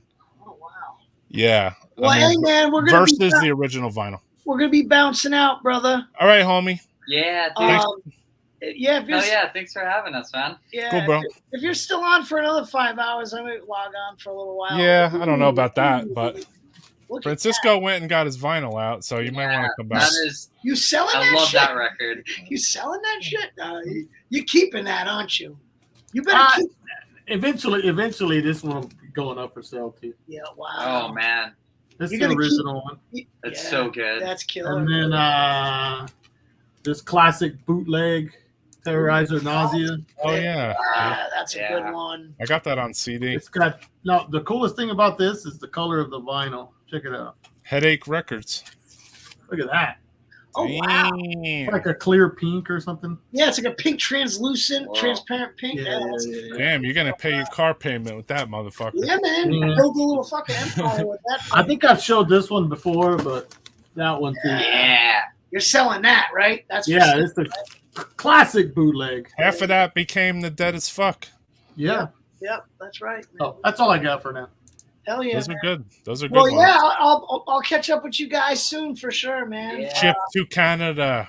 You gotta pay. I will ship. It's just you don't want to know what the fucking shipping costs are, man. We know what the shipping cost is. Hey, good night, All right, Joe. brother. All right, man. Good seeing you guys, I'll be listening a little bit. All right, yo. Death Metal Podcast exclusives. Clear Peach vinyls. Clear Pink vinyl. Clear Peach vinyl. Yeah. For sure. If he only shipped to Canada. See, Pete, are there two different guys that want to fight for it or just one? Ship to Canada. No, same guy. All right, evil Antichrist. Send Francisco a message and tell him. No, yeah, I think I don't know. They're not that much mental than, like, you know. What's know. up, John Grave? Periwinkle Wax. What's going on, John Grave? Thanks for joining us. Well, since we like to show Clear Peach vinyls. Since he was brought up, John Hand in the flesh. Yeah, let's see John Hand closer up there. Oh, there he is. God damn. The original Scream Bloody Gore. There is not one version of the show that does not have John Hand in it. Got to. We got to have a photo or talk about him. John's Hand. He's very important to the scene, you know? I didn't even know of his existence until fucking like until I got past the cassette version, you know? Yeah, exactly. I think Spiritual Healing was out by the time I even fucking knew who John Hand was. Knew who John Hand was. Yeah, he wasn't on the cassette. Here's a question for you. Do you think Frazier has Carnivore CD? I would. That's. I think he meant think there, but yeah, but that's a good question. Actually, I don't know. I don't think so. No, I doubt it. I noticed he was anti-Black Sabbath, anti-Ozzy. Just Ozzy Sabbath. Oh, okay. Okay, interesting. Up with the English, except Ozzy Sabbath. Yeah. The fucking the Godfathers he doesn't like. Okay. Makes no sense. I don't know. It is what it is, though, you know? Yeah, to each his own. Yeah, I mean, there's certain shit I don't fucking like too, so I kind of get it, you know. Yeah, exactly. So yeah, people like that I don't like. One more time, anyone that's new to the chat, we were trying to resonate in on some of these bands that were playing the Maryland Death Fest. Oh yeah. So I put the flyer so it was a little closer, so we could talk about the bands a little bit. You know what I mean? Unfortunately, like we said, Dismember's not playing, but we have Autopsy, so it's pretty cool, good man. replacement.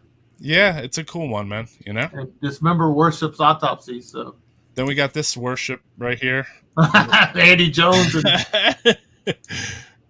Wait, hold on, put that picture back. You want what is that? Andy yeah, the Jones one of Andy. back on the mic? What is that?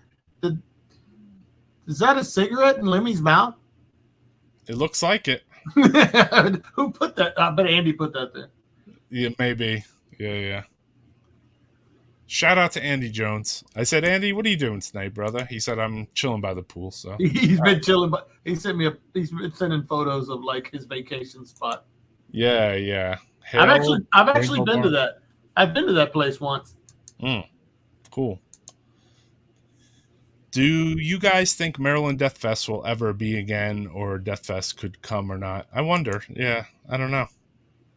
I mean, I think with the unleashment of viruses, like suddenly, like it can definitely put a damper on things that you're gonna put fucking all this money into. You know what I mean? People are gonna be a little nervous, obviously. You know, if they don't really. Because, I mean, if you think the guys from Maryland Death Fest have money pouring out their fucking assholes, I really doubt that. You know what I mean? So, yeah, whatever happened with, the pandemic and finances, I'm sure, that's got to be scary to put a lot of dough up on there, So the bands that cancel is because of like. I don't know. No one answered. No one answered in the chat. I want to. Why they canceled? Why did Dismember cancel? That's what I want to know. Well, doesn't Fred SB live there in New York? Yes. Yeah, what I thought. Maybe some of the other members were having issues coming to America, or some of the other Dismembers. Yeah. Why do bands constantly cancel on MDF? You ever think that sometimes bands don't, completely represent who they are when they move into being booked on MDF? They're like, yeah, we jam, we want to play. And then the day, and the days come and the month beforehand, they're like, you know what? We don't have our shit together. Yeah, we haven't practiced. Yeah, that visa thing? I call bullshit on that. Doesn't that, I mean, don't they book that shit like a year in advance or whatever? I mean, it takes also, a year. Is Sweden closed? I don't know. Like if Sweden is not letting them out, that's different, I mean, I heard Dismember did not like the vaccine policies here. I doubt that. Dude. I mean, in Sweden, they're probably way worse than here, bro. You know what I mean? Come on. I don't know. Maybe it's requirements to come into the country or something. I don't know. I don't think. I mean, maybe, but I would imagine Dismember in Sweden and especially Sweden and Finland. Okay, it was on Blabbermouth. That doesn't mean I believe that, actually, though. I don't I'd have to hear it from Dismember, I guess. I think, Let me text fucking Matty Carkey right now. Yeah, Fred is in the U.S., but that's still only 1/5 of Dismember. You know what I mean? Yeah, and I think there the old guys in Texas. Yeah, the bass player. He was. Right. I don't know if he still lives here. Right. So does Richard Cabeza. Exactly. Kielbasa. He was a Texan with a band, I remember. They were on McEntee's label. Yeah, Rape, Pillage, and Burn. Right. Yeah. The fact that Morbid Angel steps down and Deicide takes its place with Legion 30th anniversary in entirety is just fantastic. Yeah, that's interesting. I mean, it's cool. I didn't know Morbid Angel was supposed to play. Yeah, I guess I didn't really register that either. You know what I mean? Oh shit, we got sexy chat. Yeah, I'm trying. What the hell? They keep popping up. Yeah, you gotta block that shit. Wow. It doesn't want to let me block it either. Yeah. Uh-oh. That's Fraser. What? Yeah, that's Fraser. That's funny shit. It is what it is. It says an error incurred. You don't get these? Sometimes. Yeah. Well, I go live on Twitch too, so sometimes they slide on in. You know? Yeah. One time, someone wrote something completely fucking crazy, and like by mistake, I was just like clicking through the comments. The next thing you know, the fucking crazy fucking shit came up on. I was like, "Oh no!" You know? Yeah, that's funny shit. Yeah, it's weird. So Dismember canceled, and who else canceled? Okay, so here we go. It was supposed to be Morbid Angel with Steve Tucker, obviously, but they did not want to play shows in this climate, so decided it's Legion now. Yeah, this climate is interesting. And yeah, Deicide are a band. They came out and played a show. They came out and played the first. They were the first band I saw that came out and played a show, like in the COVID-y kind of. Besides Texas, like yeah, they were one of the first bands to tour. Yeah, besides Texas, you know. Yeah, I already have gotten it. And then Bloodbath canceled again. Mark Mastro is going to be so pissed. He's like, you know what, Rochefort, I'm playing, dude. Bloodbath canceled. Legion without the Hoffman brothers. What do you think? I don't even like the album period. So and then listen. I don't care who plays. I never listened to Legion. Yeah, I listened to the first album until it got stale, and then I stopped listening to it. I still like the first album, but yeah, I don't. Yeah, it got. I mean, I think I would like it now more than I did in 1990, and then it was stale very fast for me. But I mean, if you put it up against what was out, you know, like Immolation, you know what I mean? Oh yeah, Hemorrhage canceled too. Yeah, Hemorrhage. Sorry, guys.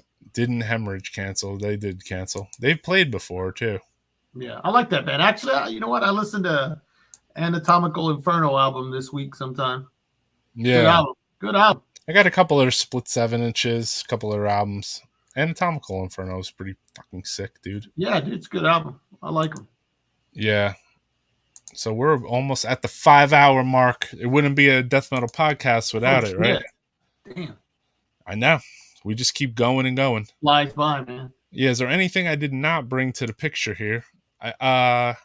Just a shout out to Maryland Death Fest and the fun that you can have there, though.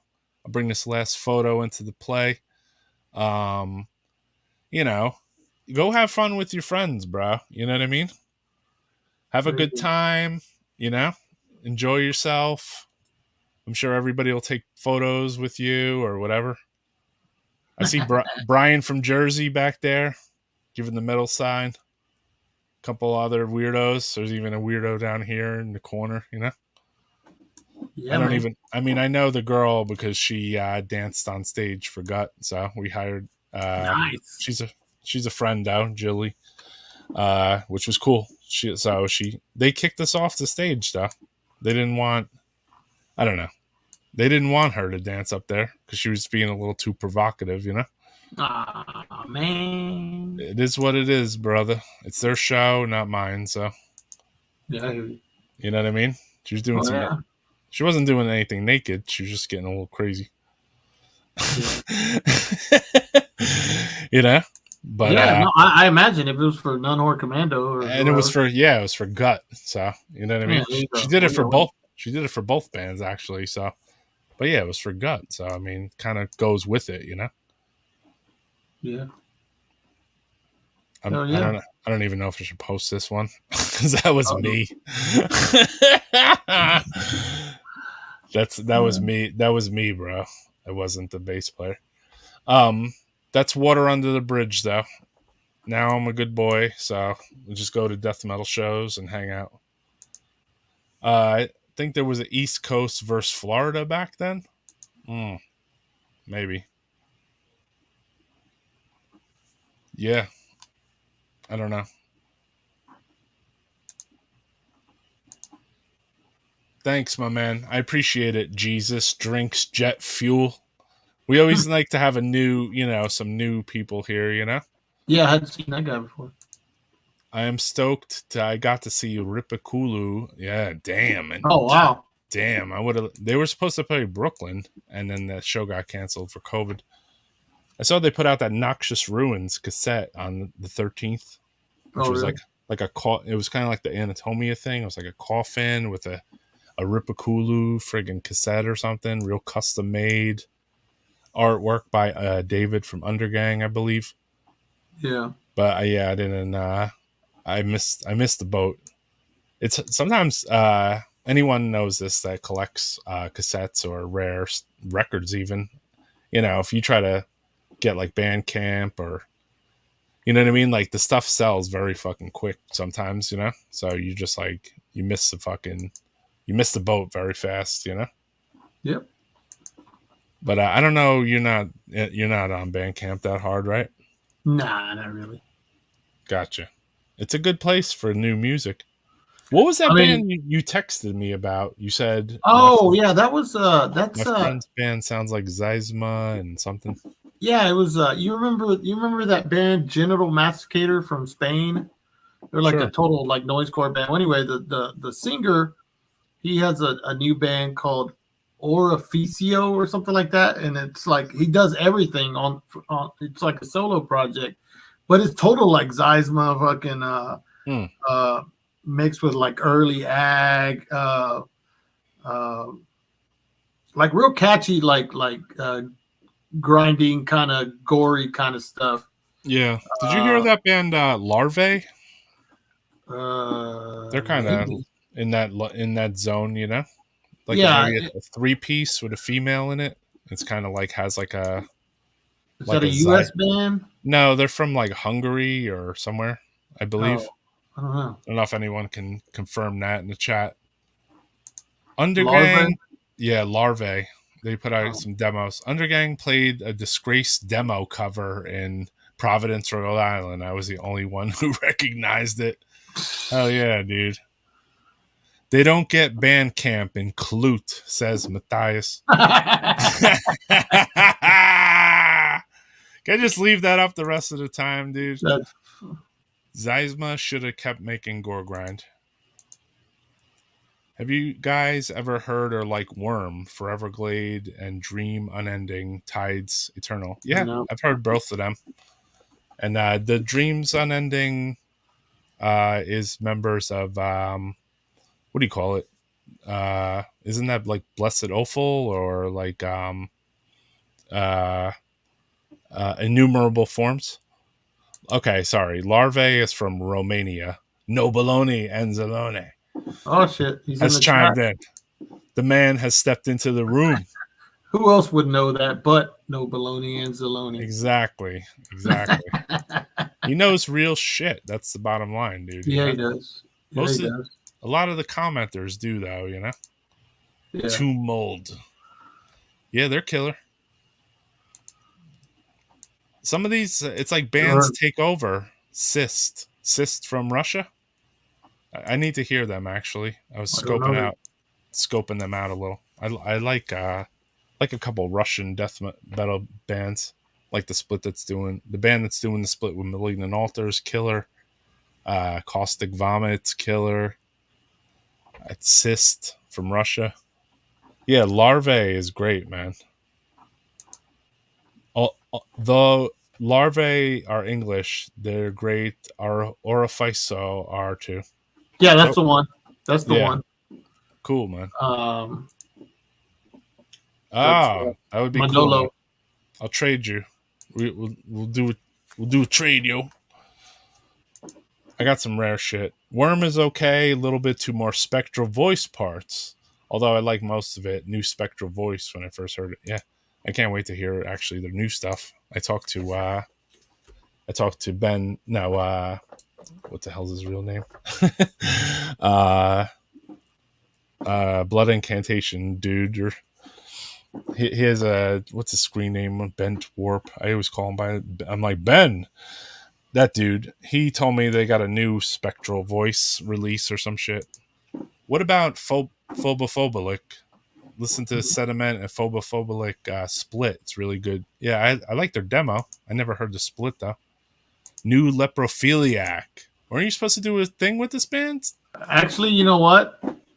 The songs that on the EP are the songs that we were supposed to do the split with them for. Okay. So that's still happening? No. That's why those songs. That's why they released those songs separately. Oh, I gotcha. Yeah, cool. yeah. That was supposed to be your first split with us. I gotcha. But it didn't happen. For sure, my man. So. For sure. They are killer. I like the demos actually. Spectral Voice. The demos that Extremely Rotten Productions put out. That demo CD. It's fucking killer, man. Yeah, I was looking for that photo with Danny Corrales from the MDF since we're talking MDF, but I can't fucking find it. He was drunk as hell. If Matt's still on here talking shit about Clute, he might have it. All right, Carl says, you guys bring up a lot of shit I never heard of. I'm just here jamming my old Pap Smear and Soothsayer demos. Fucking yes. Pap Smear demos. I was just looking at that CD today. Fucking rules. Morbific, Ominous Seep of Putridity is the best DM is that release 2022 so far. Is that the band with the Impetigo logo? Maybe so far. You'll see when there's another release that some label's putting out soon. Yeah. That might take over for that one. Yeah. We will see. We will see. How are them wings, my brother? You got Soothsayer demo and some chicken wings. That sounds good to me, bro. Yeah, no shit. It's good to get up in the chat with everybody talking good metal. You know, I like to hear about bands I never heard of, which is the best. You know, when someone throws a name out there like Orifiso, like you did. You know. Yeah, dude. That he sent it to me. And I was like, oh, this is pretty good, dude. Yeah. Someone sent me something which I thought was pretty good. It was this Mexican guy. This is pretty killer. I'll put it on the big screen. What is it? It's Distraught split with somebody. I don't know. It's a 93 demo. No wonder I love it. Okay, that makes a lot more sense now. Oh, hold on! I found that fucking picture. All right. I'll see if I'll send it to you. Fucking Danny Corrales. I think I'm wearing that same fucking Splatteria shirt you have. Where are you sending it? I can send it to your email, I guess. All right, cool. I don't think I could play Carl's song unless he sent the MP4 by now. I might have it. I'm not good with the screen share shit here, you know? Yeah, no. I usually load it all up beforehand. The whole cast was loaded beforehand. So all my fun little friggin', what do you call it, pictures? Tjamber Panlani album on $20 spin was good. It had an Aztec theme. I was wondering about that one. I saw that they put out. I won't just blindly buy any record label stuff, though. I have to hear it first, obviously. But if it's good, I'll fuck with it, you know? Like somebody was talking about a band up here. It was the members of, like I said, it was members of some other band. There was another $20 spin band. And they got like a really weird, like blue and yellowy cover. Maybe Derek could chime in on this one. The band's killer, but the cover and all that is like kind of, you know, I don't know, man. Yeah. If you could play the Pius Levis, you can rock that. We're on the stream together here. I don't know if I have an MP4 of it yet. Dreams still. Unending. So you also have to run the MP4 situation. Yeah, you have to. Yeah, it won't play otherwise. Yeah. Fenlith? Yeah, fuck yeah, dude. They got a new one out, don't they? I saw that Anatomia Undergang. I want to get that. I'll make an announcement on here. Necroharmonic's supposed to put out something with Anatomia, a double CD. Who is? Necroharmonic. A with Necroharmonic, Necroharmonic Rotter Records with Oscar from Ceremonium. We're gonna put out a double CD Anatomia with the demos and all the old stuff, and then all the split EPs that they put out on all the other. They put out like 16 different split EPs, you know. Yeah. So we're gonna put out a double CD of all that stuff. New GBK is pretty cool. I haven't heard that one yet. I've heard pieces of it, but I haven't really heard it all. I see people talking about it. I just don't. There's a new Crucifier song that is out that rules. I didn't even get to hear the Hearst one, so it's been a while. Yeah, Dream Unending is non-metal. I wouldn't know is metal by the packaging. There you go. Dream Unending. Yeah, but that's members of innumerable forms. I remember that one guy. I believe he was in Funebrarum like years and years ago. Oh yeah, for sure, man. Roar, Grave Reaper. They're killer though. I mean, they are killer, bro. They don't seem like they play enough. Would be cool. Yeah, man, a lot of memories. If this is the last Maryland Death Fest, I have to say a lot of memories passed through Maryland Death Fest for me, you know? Yeah, I only went twice. Yeah, I went 2009, 2010. I went 11 times. Yeah. 10 vending and 1 not vending, I believe. So I went 11 fucking times, and the Auditory Assault Fest. So that would make 12, I guess. So yeah, for me, it was a yearly institution, you know? Yeah. You got the Paniac LP from Hearst. The new Hearst I've heard, but not. I do have it. Yeah, I got the Paniac record as well. I have a new Hearst. Yeah, I didn't get that yet. I asked Kaz actually to be on one time. I think you did too, right? But you just got the 5-minute. Yeah, he did that one quick thing. Disma artwork is done and shit's going to press, brother. So, like I said, there's going to be another new release out soon. Cool, bro. Oh, you gave this to me. Fucking A, dude. Hell yeah. What's that? This. Hold on. Matthias gave me the Splatteria shirt. Oh yeah. Killer, bro. Yeah, it was that MDF that one. The one we were at with, 09. Fucking A. Incineration, Immortal Flesh is a killer track. Best from Funebrarum. Fuck yeah, dude. I have a, I don't know. I play the Funebrarum demo vinyl a lot. I'm really into that. Same artist. It's the same artist as the Into the Megalith release. Toward the Megalith. So yeah. It's pretty smoking. Shit is smoking, bro. Smoking. It's on fire.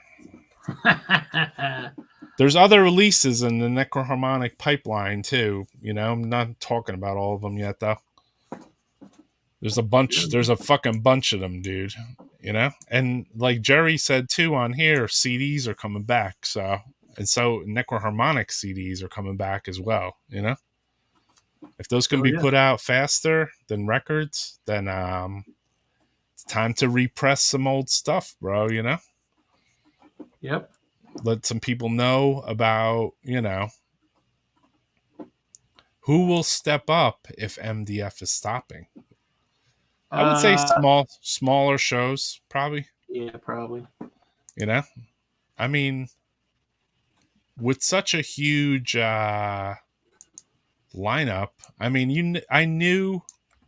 So when this flyer came out a long time ago, I said, this is going to be the last Maryland Death Fest. I knew it right there and then. Because I was like, there's just too many fucking bands, basically, and too many heavy hitters, you know? Yep. And someone said to me, no, I doubt that. And I'm like, nah, man, this is going to probably be the last one, dude. Because why would you go that stacked out, you know?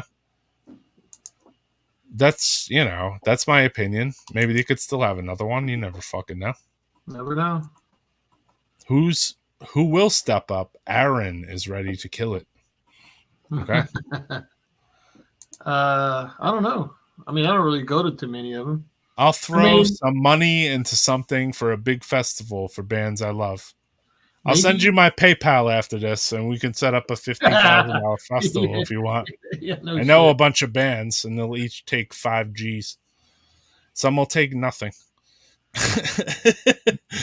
Yeah. I mean, that one fest in Houston could get bigger.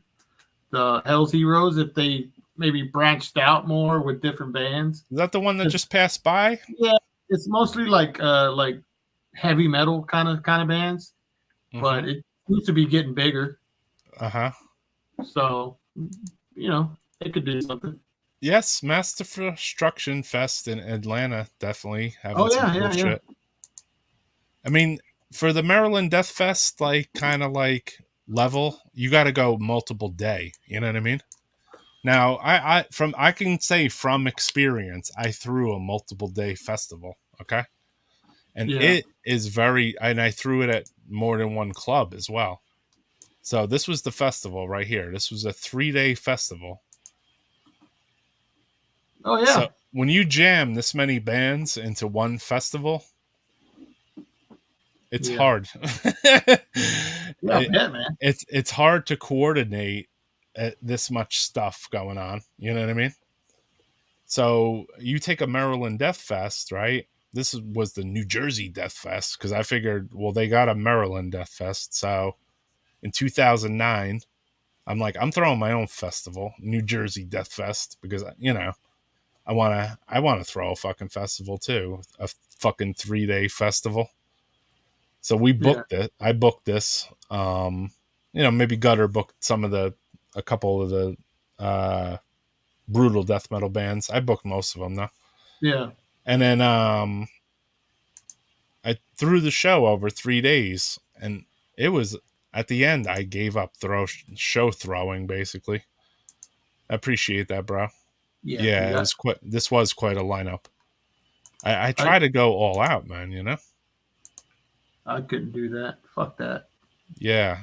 We just split the day, like one day Mortician headlined. I believe one day Incantation might have headlined. Yeah. Disma it was their first show. Maybe Gravehill I'm not even sure, dude. I know Acheron played on the Sunday. But yeah, it was killer. Phlegm did not play and Dripping did not play, even though it says that, Is it true they trademarked the name Deathfest? They did after this. All right, so Francisco brought a track to this stream. So everybody check this out. This is brand new. Is it Levis or Levis? I don't know. I'd say Levis.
Sick. Look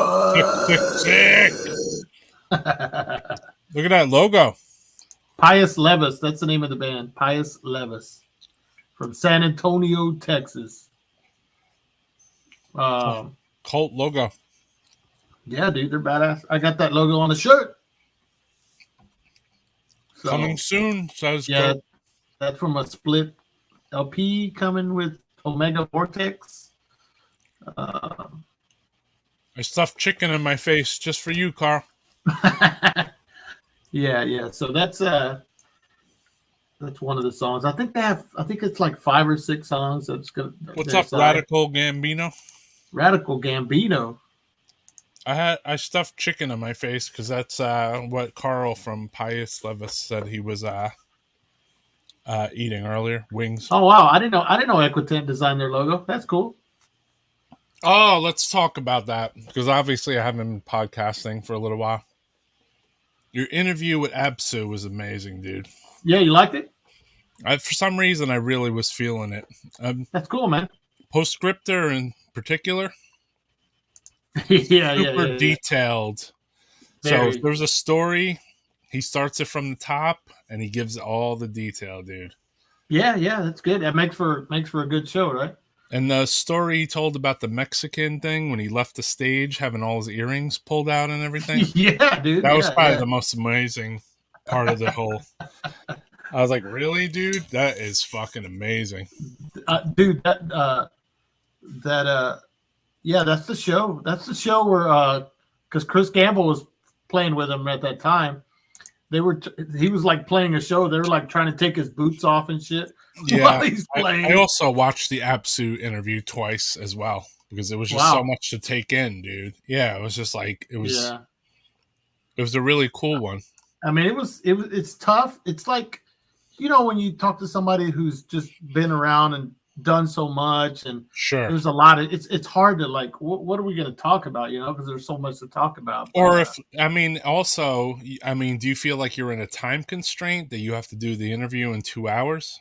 Well, no, they were okay with it, but I was like, at some point, I'm like, okay, I could have been there all day with them. How deep could you go down the rabbit hole? yeah, exactly. I mean, we could have talked about so much more, and there was so much more to talk about, obviously. But I kind of wanted to keep it to the time frame where Whoa! Whoops! Sorry. I pushed Francisco's song out of the stream, and then I pushed Francisco out of the stream. Sorry, brother. If you want to hop back in there. Sorry, buddy. We'll just put some news here. Pius Levis, Omega Vortex on Dark Descent Invictus with good old Gold Throne handling tapes coming soon. Sorry about that, Francisco. He's telling a story, and I'm just like, see you. Sorry about that, brother. It's all right. Yeah, I thought I was just pushing the song out, but it pushed you out too. But yeah, it was just I kind of wanted to cover, like I said, the time both of them were in the band and a little bit of the demo stuff before Russ was in the band, right? But so yeah, it was cool though. I'm glad they did it. They both did it, so right. And he does at the very end. There's some big Absu news coming, so. I don't know what that means. They didn't tell me shit, but gotcha. So that was cool, man. I'm glad you enjoyed it. So anybody that I did. That was the first time they've ever done that, so it was cool of them to do that. Yeah, I like the recollections, like the deep, like. You know what I mean? You're like, so you played a mega show? He's like, we played 8 shows. Like I love that, dude. Dude, he remembered like the exact date of like the very first show he played with like Absu or whatever, and so yeah, it was cool, man. I enjoyed it. I remember writing to Absu and for the first rehearsal demo that they publicly put out there like flyers for. It was you probably wrote Ray. The Rights of the Absu. Is that it? What was it? I think Return of the Ancient. Return of the Ancient? Okay. I think that's the one. Yeah, so he sends this, but like it's filled with like all these lyric sheets, bios, like all kinds of extra, like a lot of extra stuff. And then even years later, I think there was like a reissue or something of the Return to the Ancients. And I'm like, it'd be cool if it came with like the old lyrical sheets and all that stuff. And he's like, I don't even know if I have those, I'm like, holy shit. Like, you sent like this mega thing that was just like completely killer, Yeah. Yeah, the track was killer, man. Yeah, man. Everybody check out fucking Pius Levis. That's it's some of my favorite shit in Texas right now by far. Yeah. And if anybody doesn't know, Carl was in what other bands you may know he was in? He's in Hot. He was also in Thorn Spawn. Two of the guys were in Thorn Spawn. Indignation from way back. Yeah. So yeah, they're San Antonio guys that have been around for. He said he was almost a Necrophagia. That was a bugged out one. Oh yeah, that's right. I thought that was cool. I like when those weird little things get dropped on here because those are not really out there. It's no, cool. Those are those little nuggets. Those little nuggets of metal. Those Nardwar fucking things. Yeah.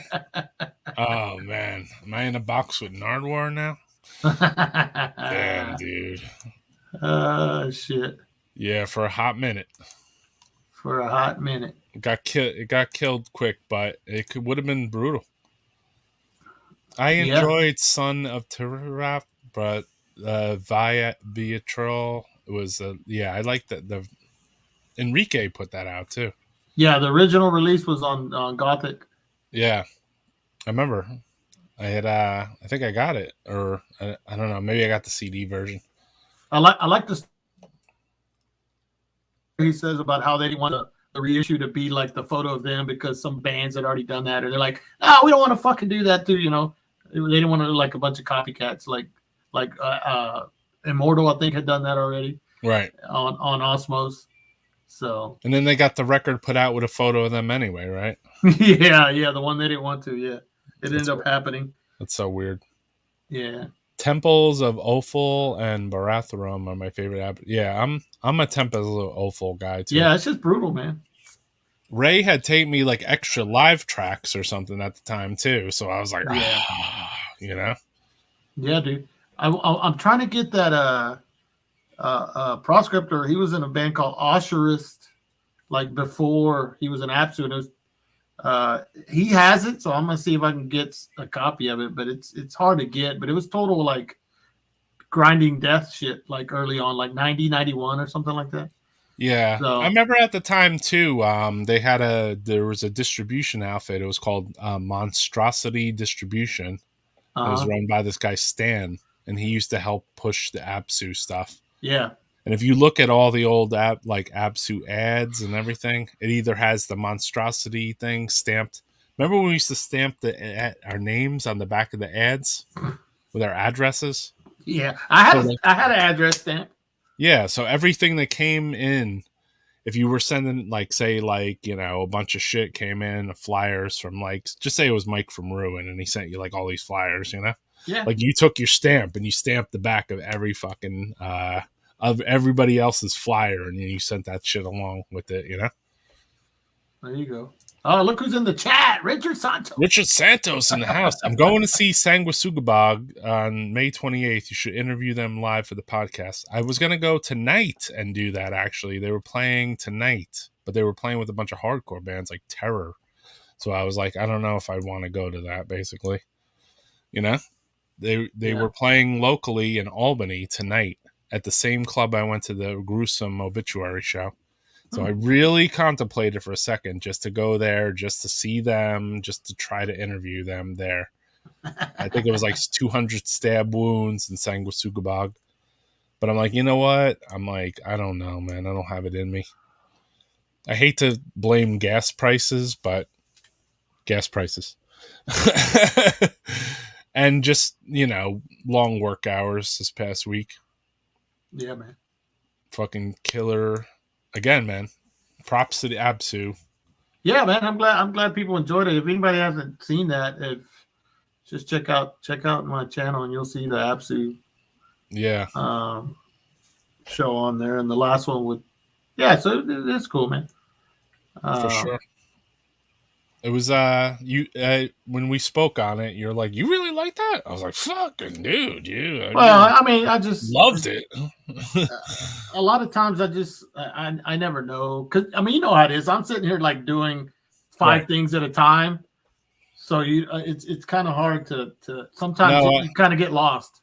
I notice it when if I do watch back my own podcast, that there was one I watched back and it was just hours and hours long. And I was like, damn, I was everywhere on this fucking thing. I was in Australia. I was in Japan. I was in the US. I was interviewing a band. This band came on. This label came on. Like, these freaks were in the chat from these famous band, not famous, but, other death metal bands, Richard Santos having lunch with John McMaster from Watchtower on the 24th. It's crazy that that Sanguisugabog name isn't after the band anymore. He isn't in the band? Gotcha. Didn't know that. Jason McMaster. Jason, you know who this is? Yeah, that's the guy. He was in Watchtower. He was in Dangerous Toys and all kinds of shit. He's from Austin. Oh, okay. I figured that. Old metal guy from Austin. So Richard Santos is from Austin? Yeah. Well, yeah, I guess so. But yeah. You weren't streaming for us, Richard, at the autopsy show tonight, brother? I don't think he went. Yeah. Cameron. I have his band Diakinesia, if I'm not mistaken, isn't it? He has that other demo, or is that the Murder Van or whatever? I don't know if that's the same dude. I don't know. Yeah, I don't know. Yeah, I don't think Richard really. I don't know if he goes out to many shows. Yeah, Autopsy's in Austin tonight, dude. Or they're done now. Probably done by now. Yeah. Autopsy and PLF and Blood Incantation. Blood Incantation, yeah. Yep. Yeah. I think he's responding to the Boggs. Somebody said R.I.P. I don't even know what that means. But one of the members, the guy who named the band, is not in the band anymore. Basically. Oh, okay. Like I just know there's a guy, the singer. I think I know the singer. That's it. Yeah. Well, he's like the spokesperson of the band. Devin, I think is his name. Yeah. Yeah, I wanted to go just to hang with him, basically, or whatever, meet those dudes or whatever. Just, I figured, you know what? They've been touring day and night, so I think I'll get a second opportunity, If they were playing with some death metal band, like even at one point, I thought this might have been like a part of their Cannibal Corpse tour. So I was like, oh, all right, well, I'll go. But I was like, the inner Roy Fox also said, like, I don't know if I want to pay for Cannibal Corpse, like I mean like a Cannibal Corpse paid type like fee to see them, if that makes any sense. I get you. Because even with New York shows, if they had like those New York fees, you know what I mean? If it was Morbid Angel or Carcass or whoever, I wouldn't go to those shows. I would only go to the underground ones. Yeah, makes sense. Yeah, meat shit vibe. Devin is straight badass. Robert Death Rage. Yeah, that'd be a guy to talk to. Yeah, I guess. I used to talk to that guy on the phone. He was a fucking weird dude, man. Yeah, I know he was. You talked to him too? No, but I wrote him. Yeah. I don't know why that there was certain people I wrote to that I like exchanged phone numbers with. You know what I mean? Yeah. And get on the guest list. Yeah, I don't even bother. Like, I mean, years ago when I was a show promoter, there was people like I would maybe roll up to a show and then they'd be like, "Come on in," But I mean, now I don't want to go around like begging to be on people's guest lists or any of that shit. You know what I mean? I'm a grown ass man. I think it's the principle that I don't want to pay. I don't know what the fucking problem is. I'm like, yeah, I don't want to pay $40 to see Cannibal Corpse when I only want to see Sanguisugabog. You know, get meat shits on Job. That would rule. Kaz has agreed. He's going to do it. It's just I got him to do that the little 6.66 questions, and so he's like, yeah, dude, we can do a full long form show. I wanted to do one too. I spoke with him on it too around the same time you were talking to him, and I was like, I want to be like prepared for this though, because he has like a very scattered but long discography, you know? Yeah, man. We've known each other for a long time too, so we could talk about things that have never been talked about, you know? Yeah, the great Kazuzu.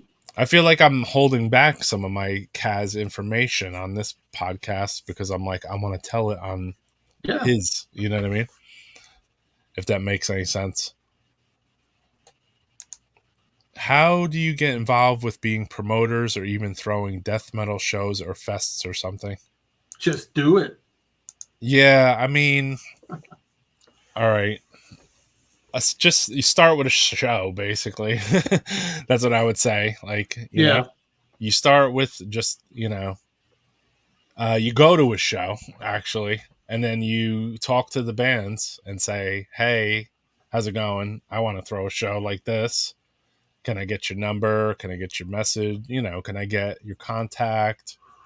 Get in contact with the band, and then get in contact with other bands that you like. That would be my suggestion. Get the bands you like. Local ones first, obviously. If you can get that one, you know, band that come 8 hours or 6 hours, that's pie on the cake. You know, that's the cherry on the cake. Start with a 3 or 4 or 5 band local show. I would start with like 3 bands, just to be honest. 2 bands even. Just to see if you like to throw shows. And then after that, just build it up slowly. And as far as going to fest status, I would say don't do it. No, it's not worth it. Yeah, it's like, I don't know. Unless you got a lot of Bretto. Yeah, I never had money, so like I never got too deep into the contracts and too much. Everything you see, like if you go back to, you know, I'm not trying to flaunt this, but if you go back to my shows like this one, or you go to this or whatever, some of the shows I did throw, I mean, like I knew all these bands basically, so that's why I had this show. You know, it's not like I didn't know Incantation, Mortician, Malignancy, Lividity. You know what I mean? Like I knew these bands, so knowing the bands makes the show easier. You know, I would start with a local show, like just all local bands. Yeah, that way you don't have to worry about you know, finding a place for somebody to stay. Sleeping. Yeah, because there's a lot that goes into it. So start with like 3 local bands that you like. Yeah. And contact the venue and say, I have these bands. I want to put this show together. Do it at a venue that already has shows too. Don't try to go outside your box, you know. Try to find a place that has an empty night on a show, you know, where they're not doing a show that night, basically, you know. Yeah, and just because I mean your first show can't be a fest, you know what I mean? Because people have to like trust you and you know and you know and so once get the local bands, promote the show, actually make flyers for it, like hard copy flyers, promote it, put it in. Drop it off to every record store. That's what I used to do. Store, any kind of music store. You know, you got to do promotion online however you can. Yeah, and everything turned into invites online too. Like I didn't have that. You know. Yeah. Sharing a flyer one time on Facebook is not going to get people to your show. And get bands that actually promote themselves too. Yeah, having a good blow contact. Yeah, that helps. Well, that comes later. You know what? I would also recommend, if you're throwing a show with bands, like pick up a couple pizzas. You know what I mean? Like feed the fucking band. You know what I mean? Yeah. I remember goes a long way. The shows I remember that I've played are the ones that people like treated as well. You know what I mean? Right. They fed you. Yeah. A lot of times, you know? Yeah. So start off small, man. Start off small and just go from there. And, you know, don't expect people to show up to your show just because there's a show booked.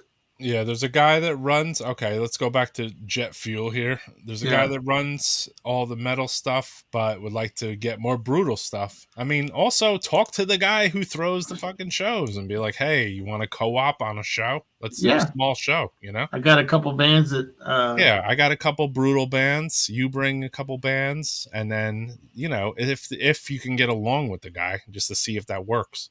Because actually, there's a competition also in show promoting. So if you try to throw a show the same night as someone else, that's not cool. It's like it's gonna work out bad. Food in a crash place is always a plus. Exactly. Drugs, and booze. If you book a band, that band should not be worrying about where they're gonna stay. That should already be taken care of. Yeah. Way before they get into town. Exactly. And at least now you don't have to, you know, talk over the phone and say, make a left turn on Clute Ave, you know? They can get to the show with like Google Maps and all that shit. You know? You don't have to fucking bust out an actual map. Yeah, exactly. Yeah. He says, start by offering bands a place to stay, cook for them, and make sure they're comfortable in your town. Exactly, bro. That's the best. Yeah. But like I said, start off with if there's any bands in your town that you like. Exactly. Yeah, 3 bands. Start with 3 fucking bands, basically, and then build it up for a while. I mean, if you have 3 bands that you like in your town, you kind of have a scene. Yeah. You know? First show would not be a fest, definitely. Hell no. Don't even fucking bother with that. You'll never book another show. Maybe there'll be a learning lesson that comes out of this beyond Jet Fuel here. Because if there's somebody else that's watching this too, like take these as lessons, basically. Yeah, I mean, have you set up shows, Francisco? I've set up shows for years. I haven't done it in a long time, but out of town bands, out of state bands. I mean, I've booked all kinds of shit. But gotcha. I always, the thing is, once you start booking shows and you announce a show, you'll start getting bands. Everybody wants to play. Everybody wants to play, and that's why I always, whenever I book a show, I get the bands like that I want to play before I even announce it. Right. You know, it's like this is the show, and that's that. You know, that way you don't have to deal with add-ons and every band. Hey, can we jump on the show? Or I had a problem as soon as I did the first little cluster of shows that there was a band or two that they were like, hey, can we get on the next show? You know? And I'm like, no, you know, like you have to be able to say no too. Yeah. Because there's that other local band. They're like, they see another death metal show or another grind show, black metal, whatever. And they're like, hey, can I get on that show too? You have to be able to say no to them. Yeah, even if they're your friends, you have to be able to say no. But go ahead. I'm sorry. That's a tough one, though. I mean, I don't know if you've been put in that position. I would rather. I mean, the first thing is I'm going to put bands on a show that I like. First of all, I'm not going to just book some band or whatever. But now if there's 2 bands that I like, and one of them promotes and the other one doesn't do shit, I'm going to put the band that promotes on the show. Right. Because I don't want to be the only one fucking promoting the show. All right, Derek's given a very good one too. Make sure you have enough money to cover your guarantee. Don't think the metal gods are going to fill the room. He's right. You have to have enough dough. If you promise people money, you got to make sure all the money is there in advance. You know what I mean? Or, you know, you have a chunk of something in case your show 15 people show up and it's $10 a head, and you promise $300. You know what I mean? Like, you better have that other 150 in your pocket, basically. You know? Yeah. I never had any of those problems. My shows all broke even, basically. I never made any money, and if I did, if the show was short, I took whatever money I made off my distro and I handed it to the bands. You know, if they're locals, sometimes, you know, they'll play for just gas money. And then if they're bigger names, they're probably going to want contracts, all kinds of shit that you might not want to fuck with, basically, until you get your name big, you know? Yeah. Shows are cool. I mean, but they're very stressful as a promoter. Very. Because you are just working that shit nonstop and just letting people know, hey, come out to my show, you know? You're calling your friends the night before, the day of. You're like, you coming? You coming? You coming? You know? Because you want to make sure the bands get paid, you know? Yeah, exactly. Out of from the door, not your pocket. Also, I would throw this out there too. Learn to manage time at your show. Huge. Yeah, like King Fowley. I remember I threw a deceased show, and he's like, "Come on, man, come on, come on." And after that, I was like, you know what? I like what he did. He taught me a little lesson that day. He's like, you got to keep the show moving, you know? He's like, band on, band off, band on, band off. Right. That's right. You know? That's right. If you show up late, that's your fucking fault. Yeah, there's nothing worse being told at the end of the night, we don't have money, turnout wasn't good, your rep will get shot. Correct. Yeah. Exactly. It happens, you know, and then you suddenly you can't throw too many shows, or you can't throw any shows, basically. Yeah, you're fucked. But yeah, I mean, beyond that, you know, also try to get some graphic artists on your side, you know, like where you could make flyers, you know, so yeah, good flyers, nice flyers where you could read the logos. Make sure, you know, I would say there's stupid little shit that you have to make sure you do too. Make sure you put the info on the thing of like the date of the show. Because I made a whole flyer and I noticed I passed it out without the date of the show on it one time. I've made those mistakes, but and then make sure you put the time of the show, the price, and then some kind of just auxiliary information like a phone number or the club. So that way somebody can get there, basically. Yeah. Because the less information you give, the less places. Date and price, exactly. Yeah. That's all everybody wants to know. Yeah, exactly. But yeah, I mean, you can build up a scene around you. I don't know what state you live in or where you're doing your thing, but well, it sounds like some guy's booking shows and he's bringing in decent sized bands, whoever the other guy yeah, is. But he wants the other more brutal shit, and I get that because that was me, you know. Oh, the douche has entered the building. Yeah. A lot of promoters who succeed are due to booking shows. Big ones can fund the smaller ones. I got you. Yeah, I guess so. I never even got towards the big ones. Like my New Jersey Death Fest, the biggest show I threw. But again, I knew everybody, so it was easy. I mean, it was easy to book it. It was harder to pay it at the end, though, on Sunday, I have to say. That was the problem. Like, on day 3, the money was like kind of shit. So I was like, fuck, dude. And then, you know, that was not cool for me. I had given everything I got and threw the show and promoted it for months on end.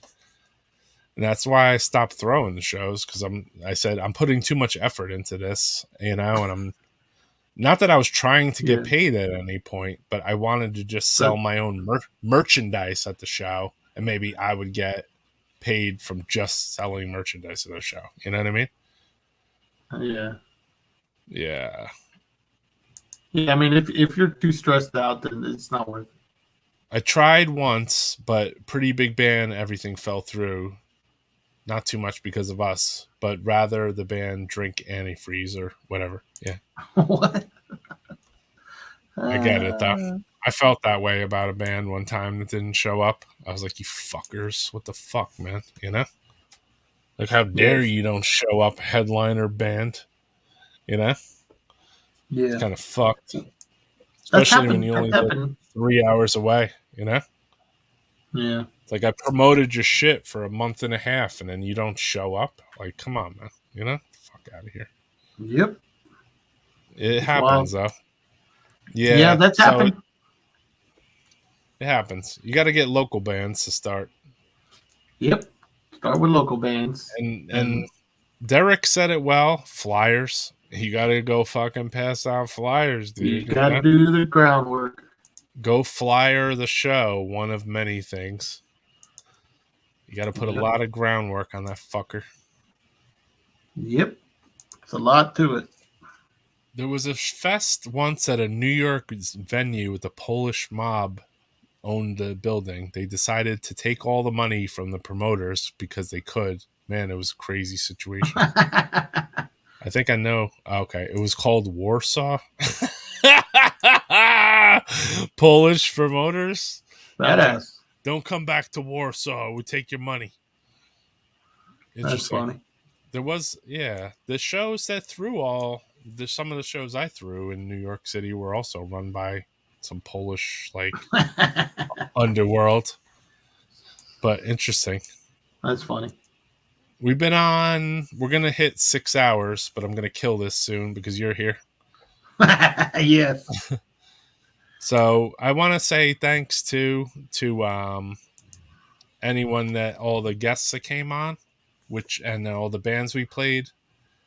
You know, at the beginning of the show, I did a little, thing for Ronnie DEO, my old friend, was the bassist from Incantation, was in Disciples of Mockery. So we played some rare DOM stuff. Yeah. And then, rest in peace to Ronnie. Rest in peace to Chris Kincaid, my other friend who died 5 days before Ronnie. And then rest in peace, obviously, to Trevor, who just passed away from Black Dahlia murders. So, yeah, guy was a cool supporter. And rest in peace to Tennessee Jim, a dude that was from my town that hung out with us. I just found out that he passed today. Dang. I don't know why there's so many people in my circle that are passing, but it's crazy. Yeah, it's fucking weird. Yeah, the Incantation was a treat. Thank you, my brother. Yeah, it was. Yeah, the rehearsal room Incantation shit, it was phenomenal, dude. With Venner on guitar, no less. Yeah, so seen some very rare footage. And then we had the footage from the Church Burn show.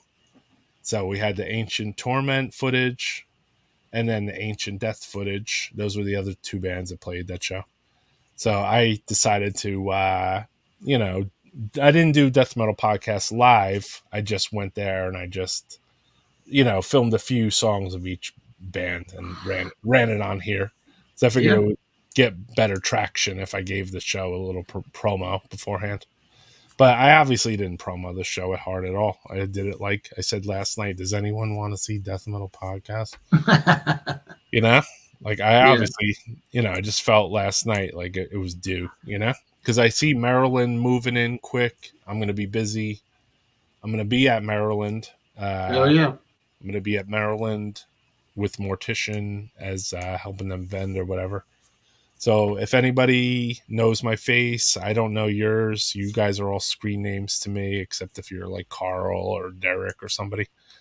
Or Fraser, I guess I know his face now, unfortunately. But anyone else, if you're at Maryland Death Fest, and just, you can come up and say your screen name if you have to. And, say, watch a show or, just come and politic and chill out and shake my hand or whatever, or bump shoulders. I don't know what people do nowadays. You don't have to hug me or do any of that shit. I don't really like hugging men at shows, so I'd rather just talk about metal, Yeah.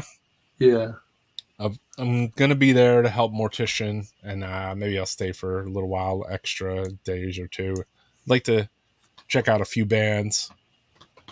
Will I live stream or put up videos? Yeah, we'll see. I'll probably live stream right from the show. I mean, why wouldn't I, Yeah, that'd be cool. I think he was asking. I think he was asking if you have a schedule like a set schedule when you come Oh, on? do I have a schedule? No. I haven't even streamed in a while. Most of you guys know that, you know. I didn't because I was kind of in mourning because I had multiple deaths in my family, just one after another. Not in my family, in my stratosphere, my old friends. So when you have your next door neighbor dies, then one of your best friends growing up dies, then another one of your best friends growing up dies, back to back to back. Yeah, that's crazy. like, you're not really gonna be like, hey, let me do a podcast now, you know. So I don't have a schedule, but you can subscribe to 2 places. Yeah, We're not big with the plugging, but Instagram.com/death metal podcast. And then we got the YouTube. You can hit a subscribe on the button or whatever. And then I'm on Facebook with my name's Roy Fox. Yeah. So I run my show on my Facebook. And then Instagram, I always usually post it. And then if you subscribe to YouTube, that's probably the best way to find out. Or how did he find out about this channel anyway? Yeah. I'd like to know, how everyone found out about it. Jesus Drinks Jet Fuel. How'd you find Roy's channel? Yeah. Live stream from MDF would be sick. I was thinking about it, like, why wouldn't I, right? That's a lot of interview possibilities right there, dude. There's a lot of people there. So like I could definitely see myself putting that camera on to interview or talk to people or catch some show snippets. But the thing is, when you do it with the phone, you have a choice right there. Go live or don't go live, basically. Yeah. So when I was in Albany, I went live with 3 different things. I went live with 200 stab wounds, gruesome, and obituary. And I noticed that because I went live with those and didn't announce all the shit in advance, the algorithm of the YouTube didn't pick up on it too hard. So it didn't seem like that many people were watching it, Yeah. So I'd rather, for maximum effect, do a podcast, like, I guess, afterwards. You know what I mean? Just to, like kind of like I did tonight, where I just tape it and just play it and talk about it. Bring some of the people on, man. Try to bring on whoever played, Maybe I get, Rod from Mortician to come on or something, or I'll get somebody else on that played it and filmed it or something. But yeah, you know me. I mean, I can't just stand around at a show and watch it either. So there's a good chance I'm going to interview people or try to get them on video or whatever. I'd rather do that than take photos, Yeah, I think that'd be cool. Just get footage. Yeah. Of just like the scene and like talk to people and get Scoop McGillicuddy. Yeah, exactly. I appreciate it, brother. Imperio Nocturno. I'm trying, man. It's just I had a rough fucking month, just to be honest, or so. Yeah, man. Yeah. Back to back. There was good that came in that too, though. So I stayed working to keep my mind off the bullshit. And I stayed working, and we worked on a bunch of CD releases for Necroharmonic, which is cool. So, I mean, I guess there was something done in the interim besides me just sulking, Derek has you know what? So is it just Maryland Death Fest or all the associated? I know. Festivals? I was kind of wondering that myself, dude,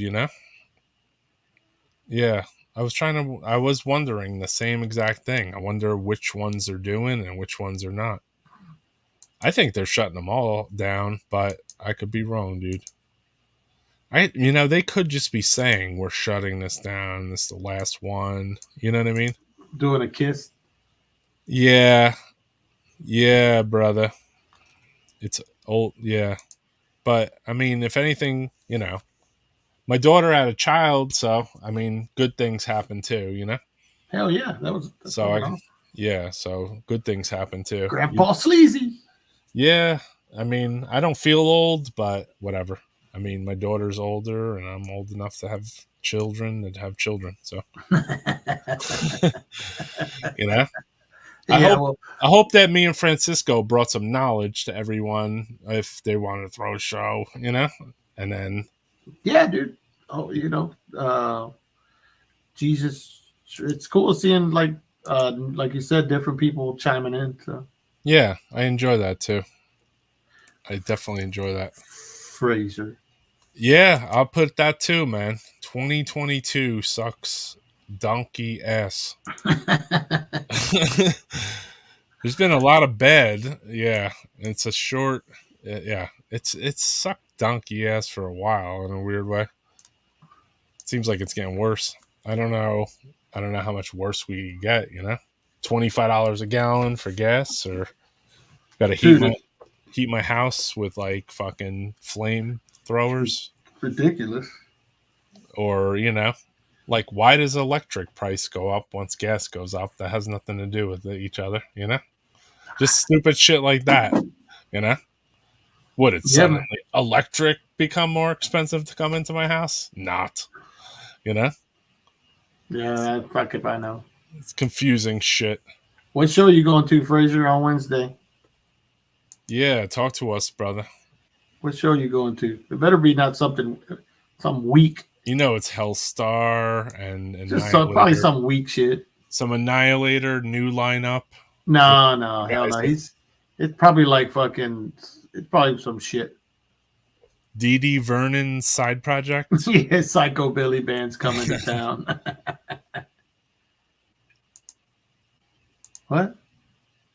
That's a Jeff Hardy fucking question. He's gonna go see Cradle of Filth. He's only going there because he's getting it free. Of course. I think Danzig's playing. That's the Danzig show. You're not going to see Danzig, dude? Yeah, Danzig's they were Cradle of Filth. They were giving out. Somebody was giving out a bunch of free tickets. I'm sure he got one. Yeah, it's like Danzig, Cradle of Filth. I forget who else. Danzig and Cradle of Filth. Those words shouldn't even go together. It's weird, right? I mean, it's sign of the times. So trying to bring in a little of everything, you know? Yeah. Okay. Creeping Death, Immolation, Carcass next Sunday. Where's he live? What town are you in? Yeah, where do you live? Jesus drinks jet fuel. Just out of curiosity. Maybe we can link you up with the promoters and the bands. Yeah. I've done that before, you know? I pass down information to peoples. Necrofire is on that tour. Oh yeah, with Danzig. Yeah, so they were giving out a bunch of free tickets and Fraser got one. That's why he's going. He wouldn't pay for that shit. Fraser only goes to free shows. I know about that. Exactly. Oh, Wisconsin. Wow. Okay, Wisconsin. Gotcha. There's some bands. There's some, I don't know who's out there. Like, well, not anymore, but fucking Dr. Shrinker. Yeah. I mean, there's still bands. I mean, I'm trying to think. There's my man Randy lives out there to throw shows, if I'm not mistaken, for NYDM. So who are some local bands in fucking, I don't know, I'm guessing he's near Milwaukee or somewhere big. Putrid Pile is a good show always. You can fly one guy in, and he's a headliner. He came and did a show or two for me. It was cool. Cool guy, you know? Yeah. Shout out to Sean. Fraser has all his COF CDs signed by Danny. Okay, yeah, Randy. Exactly.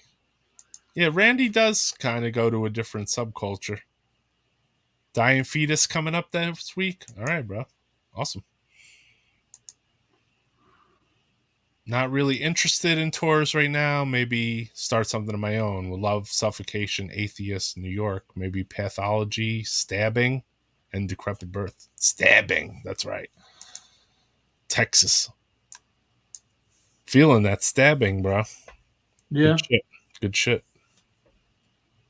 Vocals are insane. You know? Fucking brutal death metal. Yeah. Danzig rules. Only Fraser, misfits. Hey Fraser, do me a favor. Take your camera and take as many pictures of Glenn Danzig as you can at this show. I want to see a video of Fraser getting his ass beaten, getting kicked out of the venue. Because Danzig doesn't like people taking pictures. Yeah. Or try to get backstage with him and see if you can get like a fight video off with him. That'll go viral, bro. Frazier versus Danzig. Yeah.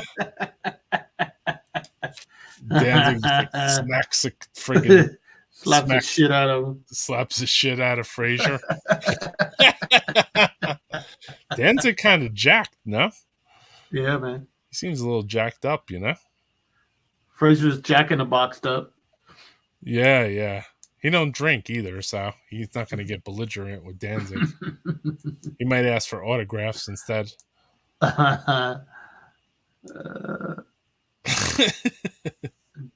Danzig. I mean, I think Glenn Danzig is cool, bro. I don't mind the guy. I like also when he has an attitude. I like that too. Just to be honest. Yeah. You know what I mean? I like people sometimes that are not. They're unconforming. You know what I mean? Yeah, he's like, it's my fucking way or yeah, a little. No way.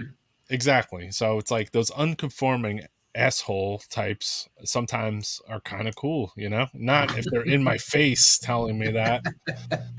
But when you see like an interview with Danzig and he's just like, the interviewer is like, so what other bands do you like at this festival? He's like, none of them. You know? At least he keeps it real, you know? Yeah, dude. He doesn't give a fuck. He'd rather just listen to Elvis all day. He doesn't give a fuck about your band. Yeah, or he doesn't care if, you know, Billie Eilish is opening up for Danzig. He just doesn't give a fuck, dude. He doesn't care. Yeah. He does not give a fuck.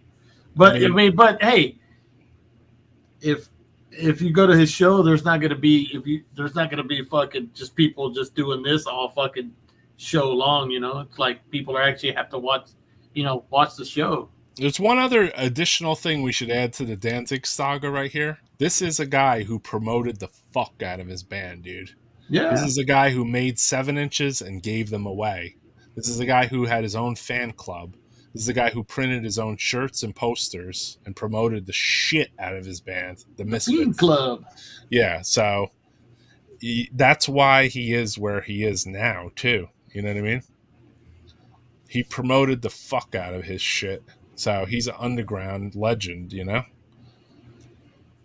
Yep. Danzig must love Marduk. Yeah, I think he likes black metal bands to open for him, you know? Does he? Or death metal bands too, a little bit, because did somebody say Marduk? Oh shit. I got this from Osmos way back in the day. Which one is that? Hold it up again. That's the second bro. one. Those are the Unlight. Those are the Unlight? I knew that. Yeah. Sick cover. Hell yeah, dude. I like how is the cover what do you call it? What? It's a regular ass cover, right? Yeah, it's just a regular cover. Osmos didn't. Yeah. Let me ask you a question about your records. Do you ever put plastic on them? Because I never see you pulling them out of a plastic sleeve. Oh yeah, I do. I just pull them out like before I show them to you. Oh, okay, gotcha. Because it looks like shit on screen if you don't. Yeah. But this has a plastic sleeve. Oh, okay, gotcha. But the glare. But yeah, I take care of my shit. Yeah, I'm good and bad. Like if I know I paid a lot, I'm like, I gotta put this back in its plastics, you know?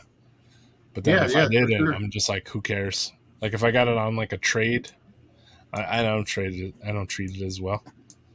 Yeah, like there's some stuff if I run out of sleeves or for whatever reason, something that I'll switch them out. Me too. I'll steal the sleeve off a different record. Yeah, put it on something else. Yeah. Like this record's worth $100 and this one's worth 50 cents. So I think I'll switch these covers up. Yeah, like some of them that are like obviously really beat up. I just, I don't really like this DBC I don't have a sleeve for it. Does that got that song Monument on there? Yes, it does. That was a good shit, man. King versus Danzig. King of what? King of the Hill? I'll tell you what. Frazier. Fraser, you and Broomhauer are actually kind of similar in a weird way. You can't understand a fucking word they say. Yeah, exactly. When's the next episode of the Jeopardy? Man, I haven't done one, but the last one we did was great, man. The last two of them, the one with you and Tim, that was funny. Yeah, dude, and then the one with Andy and who was the last one? I don't even remember now. Here's a guy you might not want to bring on because he'll know all like every answer. Yeah, King Fowley. Maybe except the Fraser ones, you know. King Kong Bundy. He knows a lot, bro. He's like a fountain of youth. You got to get people that are completely like they don't know what the fuck's going on. I like that you had a thought that you would take two viewers of your podcast and stick them together to do the Jeopardy. Yeah, I want. Yeah, No Baloney Anzalone was supposed to be on. Was supposed to be one, but maybe you get Synthetic Life and you get like I don't know, Jesus drinks lighter fluid. You know what I mean? Yeah. Misfits condoms. Okay. That made me think about a Misfits song for some reason. Metal Hurdle. It's like word metal. No, I never heard of that. No, I don't know what it is. It was the bearded tattoo guy on Jeopardy, right? What? I'm lost. Richard Santos is a comedian, so obviously.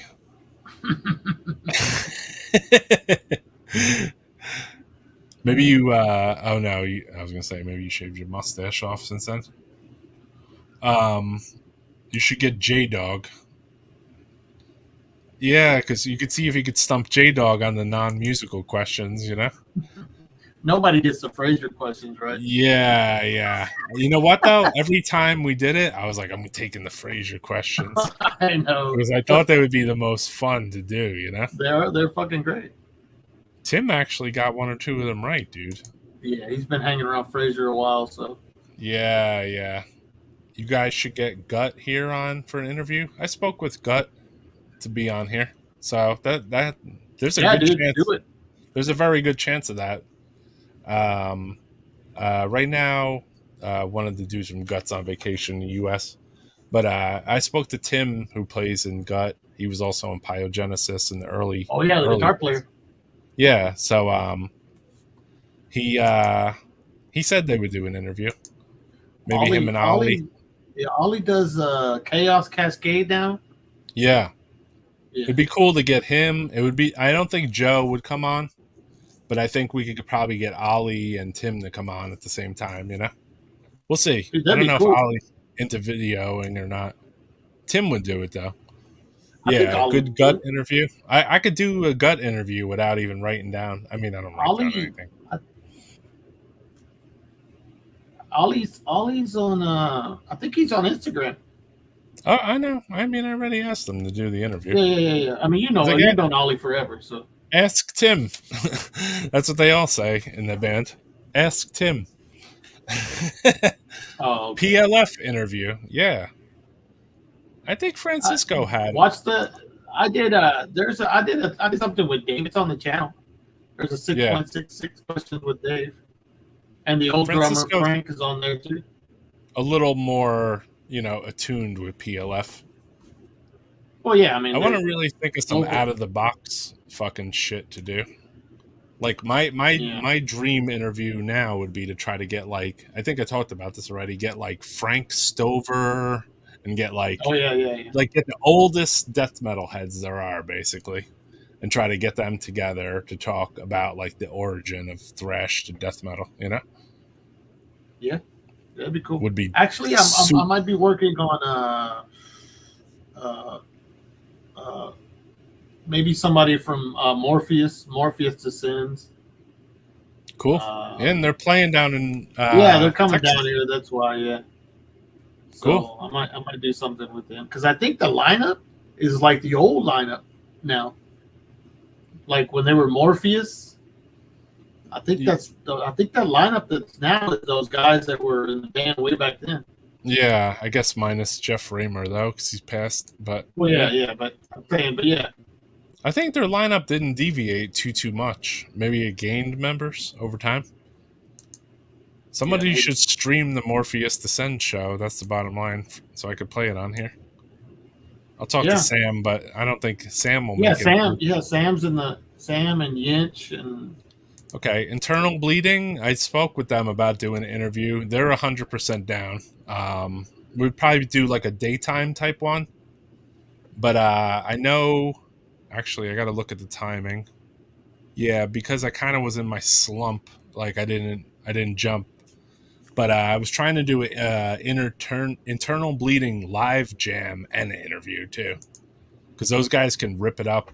Right, they make their own videos sometimes of them playing live. So I was like, it would be cool to do like a kind of like an Embalmer style one. Yeah. And more Euro ones too, because I went back and I watched a couple of those Euro ones I did, like the one with David from Undergang. Yeah. And Luxy. I want to have Luxy on again too, man. He was a super killer. He knows his Finnish death metal, Yep. Yeah, for sure. Yeah, I'm into those bands. I mean, I haven't heard Oxygen Destroyer. Phobolic, I asked to be on already. So yeah, I mean, I ask everybody to be on here, dude. You'd be surprised. If I come across them, I'm like, yo, come on the podcast, dude. I got Jim Stanek to be on here, man. You could be on too. Yeah, Jim Stanek is. Yeah. He made epic podcast moments. Yes, he did. We need those, We need more of those. Yeah, exactly. Jim rules. Yeah. Tim Morris makes epic podcast moments as well. Yes, he does. He's been real fucking busy. I texted him earlier, and he's like, I'm just working stupid hours. Yeah. So. Well, definitely I appreciate you coming on too, Francisco. Yeah, of course, dude. Yeah, I haven't done anything in a while. Yeah, you were trying to get a tap on that autopsy show, eh? Yeah, man, but nobody in Texas has fucking iPhones, I guess. Yeah, and you learned the hard way with the Burt Bacharach. yeah, exactly. Well, I thought he had one, but good thing, what's his name was there? Yeah, Derek. Yeah. Yep, exactly. That's, yeah.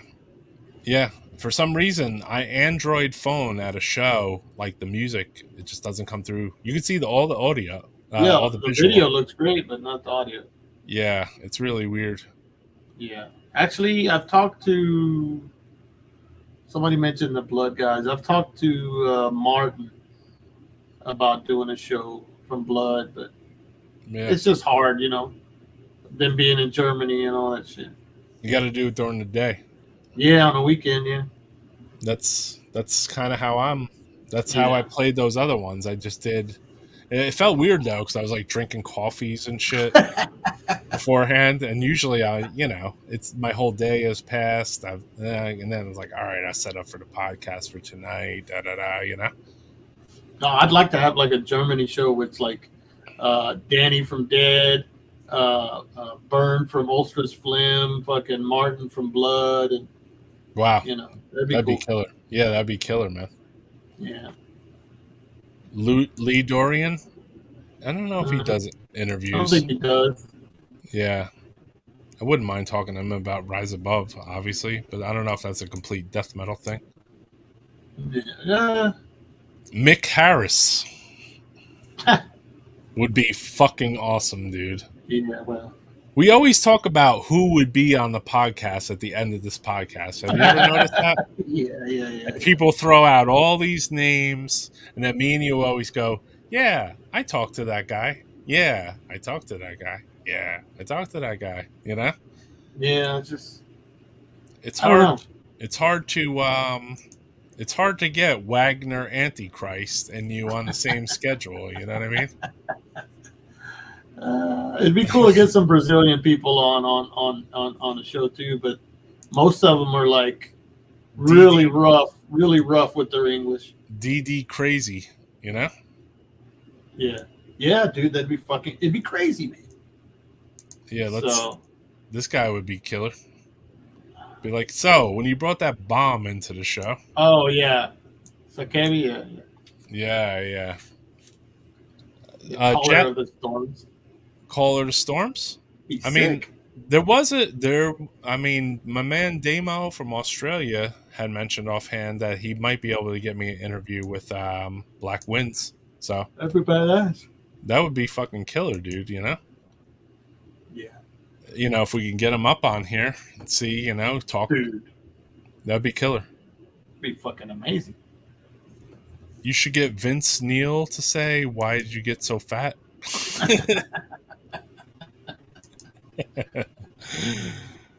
Why are you telling that, Fraser? I know, Fraser. Give him some of your non-alcoholic beers. Maybe he won't be so fucking fat, dude.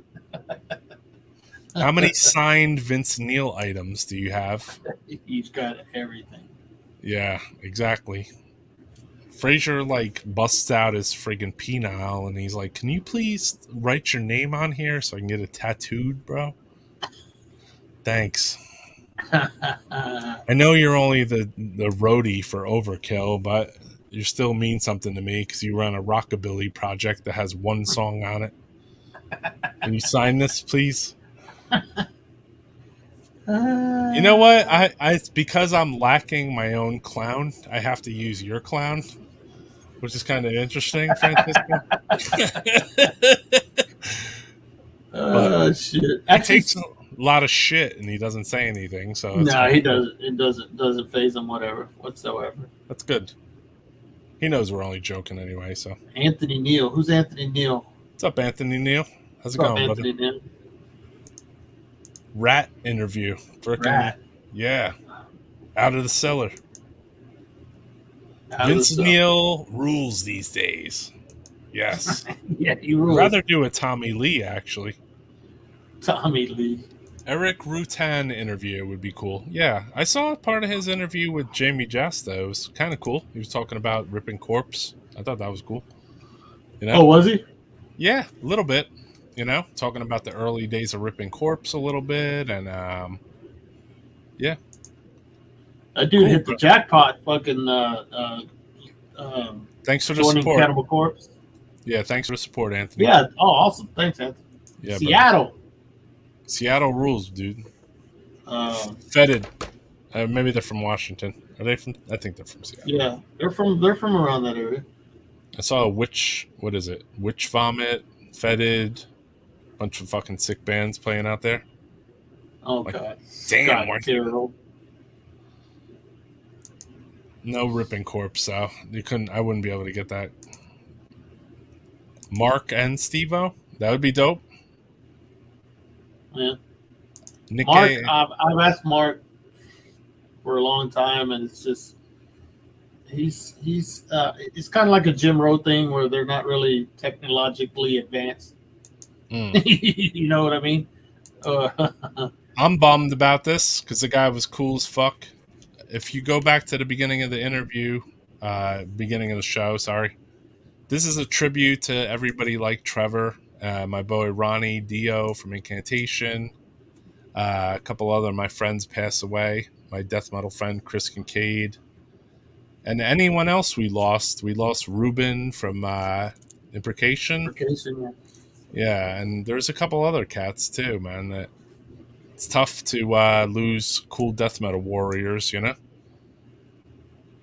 But yeah, I'm bummed on it. I don't know the full circumstances. It sounded like the S word, which you can't say on here too much.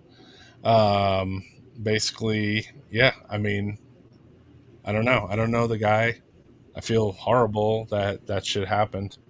I do know that he supported Necroharmonic, and I appreciate that. And yeah, thanks. Sorry about my friend. Appreciate it, brother.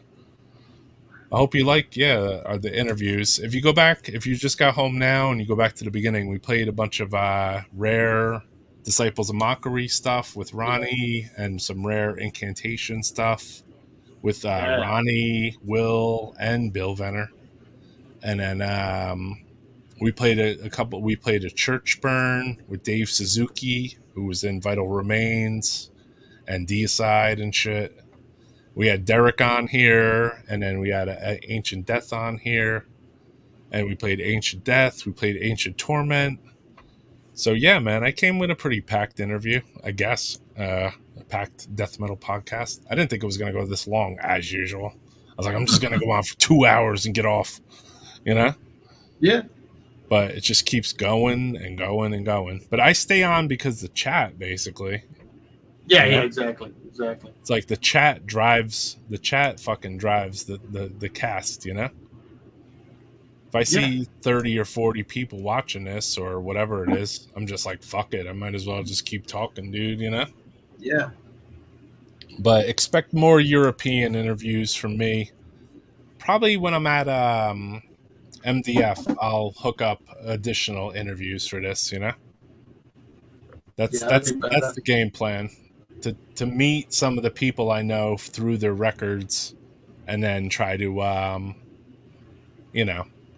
try to get them to come on, man, you know? Talk real metal. You know? I mean, that's the goal. Put that flyer back up and let's see what bands you need to talk to when you go to Maryland. Yeah, let's look at that again. So here's the full form, but we were looking at it a little closer, you know? Maybe you can get Destruction. Tom G Warrior, man. I was thinking Destruction right there. Yeah, with Schmear. Is Schmear still in there? Yeah, he's the only one left. Okay. I'll try to Divine Eve would be dope. Oh yeah. Maybe Marky from Coroner. Well, I don't know if you'd like them. Yeah, they're not death metal. Yeah, true. I only really want to get death metal bands. I mean, even though Destruction kind of thrash. Demolish would be dope. Obviously, Rochivore. If I can do a Rochivore interview in person, that would be dope. Yeah, dude. Get Mastro and Weber. Yeah, Necrophobic would be killer. Yeah, dude. Let's talk see. to Mike Browning. Mortiferium would be killer, in my opinion. Kelly Schaefer from Atheist. Let's see who else we got here. Squash Bowels would be dope, you know? I know those guys from back in the day. Yeah, dude. I wonder who's in that band. I can't remember who I used to write to now. Cerebral Rot, 100%. I wanted to do that. That was a goal for me, actually. I was like, if I interview anybody, I want to try to talk to some of those dudes. Maybe we can get Tom up on the camera in person. There you go. Matt Hefner's playing drums for Imprecation. Yeah. Matt Hefner in person. Oh, Paul Spegman. Isn't he playing? Is Master playing? Or somebody? I don't think so. Oh, never mind. Maybe Immolation. Yeah. In person one, you know? Will Romer. Cadaveric Incubator. Almost definitive for me, you know? Because I'm friends with that guy. Maybe Malformity. That would be dope, you know? They're good guys. Known them for a long time. I want to get the band that logo I can't read, though. Which one? There's a lot of the one next to November Doom and above. Oh, okay, yeah. Imprecation. Like, who is that band? Is anybody in the chat? Can anyone help? Can anyone help a brother out here? Yeah, Pungent Stench would be dope too. Oh yeah, get Martin, dude. Martin. Pungent Stench. Yeah, Martin is awesome. He's the one. Yeah, he's the one. And still doing it. Martin is the man, dude. Oh, the weird thing is back here. Oh, the spam bot, yeah. Yeah. You just gotta erase it in the fucking thing. I guess it's gone now. Glenn Benton, dude. Get Glenn Benton. I mean, I'm not against it. I know you're not a big the inside guy. Listen, no. Let's step back one step. I'm not against interviewing Glenn Benton for this because he's a death metaler. You know what I mean? Also, a brutal one, in my opinion. Like, I feel like he's a no bullshit fucking guy. So, can you zoom in? Can you zoom in on that logo the way you have it set up? Not really. No. Oh, okay. That's why I made everything bigger. Which logo? That the one we can't read. It looks like it says "kill" at the bottom, like a KILL. L. I don't even know. Killjoy. It looks like Killjoy almost. It's anybody know, man? Bird flesh logo right beneath it. There's a logo. Yeah. Well, I'm trying to figure out who the frig this band is, dude. Out of everything on here, we could read almost every single logo, but the one logo that has like a picture in it, it's a little rough. Even the what's that? Saphiric Cautery, we knew. Yeah. Horrors Nation. Horrors Nation. Yeah, it says it at the bottom here. See if I can find it. Fucking zoom in on it myself. Because I can't read shit either. Glenn Benton likes to pull the wings off flies and stuff. Cool. Matt Hefner doesn't want to be on camera. He's camera shy. Oh. Get Eric Hoffman. I don't think Eric Hoffman is in the D side. I don't think he's in D side anymore. Yeah. That one says Booger Farter. I don't know these fucking bands. Killer Today? What about the band next to Cadaveric Incubator? Let me see here. Yeah, that's Cerebral Rot. And then on the other side, I don't know. That's what I was wondering too. Looks like Heated in a way. Heatid, I'm thinking. Don't know. Malignant Altar is definitive. Yep, that's what I want to see too. And Drawn and Quartered. No one knows. I'll have to see them at the show and ask them, "What's your name, dude? I can't read it." You ever go up to a show? You ever go to a show and then you just walk up to somebody and you say, "What's the name of that band on your shirt?" I do that. I've never done that. I do stuff like that. That's why people probably don't like me at the shows.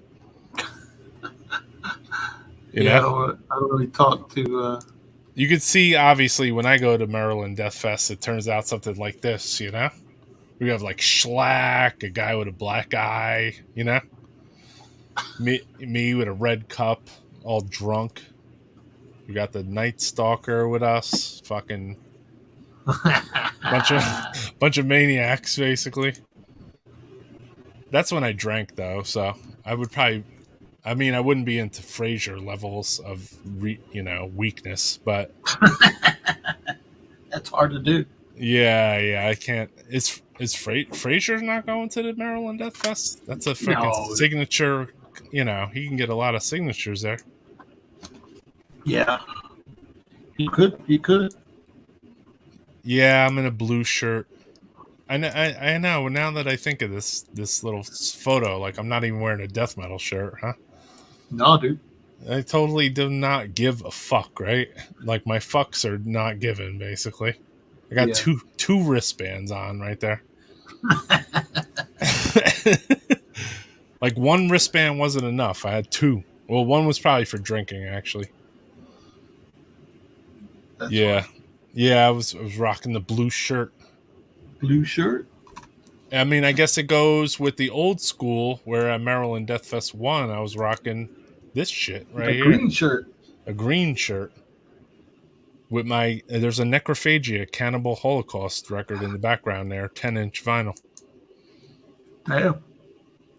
Or here I got my Smut Peddler shirt on, which is a rap band, basically. So Smut Peddlers. I would wear rap shirts to the metal show. Except that if I'm hanging out with these dudes, these are way cool. You know? Yeah. We all had our sunglasses on like we were Blasphemy or something, right? Yeah, we were cool. We had cool sunglasses on. Yeah. Is Dork Angel headlining next year? Yeah, that's why they'll go bankrupt. Yeah. Wore a GameCube shirt to a Cannibal Corpse. A lot of old school gamers, but giving me looks, didn't care though. Exactly. That's how I kind of roll. Thank you, man.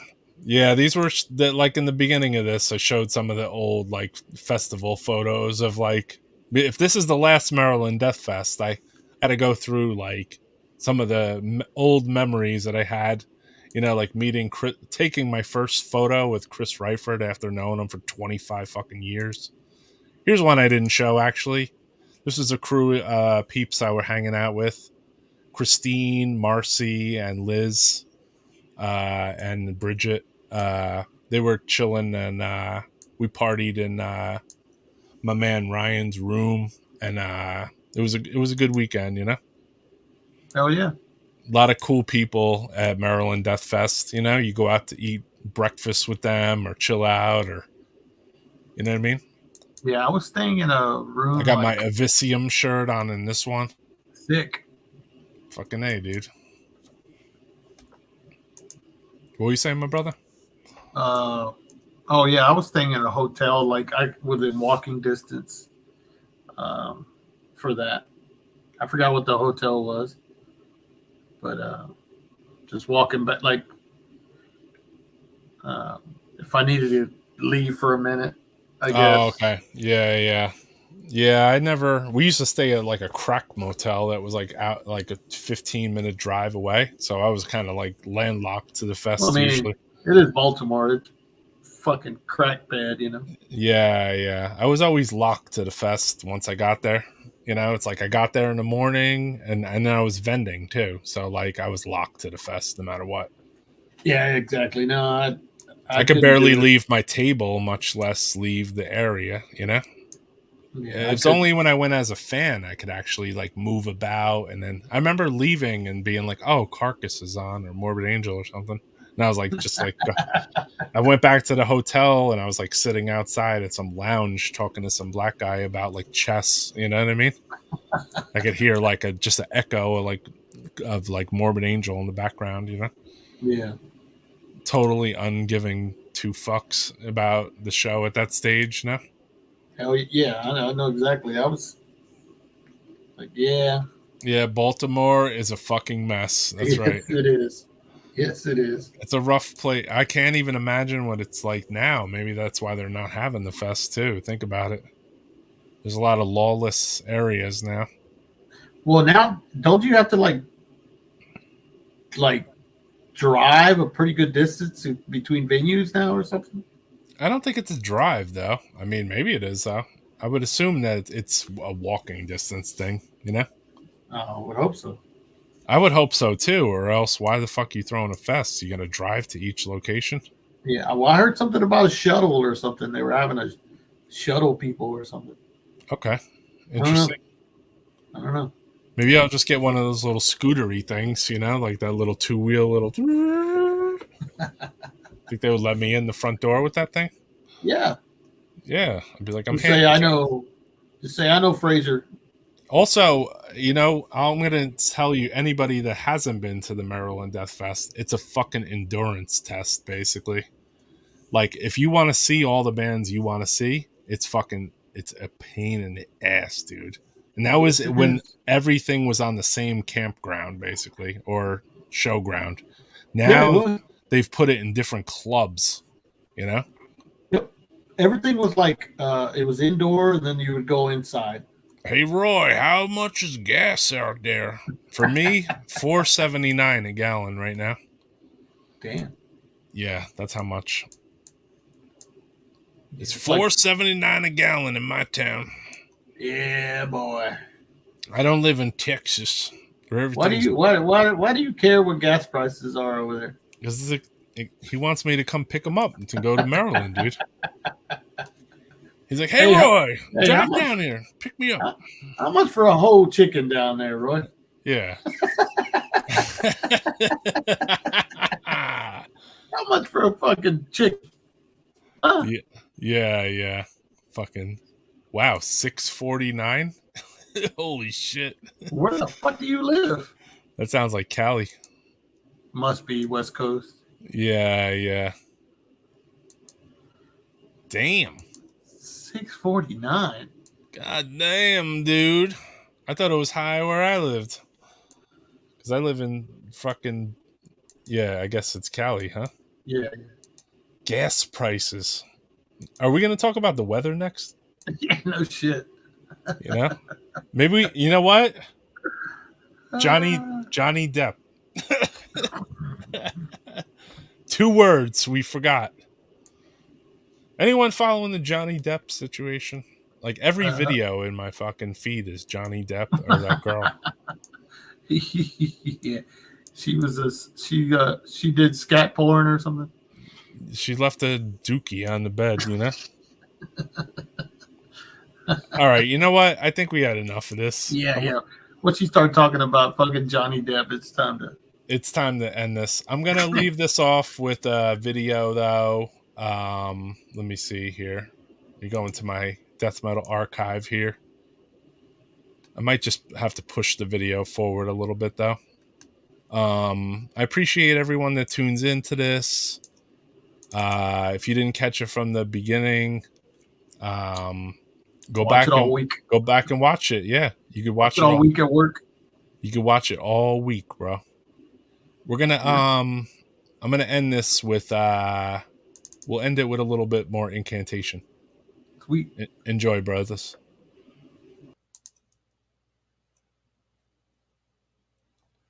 If it ever comes on. That's me, I bet.